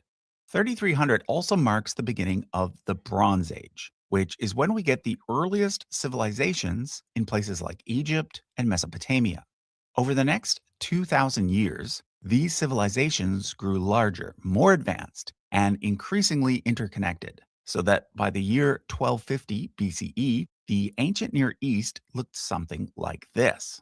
Of major note is the fact that Canaan was actually controlled by Egypt at this point.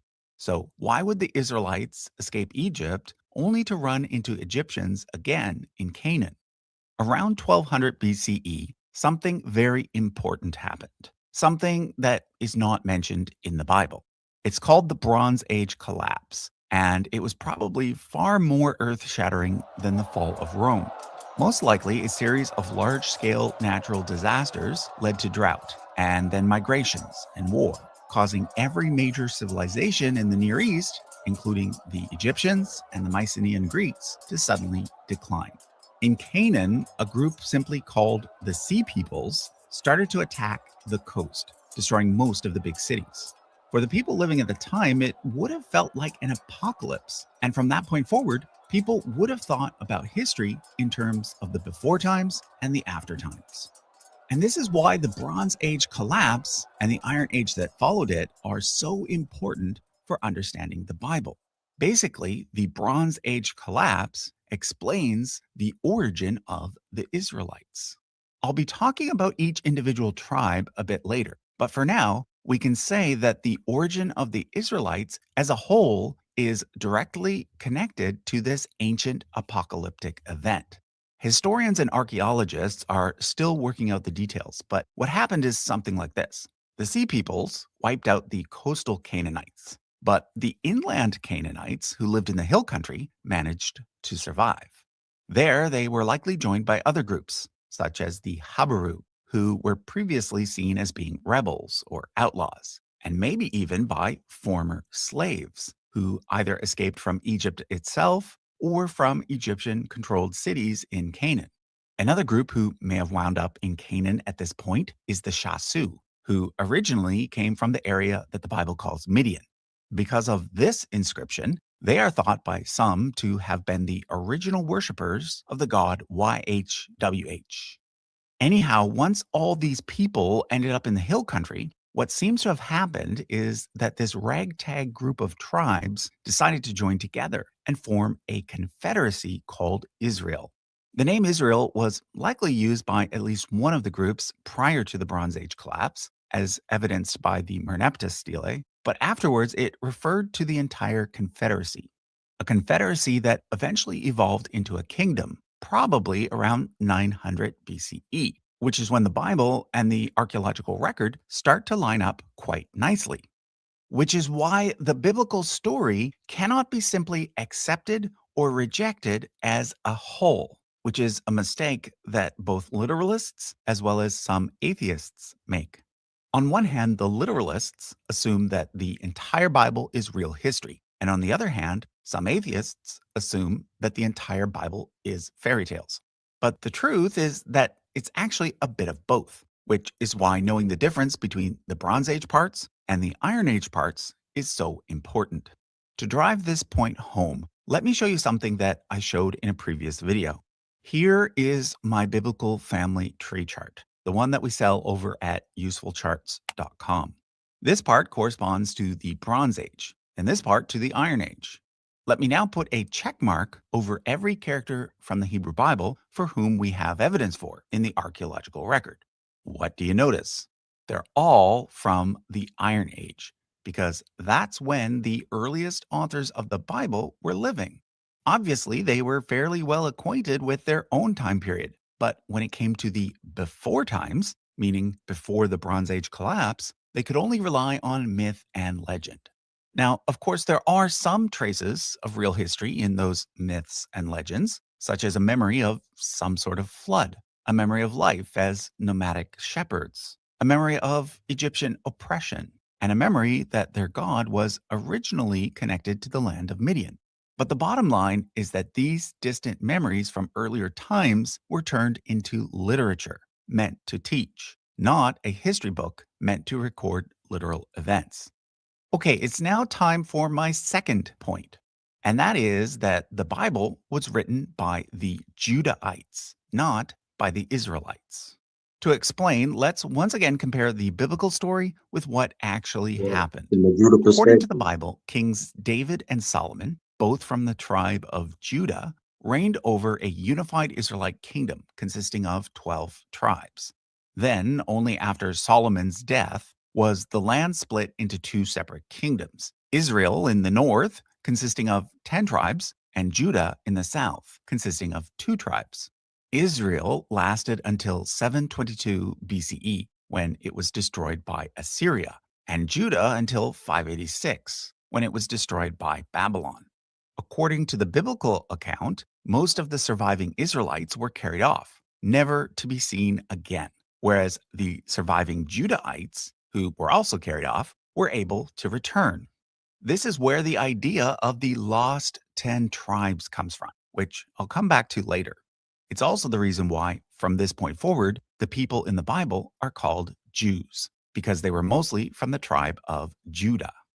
Okay, let's now look at what really happened. Although there is still some debate about this, many scholars now lean toward the position that a unified Israelite kingdom under David and Solomon never actually existed. This is because the archaeological record indicates that prior to 900 BCE, the population in the region was much too small and mostly rural. However, after 900, we get lots of evidence for a large, wealthy kingdom called Israel, centered at Samaria and ruled by kings such as Omri, Ahab, and Jehu. We also get evidence for a kingdom centered at Jerusalem, associated with a person named David, but it's relatively quite small. Known as the Kingdom of Judah, it doesn't really flourish until after the Kingdom of Israel is destroyed. When that happens, Jerusalem grows exponentially, presumably because many of the Israelites from the north survived by moving south to join Judah. Now, in a previous video, I talked about the documentary hypothesis, which posits that the first 5 books of the Bible were written not by Moses, but by 4 distinct authors, or groups of authors. According to the original version of the hypothesis, J and E were both written before 722 BCE, and D and P were written after. In fact, E was assumed to have been written by someone living in the northern kingdom of Israel.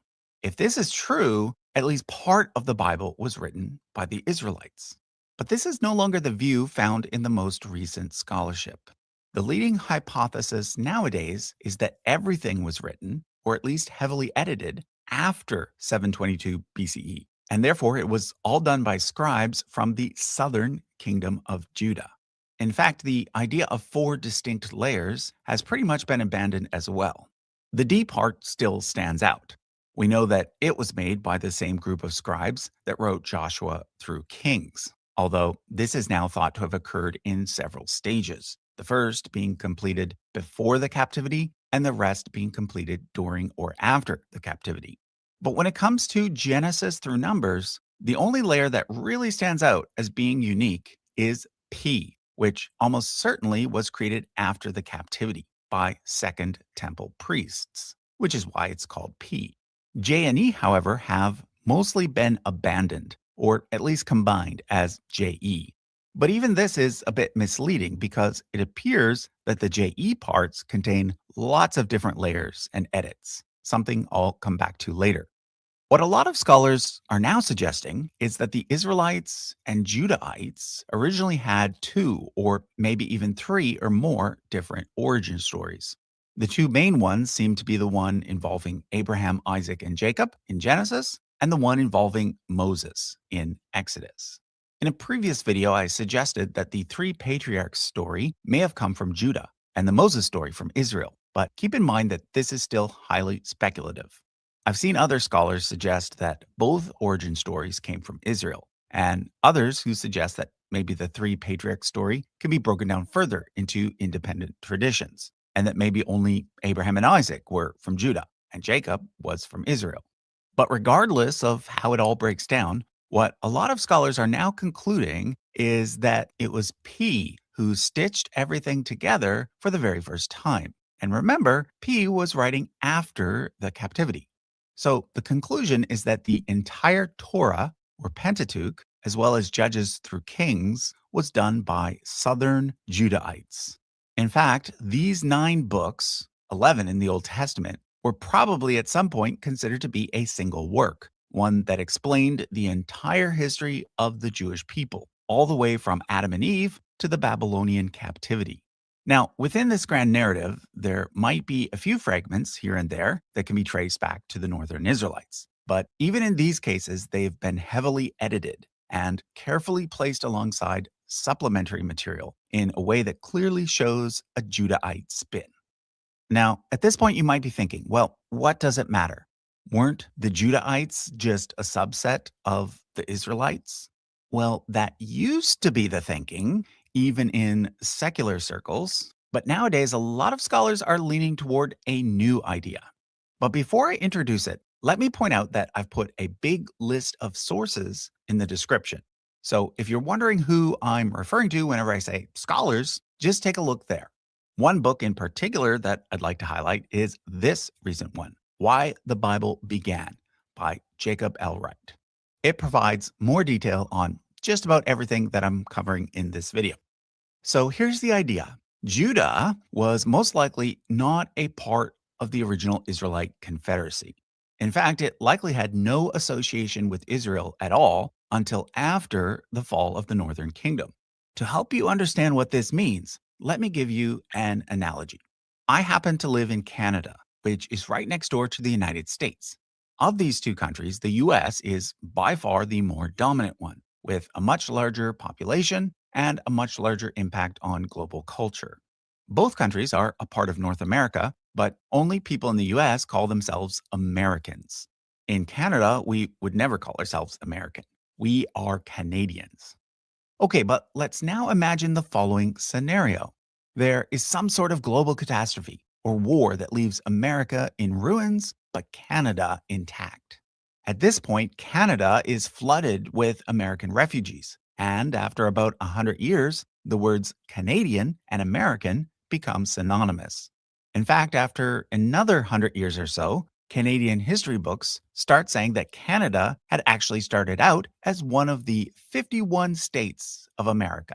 Now, of course, the truth of the matter is that America has never had 51 states. We all know that it currently has only 50. Well, what if there never actually were 12 tribes of Israel? What if the whole thing was made up later in order to insert Judah into Israel's history? Well, that's the idea that I'm now going to explore. And take note that for this part, I'll be relying heavily on the work of Andrew Tobolowsky. Again, you can find the complete list of sources in the description. Let me start by going over the names and locations of the 12 tribes. Remember, according to the Bible, the 12 tribes descended from the 12 sons of Jacob. Jacob's first 4 sons were Reuben, Simeon, Levi, and Judah, all born to Jacob's first wife, Leah. In terms of geography, all 4 of these tribes ended up living in the south, although take note that the tribe of Levi was not actually allotted any land, because they were instead tasked with religious duties. Although they were originally spread out throughout the land, eventually most ended up in Jerusalem, where the temple was located. The next 4 children were Dan, Naphtali, Gad, and Asher. These children were not born to either one of Jacob's wives, but rather to his wives' servants, Bilhah and Zilpah. Note that these 4 tribes all inherited land on the periphery. Next came Issachar and Zebulun, again from Leah. They were given land here. Finally, we get Joseph and Benjamin, the 2 children of Rachel, Jacob's favorite wife. Their land corresponds to the core regions of Israel, although take note that the descendants of Joseph eventually get split into 2 tribes, Ephraim and Manasseh. This means that there were actually 13 tribes, not 12. This is usually resolved by leaving out Levi or by combining Ephraim and Manasseh into Joseph. Okay, now that you're familiar with who's who, Let me show you why some scholars think that the whole 12-tribe concept was a late Judahite invention. As I mentioned earlier, the first 9 books in the Hebrew Bible, or 11 in the Old Testament if you remove Ruth, were likely originally meant to be a single work. It was created sometime during the Second Temple period by stitching together a bunch of older texts and inserting new material in between. And here's what's interesting. In this entire grand narrative, the 12 tribes are listed by name only 18 times. 10 of these are in sections that are pretty much universally attributed to P, meaning that they were added very late. An additional 2 are usually attributed to an even later redactor, sometimes called R. Now, the original documentary hypothesis only applied to the Pentateuch, and thus Joshua through Kings is usually just labeled as D due to their association with Deuteronomy. But nowadays it's thought that there might be some P sections in these books as well. These 2 are strong candidates for that, which leaves us with just 4 references to the 12 tribes that might predate the Second Temple period. Let's now look at them one by one, starting with a list found in Judges 5. This chapter is known as the Song of Deborah, and it stands out from the material before and after it, both in terms of style and language. It appears to be a very old hymn that the Deuteronomists inserted into the narrative. In fact, some scholars believe that this chapter might be the oldest bit of text in the entire Bible, and one of the very few that was written in the north before 722 BCE, which means that this is quite likely the oldest list we have of the Israelite tribes. So let's take a look. First off, you need to know that this hymn is about a famous battle, and it talks about the tribes who participated and the tribes who did not. So the participating tribes are listed as Ephraim, Benjamin, Machir, Zebulun, Issachar, and Naphtali, whereas the non-participating tribes are listed as Reuben, Gilead, Dan, and Asher. So first of all, that's only 10 tribes, not 12. Second, there are 2 unfamiliar names, Machir and Gilead. Elsewhere in the Bible, Machir is said to have been the son of Manasseh. So the assumption is that the tribe of Machir is probably Manasseh. Likewise, Gilead is where the tribe of Gad was located. So again, the assumption is that Gilead is probably Gad. So who's missing then? Interestingly, it's Judah, Simeon, and Levi, the 3 tribes who made up the southern kingdom of Judah. However, in the flow of the narrative, the north and the south had not yet been divided. So why were these 3 tribes not mentioned? It can't simply be because they didn't participate in the battle, because the hymn specifically goes out of its way to reprimand those who didn't. So the conclusion is that maybe in the original Confederacy, there were only ever 10 tribes of Israel, not 12. The next oldest tribal list is found in Deuteronomy chapter 33. It's known as the Blessing of Moses because it contains separate blessings given by Moses for each tribe. This time, Judah and Levi are mentioned, but again, not Simeon. However, when you look at the original Hebrew, the first 2 blessings for Reuben and Judah stand out as being quite different, which indicates that this part may have been inserted at a later date.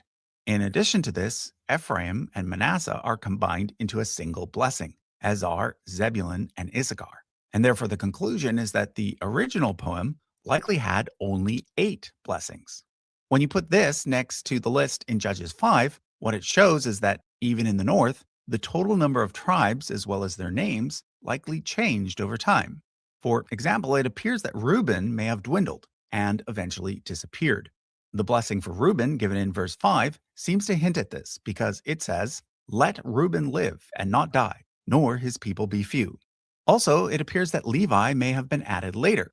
Interestingly, the name Levi actually means joined, and according to Richard Friedman's book, The Exodus, the tribe of Levi may have been the only tribe to have experienced some sort of literal exodus from Egypt. One of his main arguments is the fact that all of the personal names for individual Levites found in the Bible are names that have Egyptian origins, whereas most of the other names have Canaanite origins. Others have suggested that maybe the Levites had been priests in Egypt, perhaps even the leading priests under Akhenaten. So maybe it was this new tribe that introduced the idea of monotheism to the Israelites.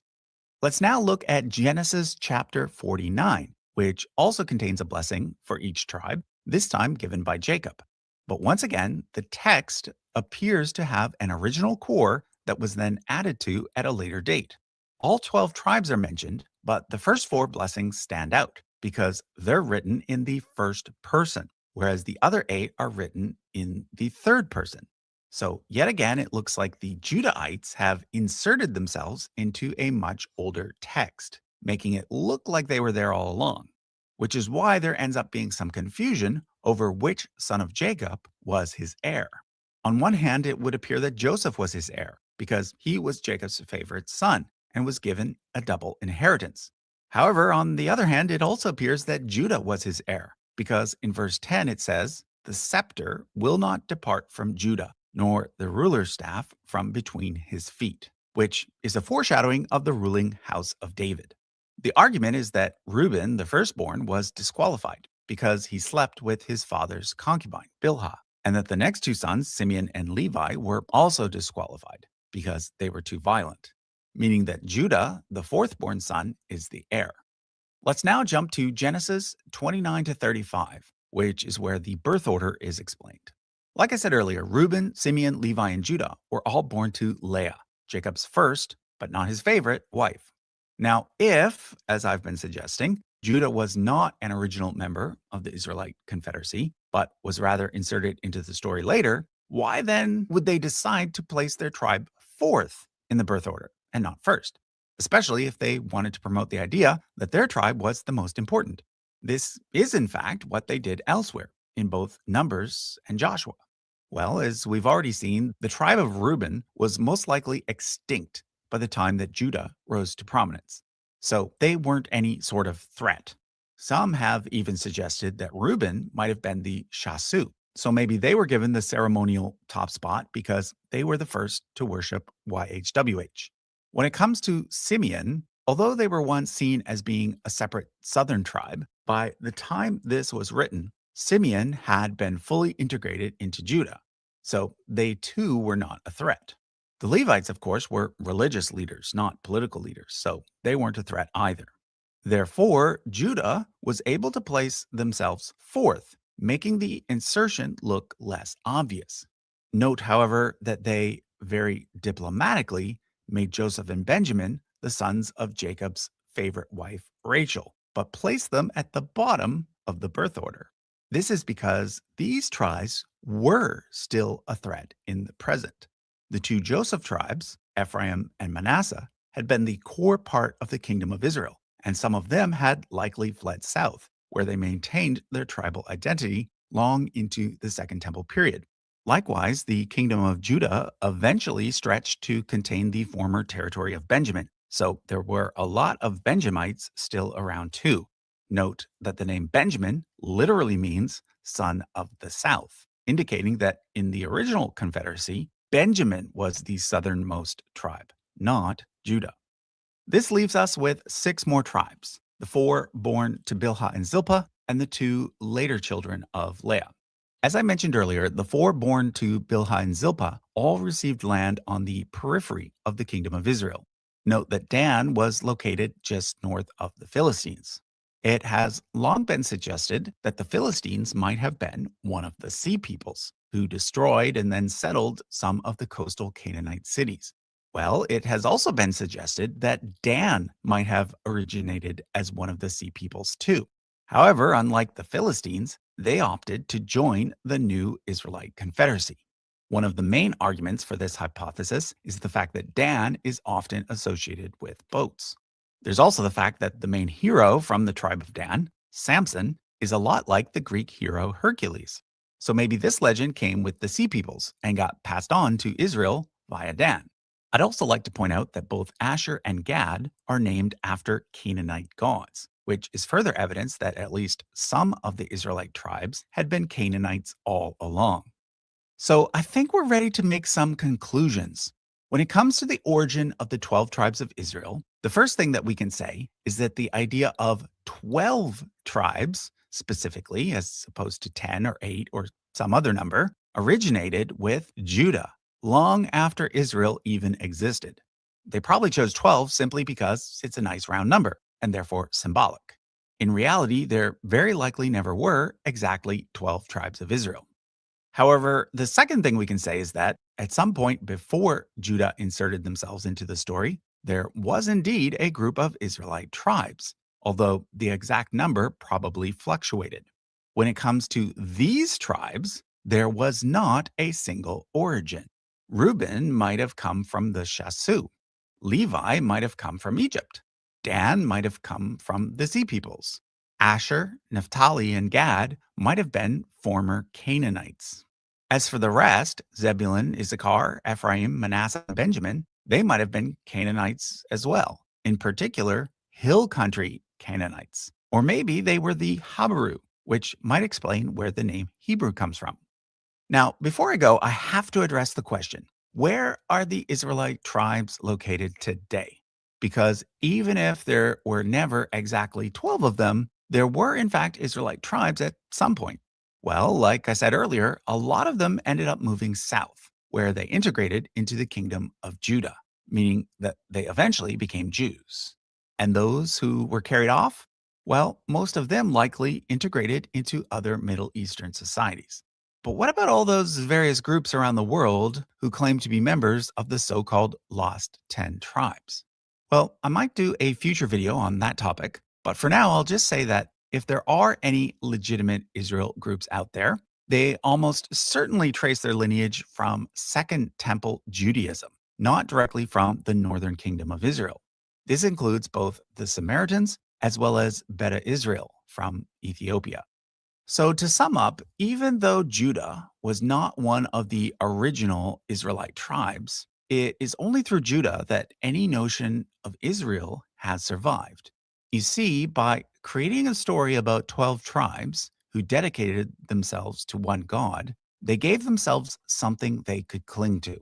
So instead of needing to be citizens of a specific state, they were able to become a people called Jews who could survive anywhere. And survive they did.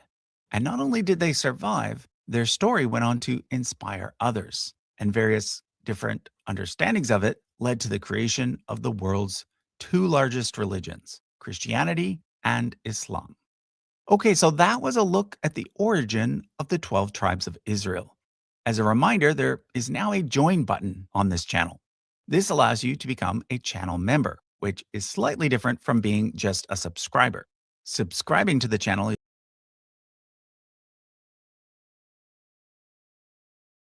All right. Yeah, bro was cooking, yo. He was going in. Yeah, I want to say this to everybody out there, right? I'm gonna add on to what Zion taught in his lesson, but I look at it from a different perspective. I don't see Jacob as a real living ancestor, like how you guys look at him. And I think that's where we look at the Bible wrong. We got to look at people in their positions. All right, so now I would have to look at the scholars and say, how do they draw these conclusions? Let me say this to everybody who didn't buy my book. What is an eponymous ancestor? An eponymous ancestor is a story ancestor whose personal name functions as the original label for a people group. In other words, the person in the story is also a symbolic stand-in for the population that later bears that name. Jacob is renamed Israel, and Israel is the collective name of the people/nation. The narrative is literally giving the people a founding name through a founding figure. His sons are presented as eponymous founders of tribes. Reuben is for the Reubenites, Judah is for the Judahites, and so forth. Now, what is an eponymous ancestor, you may say? This is a common ancient way of explaining who we are, how we're related, and why the political map looks like how it does. Let me give you a quick example so you could learn and see for yourself. I'm not saying for you to accept this. How can somebody who's not Israel teach? Man, I can't even respond to that. Garfield, that's a good way to go at it. Because you know, other people, they still going at it with the belief. You could do it at it without the belief. Yeah. Because if here we are, I've shown this a million times. This is Midas is the progenitor of the Medes, right? For those who don't know, Perseus is the progenitor of the Persians. Romulus is the progenitor of the Romans.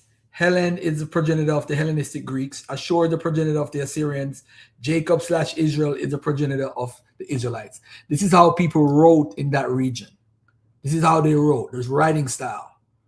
So this is not to disrespect your belief, but this is just telling you for a fact where these people actually come from, what this type of mindset comes from. All right. Now somebody asked a question in the audience earlier: if Jacob isn't real, why should somebody claim the 12 tribes? Because the 12 tribes framework function as a political theology and social memory, even if the stories are not strict biography. This is what scholars say.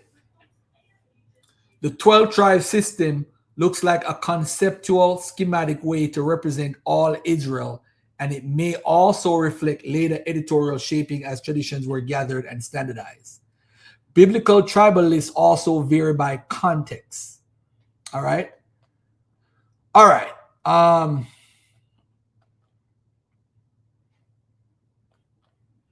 Let me see.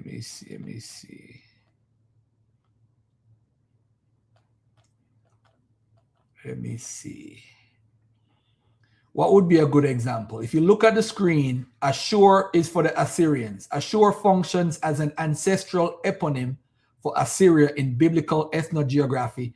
People explain as descending from a named forebearer. Aram is the Arameans. Arameans come from Aram. Aram is used as a personified ancestor for the Aramean identities. There's really no Aram person. But how you tell the story of where people come from, you give them an ancestor where they come from. Moab is the ancestor for the Moabites. Ben-Ami is for the Ammonites. Edom is for the Edomites. So this is how the Bible is put together. But you guys, in my opinion, is taking it literally, which it shouldn't be. Because Jacob or Israel, how he's portrayed in the Bible is as an eponymous ancestor. That is clear as day, because his name was changed to Israel. And you guys are Israelites, but you all worship Yahweh, by the way, not El. Funny. Now, how you can tell Jacob is more of an eponymous ancestor, because you find a lot of anachronisms. Edom appears as a nation before it historically existed. That's a problem. Edom in the story, let me say it again, is pictured as a nation way before they became an actual nation. Arameans appear too early. Laban, the Aramean, that's way too early. Arameans aren't in the ancient Near East until 1200, around 12 or 1100 BC. Philistines appear in the patriarchal narratives in the early on when they were late. They're the sea peoples. Hey, Garfield. Yo. I was watching a video yesterday. A couple days ago. And I don't know if I sent it to you or anything like that, but there was something that was said, and it made me think. And they were speaking on the New Testament, and I have to ask these people that are claiming that we are these people, what people in Africa, on the continent of Africa, ever spoke or wrote in Aramaic? Hell no. That's a good question, but can somebody please join the panel and let us know which African country wrote and spoke Aramaic?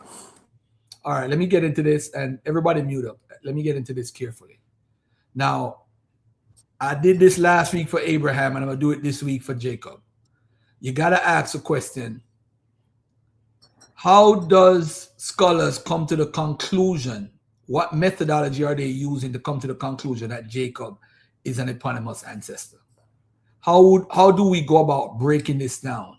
How do we say I mean, like scholars don't run around and say Jacob ain't real. Abraham, they don't run around and say that. They just say based off of the information we have, he functions as an eponymous ancestor.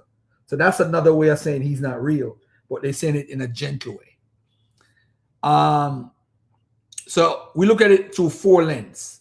What historical methodology is being used?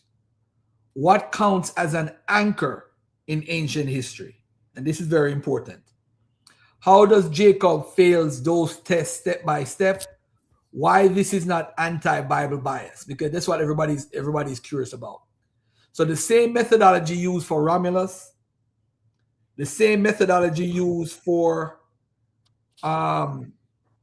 Hercules, the same method. Who is off mic, man?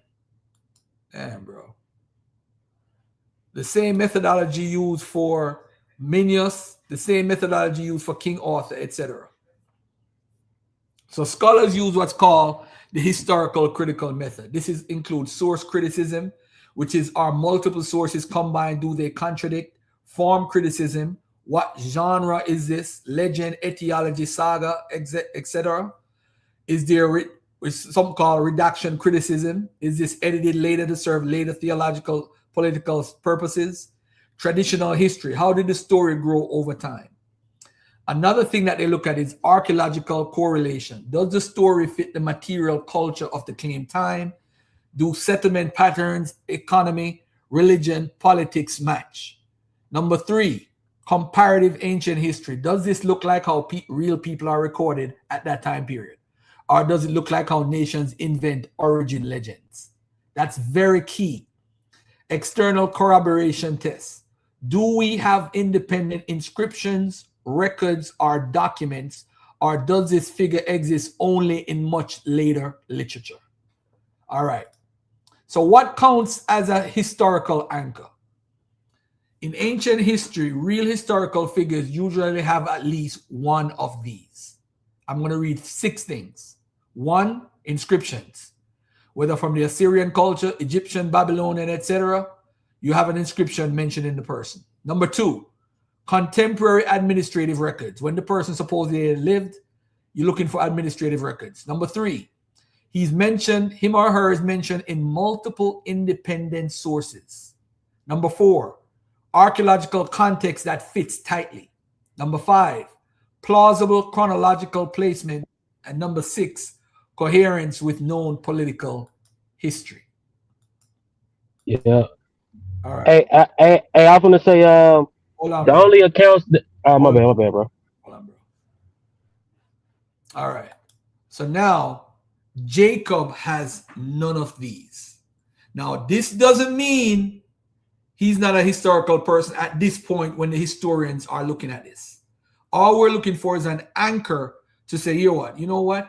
Based on this so far, Jacob has none of these. None of the 6 appears. All right. So now, is there any external evidence? No mention in Egypt, Mesopotamia, no Levantine inscription, no contemporary reference. Now, that alone does not disprove Jacob, but it puts the burden of proof entirely on the biblical text.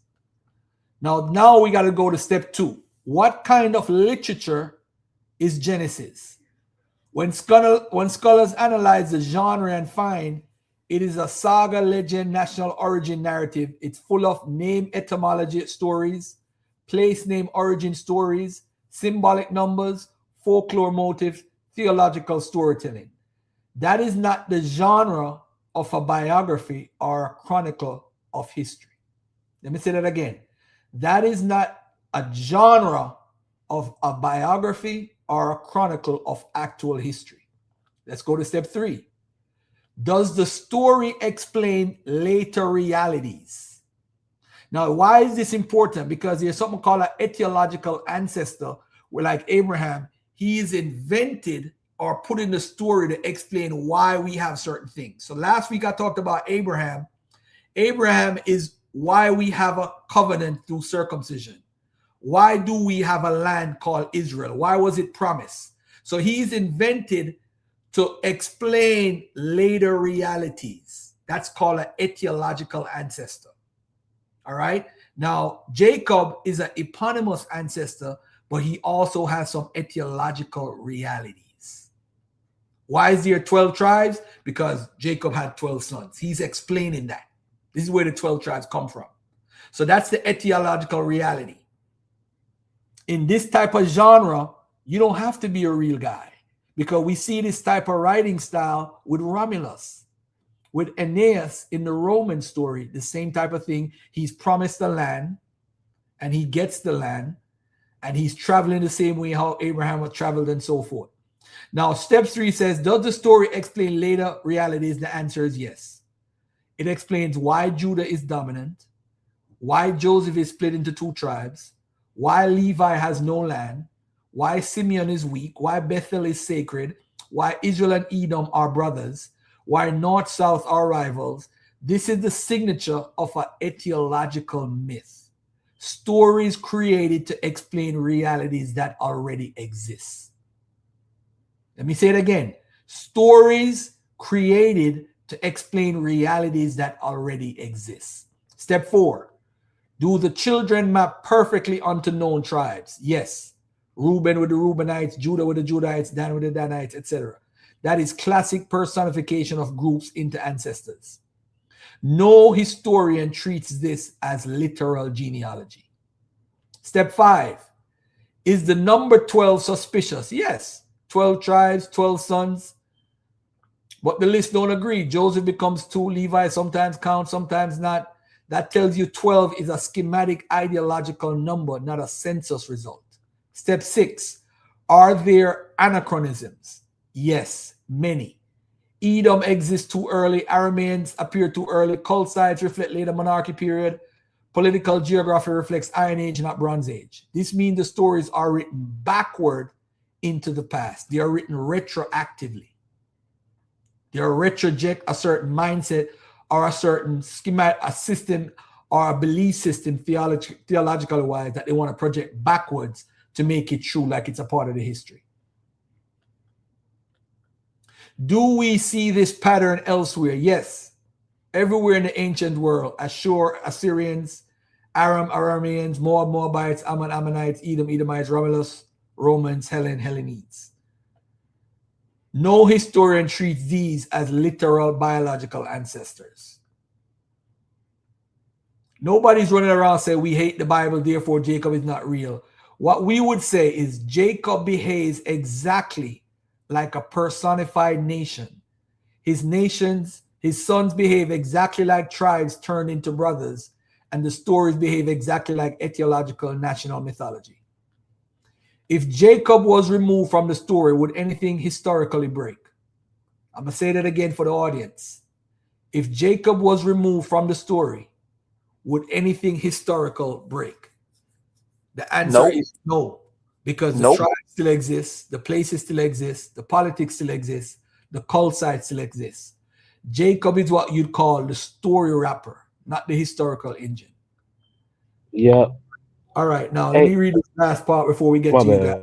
Scholars conclude Jacob is not a historical person because he has no external attestation, appears only in late literary tradition, functions as the personification of the nation Israel, has sons whose names are exactly the names of later tribes, explains later political and religious realities through origin stories, contains massive anachronisms, and follows the same pattern as known eponymous ancestors throughout the ancient world. This is not a theological skepticism.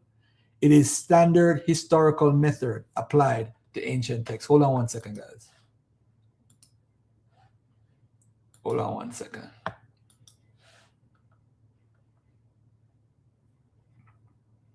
Well, to be honest, this completely destroys the literal 12 tribes biological descent argument. It also dismisses modern genealogical claims. And to my Hebrew Israelite brothers, style ancestry narratives, you can't descend biologically from a symbolic ancestor. And it's just facts. And let me repeat that. You can't descend biologically from a symbolic ancestor. Why we say symbolic? Because the 12 tribes was invented and Jacob is said in the story to have these 12 tribes. How we know they're not connected? Let's use an example. God is in the Misha Stele not being a part of Israel at all. He's his own independent set of people, men of God, because GAD is the God of luck. It's in Isaiah 65:11, and we need to recognize that. So I want to say that to everybody. This is not disrespect. If you don't know the historical critical method and how to apply it, don't jump on and say, yo, what are you talking about? It's nonsense. I'm going by what the academic standard is, not what your personal standard is. I'm going by the academic standard. And that's what people need to recognize. To be emotional, oh, you don't know, we from this. No, you're not. That's not proof because of your emotion and your failed understanding. And most people that believe in the Bible, they didn't take the time out to take a basic Hebrew course so they could learn how to parse Hebrew or parse the Greek so they could have a better understanding. They just believe based off of the King James Bible. This is why Zion Lexx is dangerous for them, because he can understand the text and tell you what the text actually says. I yield. Go ahead, Gola. You want to say something, Gola? Now I'm gonna kind of add to what Sabio was saying. For the Aramaic, like Aramaic, it was used in Africa at some points, like in certain Jewish communities in Egypt. Because some of the Elephantine papyrus is written in Aramaic, and then you have Aramaic and Aramaic in Ethiopia too, because it influences Gez at a certain point. You know what I'm saying? And but that's it. But it didn't like take over. You know what I'm saying, like that.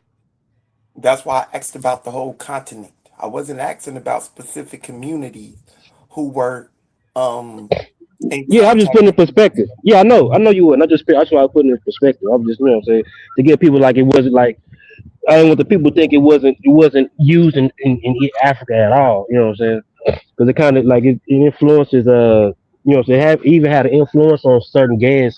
You know, so that's why even the Amharic language, you know, so it has Yeah, influence from Aramaic, because they were writing back and forth to Aramaic people. right. Because Aramaic itself, it influenced South Arabian, you know, some languages. So that's how I got into Ethiopia.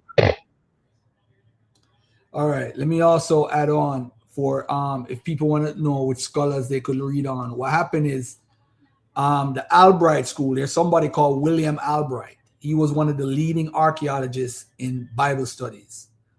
Between 1940 and 1970, the consensus of scholarship was like Abraham, Isaac, and Jacob were real people. All right. Now, I saw my brother put in the side chat, they can be biased. No, this is not biasness. This is people who are practicing a specific methodology for history. Just like how they decide if David existed or if Solomon existed or Hezekiah, what are they using? There are specific things. They're using a methodology that's consistent for everybody that they use in the ancient world. So when they use it for Romulus, Hercules, Helene, all these different people, they're using the same methodology for Jacob. So it's not a biasness, it's a consistent methodology that's used. Now let's look at these scholars that they said about the narratives of the patriarchs.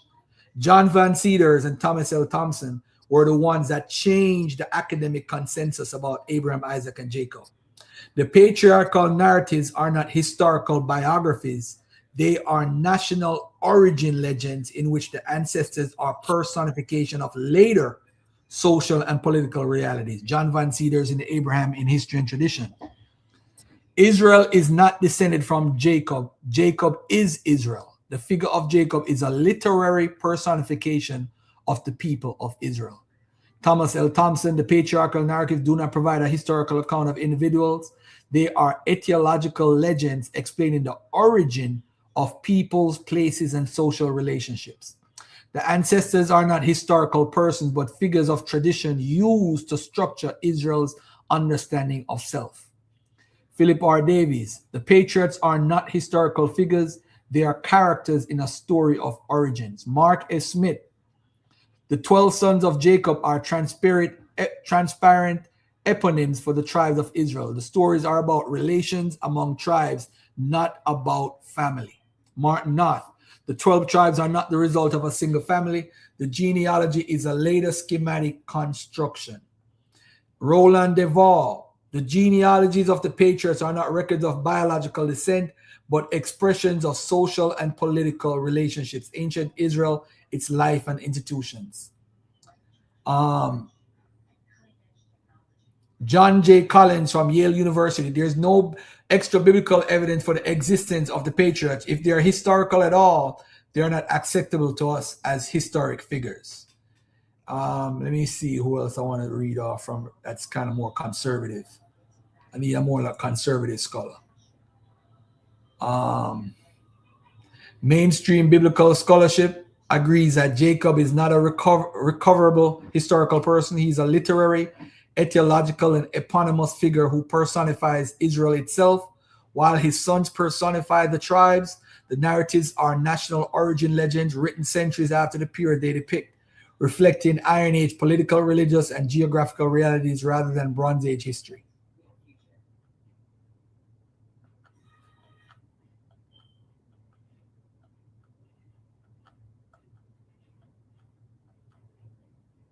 Hold on 1 second.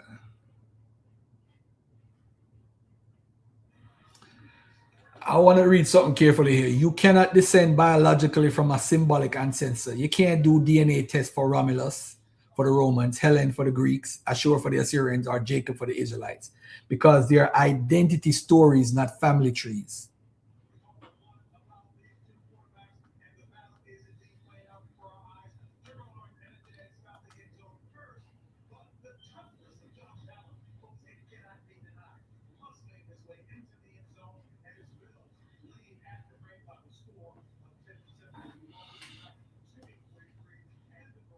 Anybody want to jump in?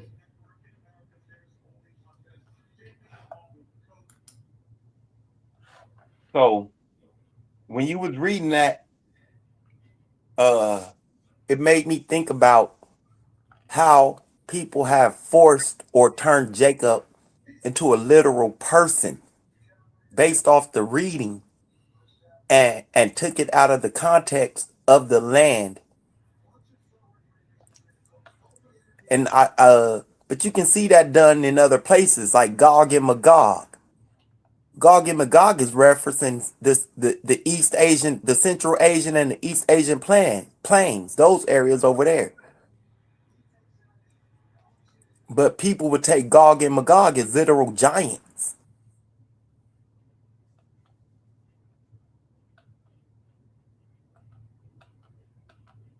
All right.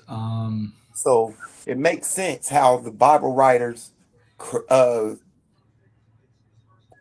it makes sense how people would take the names of people, especially common folk, and misinterpret that and not use it for the actual place name of Israel, not locate Jacob as the land of Israel, should I say. It makes sense.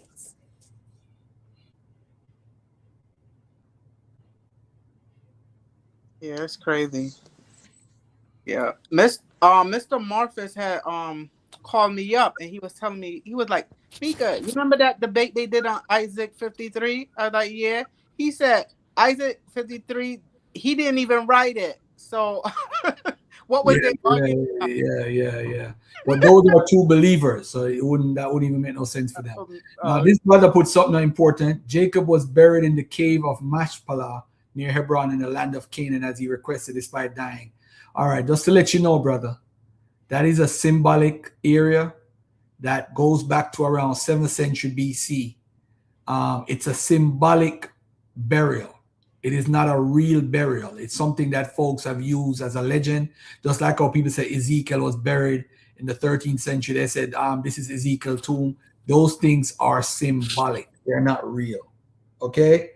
Now, Man, you must be really. I'm sorry. If you want to hold to that, I'm holding up to an academic standard because I'm not the one that's digging. I'm not the scholar here. I'm going by what scholars are saying. I'm regurgitating what they're saying based off of their research. I don't want nobody telling me that the scholars are biased because majority, 95% of scholars are funded by Zionists and they are funded by people who support the biblical tradition. So if and you want, Zionists are racist. I need scholarship. I don't need personal information. Man, we don't need no scholarship for everything. You know facts. Y'all just be trying to blur the lines with that, bro. Everything got to be scholarship. You don't need all that for that. Reason. On my channel, I deal with scholarship. Bro, you be dealing with falsities, bro. Period. All right, that's fine. But show and prove. If you're here to be emotion, this ain't the panel. I'm here to be the truth, bro. You the number one emotional dude, bro. What is your methodology for how you come to your conclusion? Prove, show and prove to us. Hold on. Show and prove to us. My methodology is me doing what you've been doing over here. You're not a scholar. You don't have no credit, no credentials, none of that either. I've been out here studying. I've been out here studying just like you. You ain't nobody special either. You ain't nobody special either, bro. And we know this. You have no credentials. Come on now. Come on now. I'm just being real. We just landed out flat. We just landed out flat. If you're here to be emotional, I could be emotional too. I'm asking you one. Yeah, I mean, you said I'm gonna be more questions. I'm not gonna let you talk over me. I'm gonna ask you one question. Show and prove Jacob existed. You don't like people. You don't like to be wrong. You don't like to be wrong. You don't like to be wrong. And you get in your feelings. You get in your feelings when you're wrong. I'm not in my feelings. I'm asking you. We all corrected Garfield, Joe. You don't know Garfield very well. I'm talking to Garfield. I'm talking to Garfield, not you. I ain't not you. I'm talking to Garfield. Y'all ain't gonna jump me. Chill out, little bro. I'm trying to change my ways. I'm trying to change my ways. The last time I was on here, my aunt got into it. Hey, start today and listen. I'm gonna ask you one last time. One last time. That goes both ways, though, Mika. That goes both ways. I'm gonna ask you one last time. Can you show and prove Jacob existed? You can't even show he didn't exist. All right. You just say it's not 100%. All right. There we go.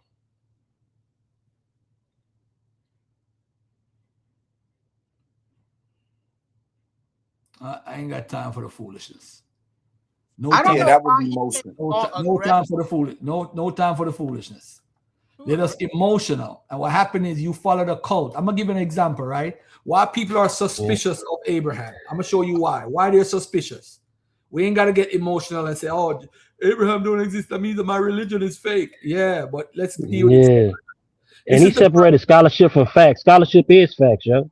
Yeah, let's go here. Problems in Genesis. The Dan. When Abraham mentions Dan in his story, there was no Dan yet. So there couldn't be a name of Dan. So that tells you it's written later. of Chaldees, because remember, Dan got the name according to the biblical tradition when they came out of Egypt. So if they came out of Egypt, say 1446 or 1200, that's the time Dan would have had his name. Abraham was around 2000 BC. Of Chaldees. The Chaldeans weren't in the area until like around 900 BC. So if they're not in the area, how is Abraham in contact with people who are in the Iron Age and he was in the Bronze Age? The kings in Genesis 14, all 5 of them never existed. There's no records of them.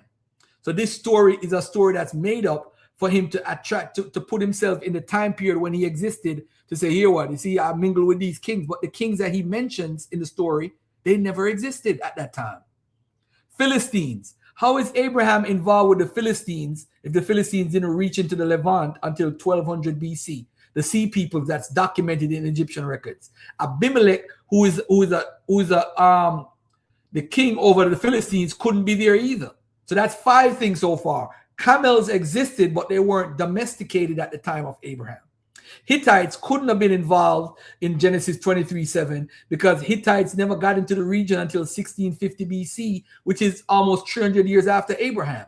Aramaeans weren't there until 1100 BC. Sodom and Gomorrah, it seemed to be a fictional era, and even if they say the city that was destroyed in the Arabian era fits it, that's around 1500 BC, 500 years after Abraham. Beersheba, him and Isaac are said to give the name Beersheba. It's a doublet. So now they're telling the same story for each other, saying that they are the reason why Beersheba got its name. Beersheba didn't exist before 1200 BC. So all these stories are written in the Iron Age for somebody that lived in the Bronze Age, and it couldn't fit because these things happened way after Abraham would have existed. If you have the truth and it's godly inspired, you would have been inspired with these 10 different examples, and it would match up with at least the time period of Abraham. At least the time period. But it didn't even match with that, bro. So what do you want me to do, beloved? What do you want me to do? You can't knock me for pointing that out through scholarship, bro. We grown men, bro. And you can't answer a question. Oh, you don't know either. You don't have the credential. Yeah, I ain't no PhD. So what? That's why I said before, I'm using what the scholars use. I'm using their methodology. Ain't nobody on no channel teaching nobody no methodology and step by steps. Ain't nobody doing that. I'm doing that. I have my own niche. It's not a knock on other channels, but y'all ain't going through no methodology because the methodology will disprove what you believe, so they won't do it. Shout out to Chuck Morgan, man. Always supported me, man. Love you, bro. Yeah, we gotta be reasonable, man. We can't just fake the funk all the time, bro. But see, he said something that's interesting, and Gullah pointed it out. It's about how when you ask for scholarship, it's like, what? He was like, huh? Why should I go to scholarship? How do they know about the Misha Steeler or the Teldan Steeler? Scholarship. It's like carbon dating. Like carbon dating, I don't trust it. But what, you trust it when it comes to the Misha Steeler and the Teldan Steeler and the Hezekiah Seal? You trust carbon dating then? Yeah, these people are crazy, man. Scholars are trained liars. Vocab trained me well. Yeah, you whatever, bro. All I'm gonna say is this, bro. I have over 50 examples. And you know what else I want to talk about too before we get out of here? Why are we trying to be Latinos? Why are we trying to associate black people in the struggle with Latinos about them being a part of the chart? And we refer to the black people and the Latino people. All these people like my brother Yawasap, you are indigenous. Yawasap is Q. Q is the Oh, I thought he said cute. Let me go to my notes. Let me go to my notes. Cause we're gonna get into this. I thought the reason why they did that is because Nixon from the groups, but I could be wrong on that one. This is how you break down the whole 12 tribe charter and people claiming Israelites. I'm getting into this with the African, exposing the African Jews too, because y'all over there in the continent are full of it too. Y'all full of it. How are you using different traditions to determine if somebody is an Israelite? They're using menstruation. They're using animal sacrifice. They're using circumcision. Now watch this. Watch this test, everybody. Which indigenous culture all over the world practice circumcision like the Jews? Let's do it. Which indigenous culture in the Native American culture circumcised like the Jews? Ladies and gentlemen, they circumcised during puberty. And their circumcision, they barely touch the penis, the edges of the penis. You have boy children, right, Mika? You have boys? Or you only have girls? I only have girls. Now watch this. And I'm not disrespecting Mika when I say this. Did you know, and this is for my brother Zion too, if you're listening, they have records of African women who were circumcised in the records in Brazil, in America, in Jamaica, all over the Caribbean, showing it that that's what they did in Africa. Yeah. Primary for that.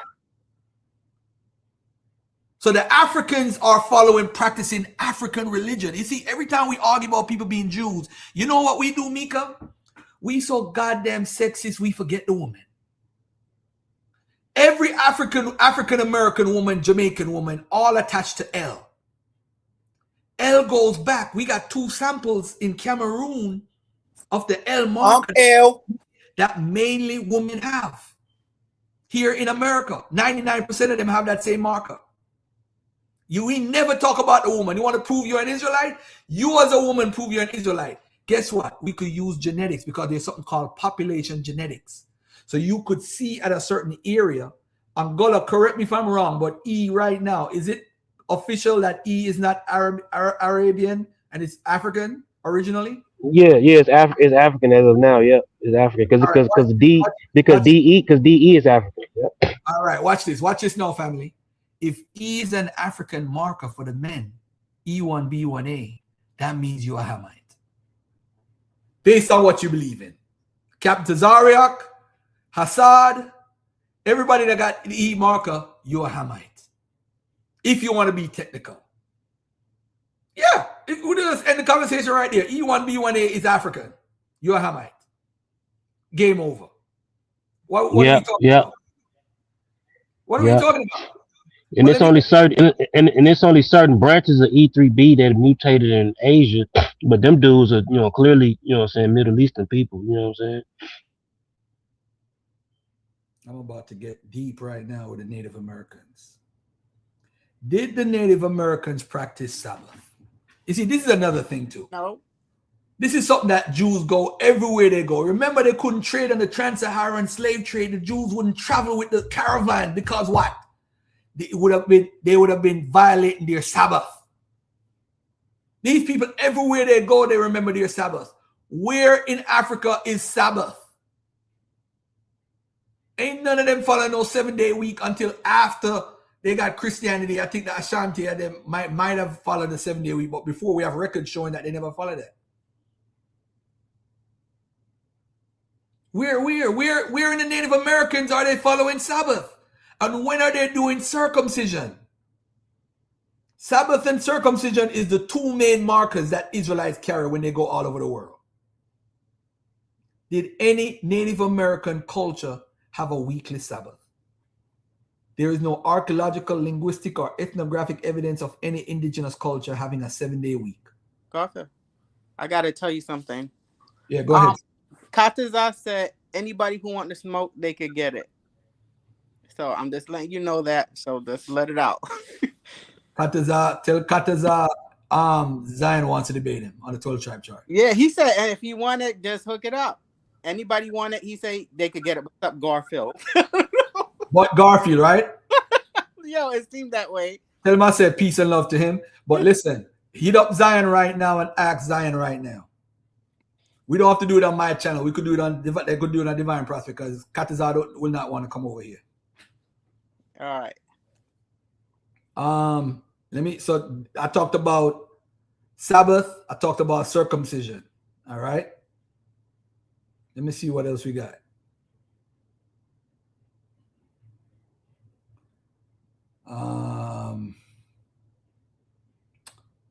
Let me see. So we have James Adair, Elias Bowdenut, Ethan Smith.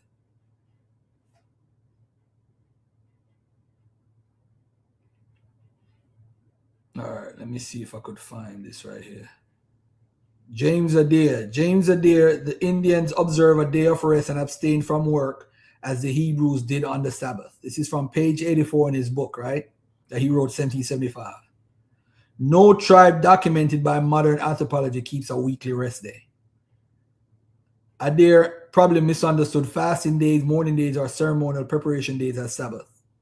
But they didn't have any Sabbath day, so he was wrong.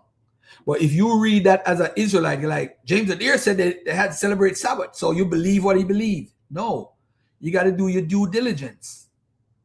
It's just like with the book breaking stuff earlier. You might see it in a book, but let's do some investigation on what they're saying.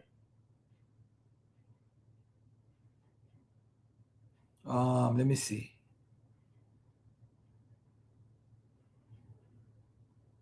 I want to get into the missionaries changing the oral traditions of the Indians to fit the Genesis paradigm.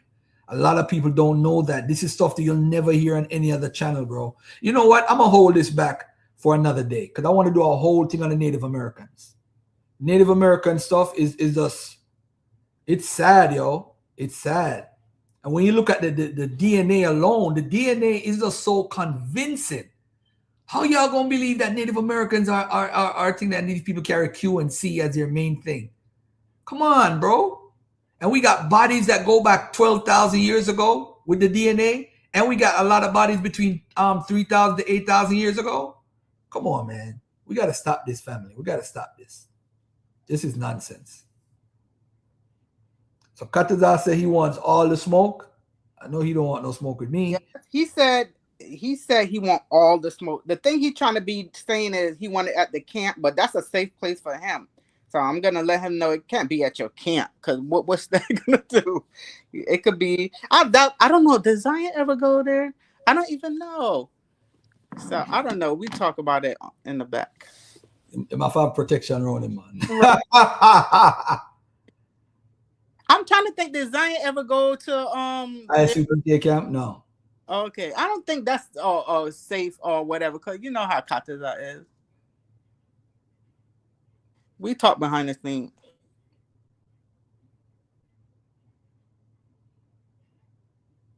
And they say Quetzalcoatl is Jesus' return. That's where they got it from this guy named Bowden.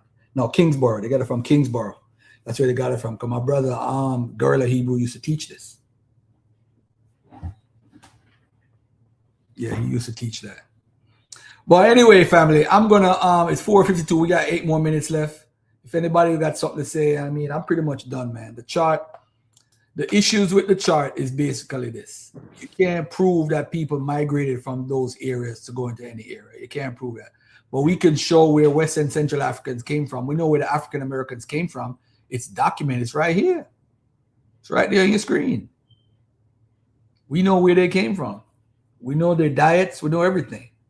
The Jews that you find in Africa stem from Second Temple Judaism. That alone tells you, are they following a form of Second Temple Judaism with the Talmud and all that stuff and different laws and stuff that were activated after the Babylonian exile?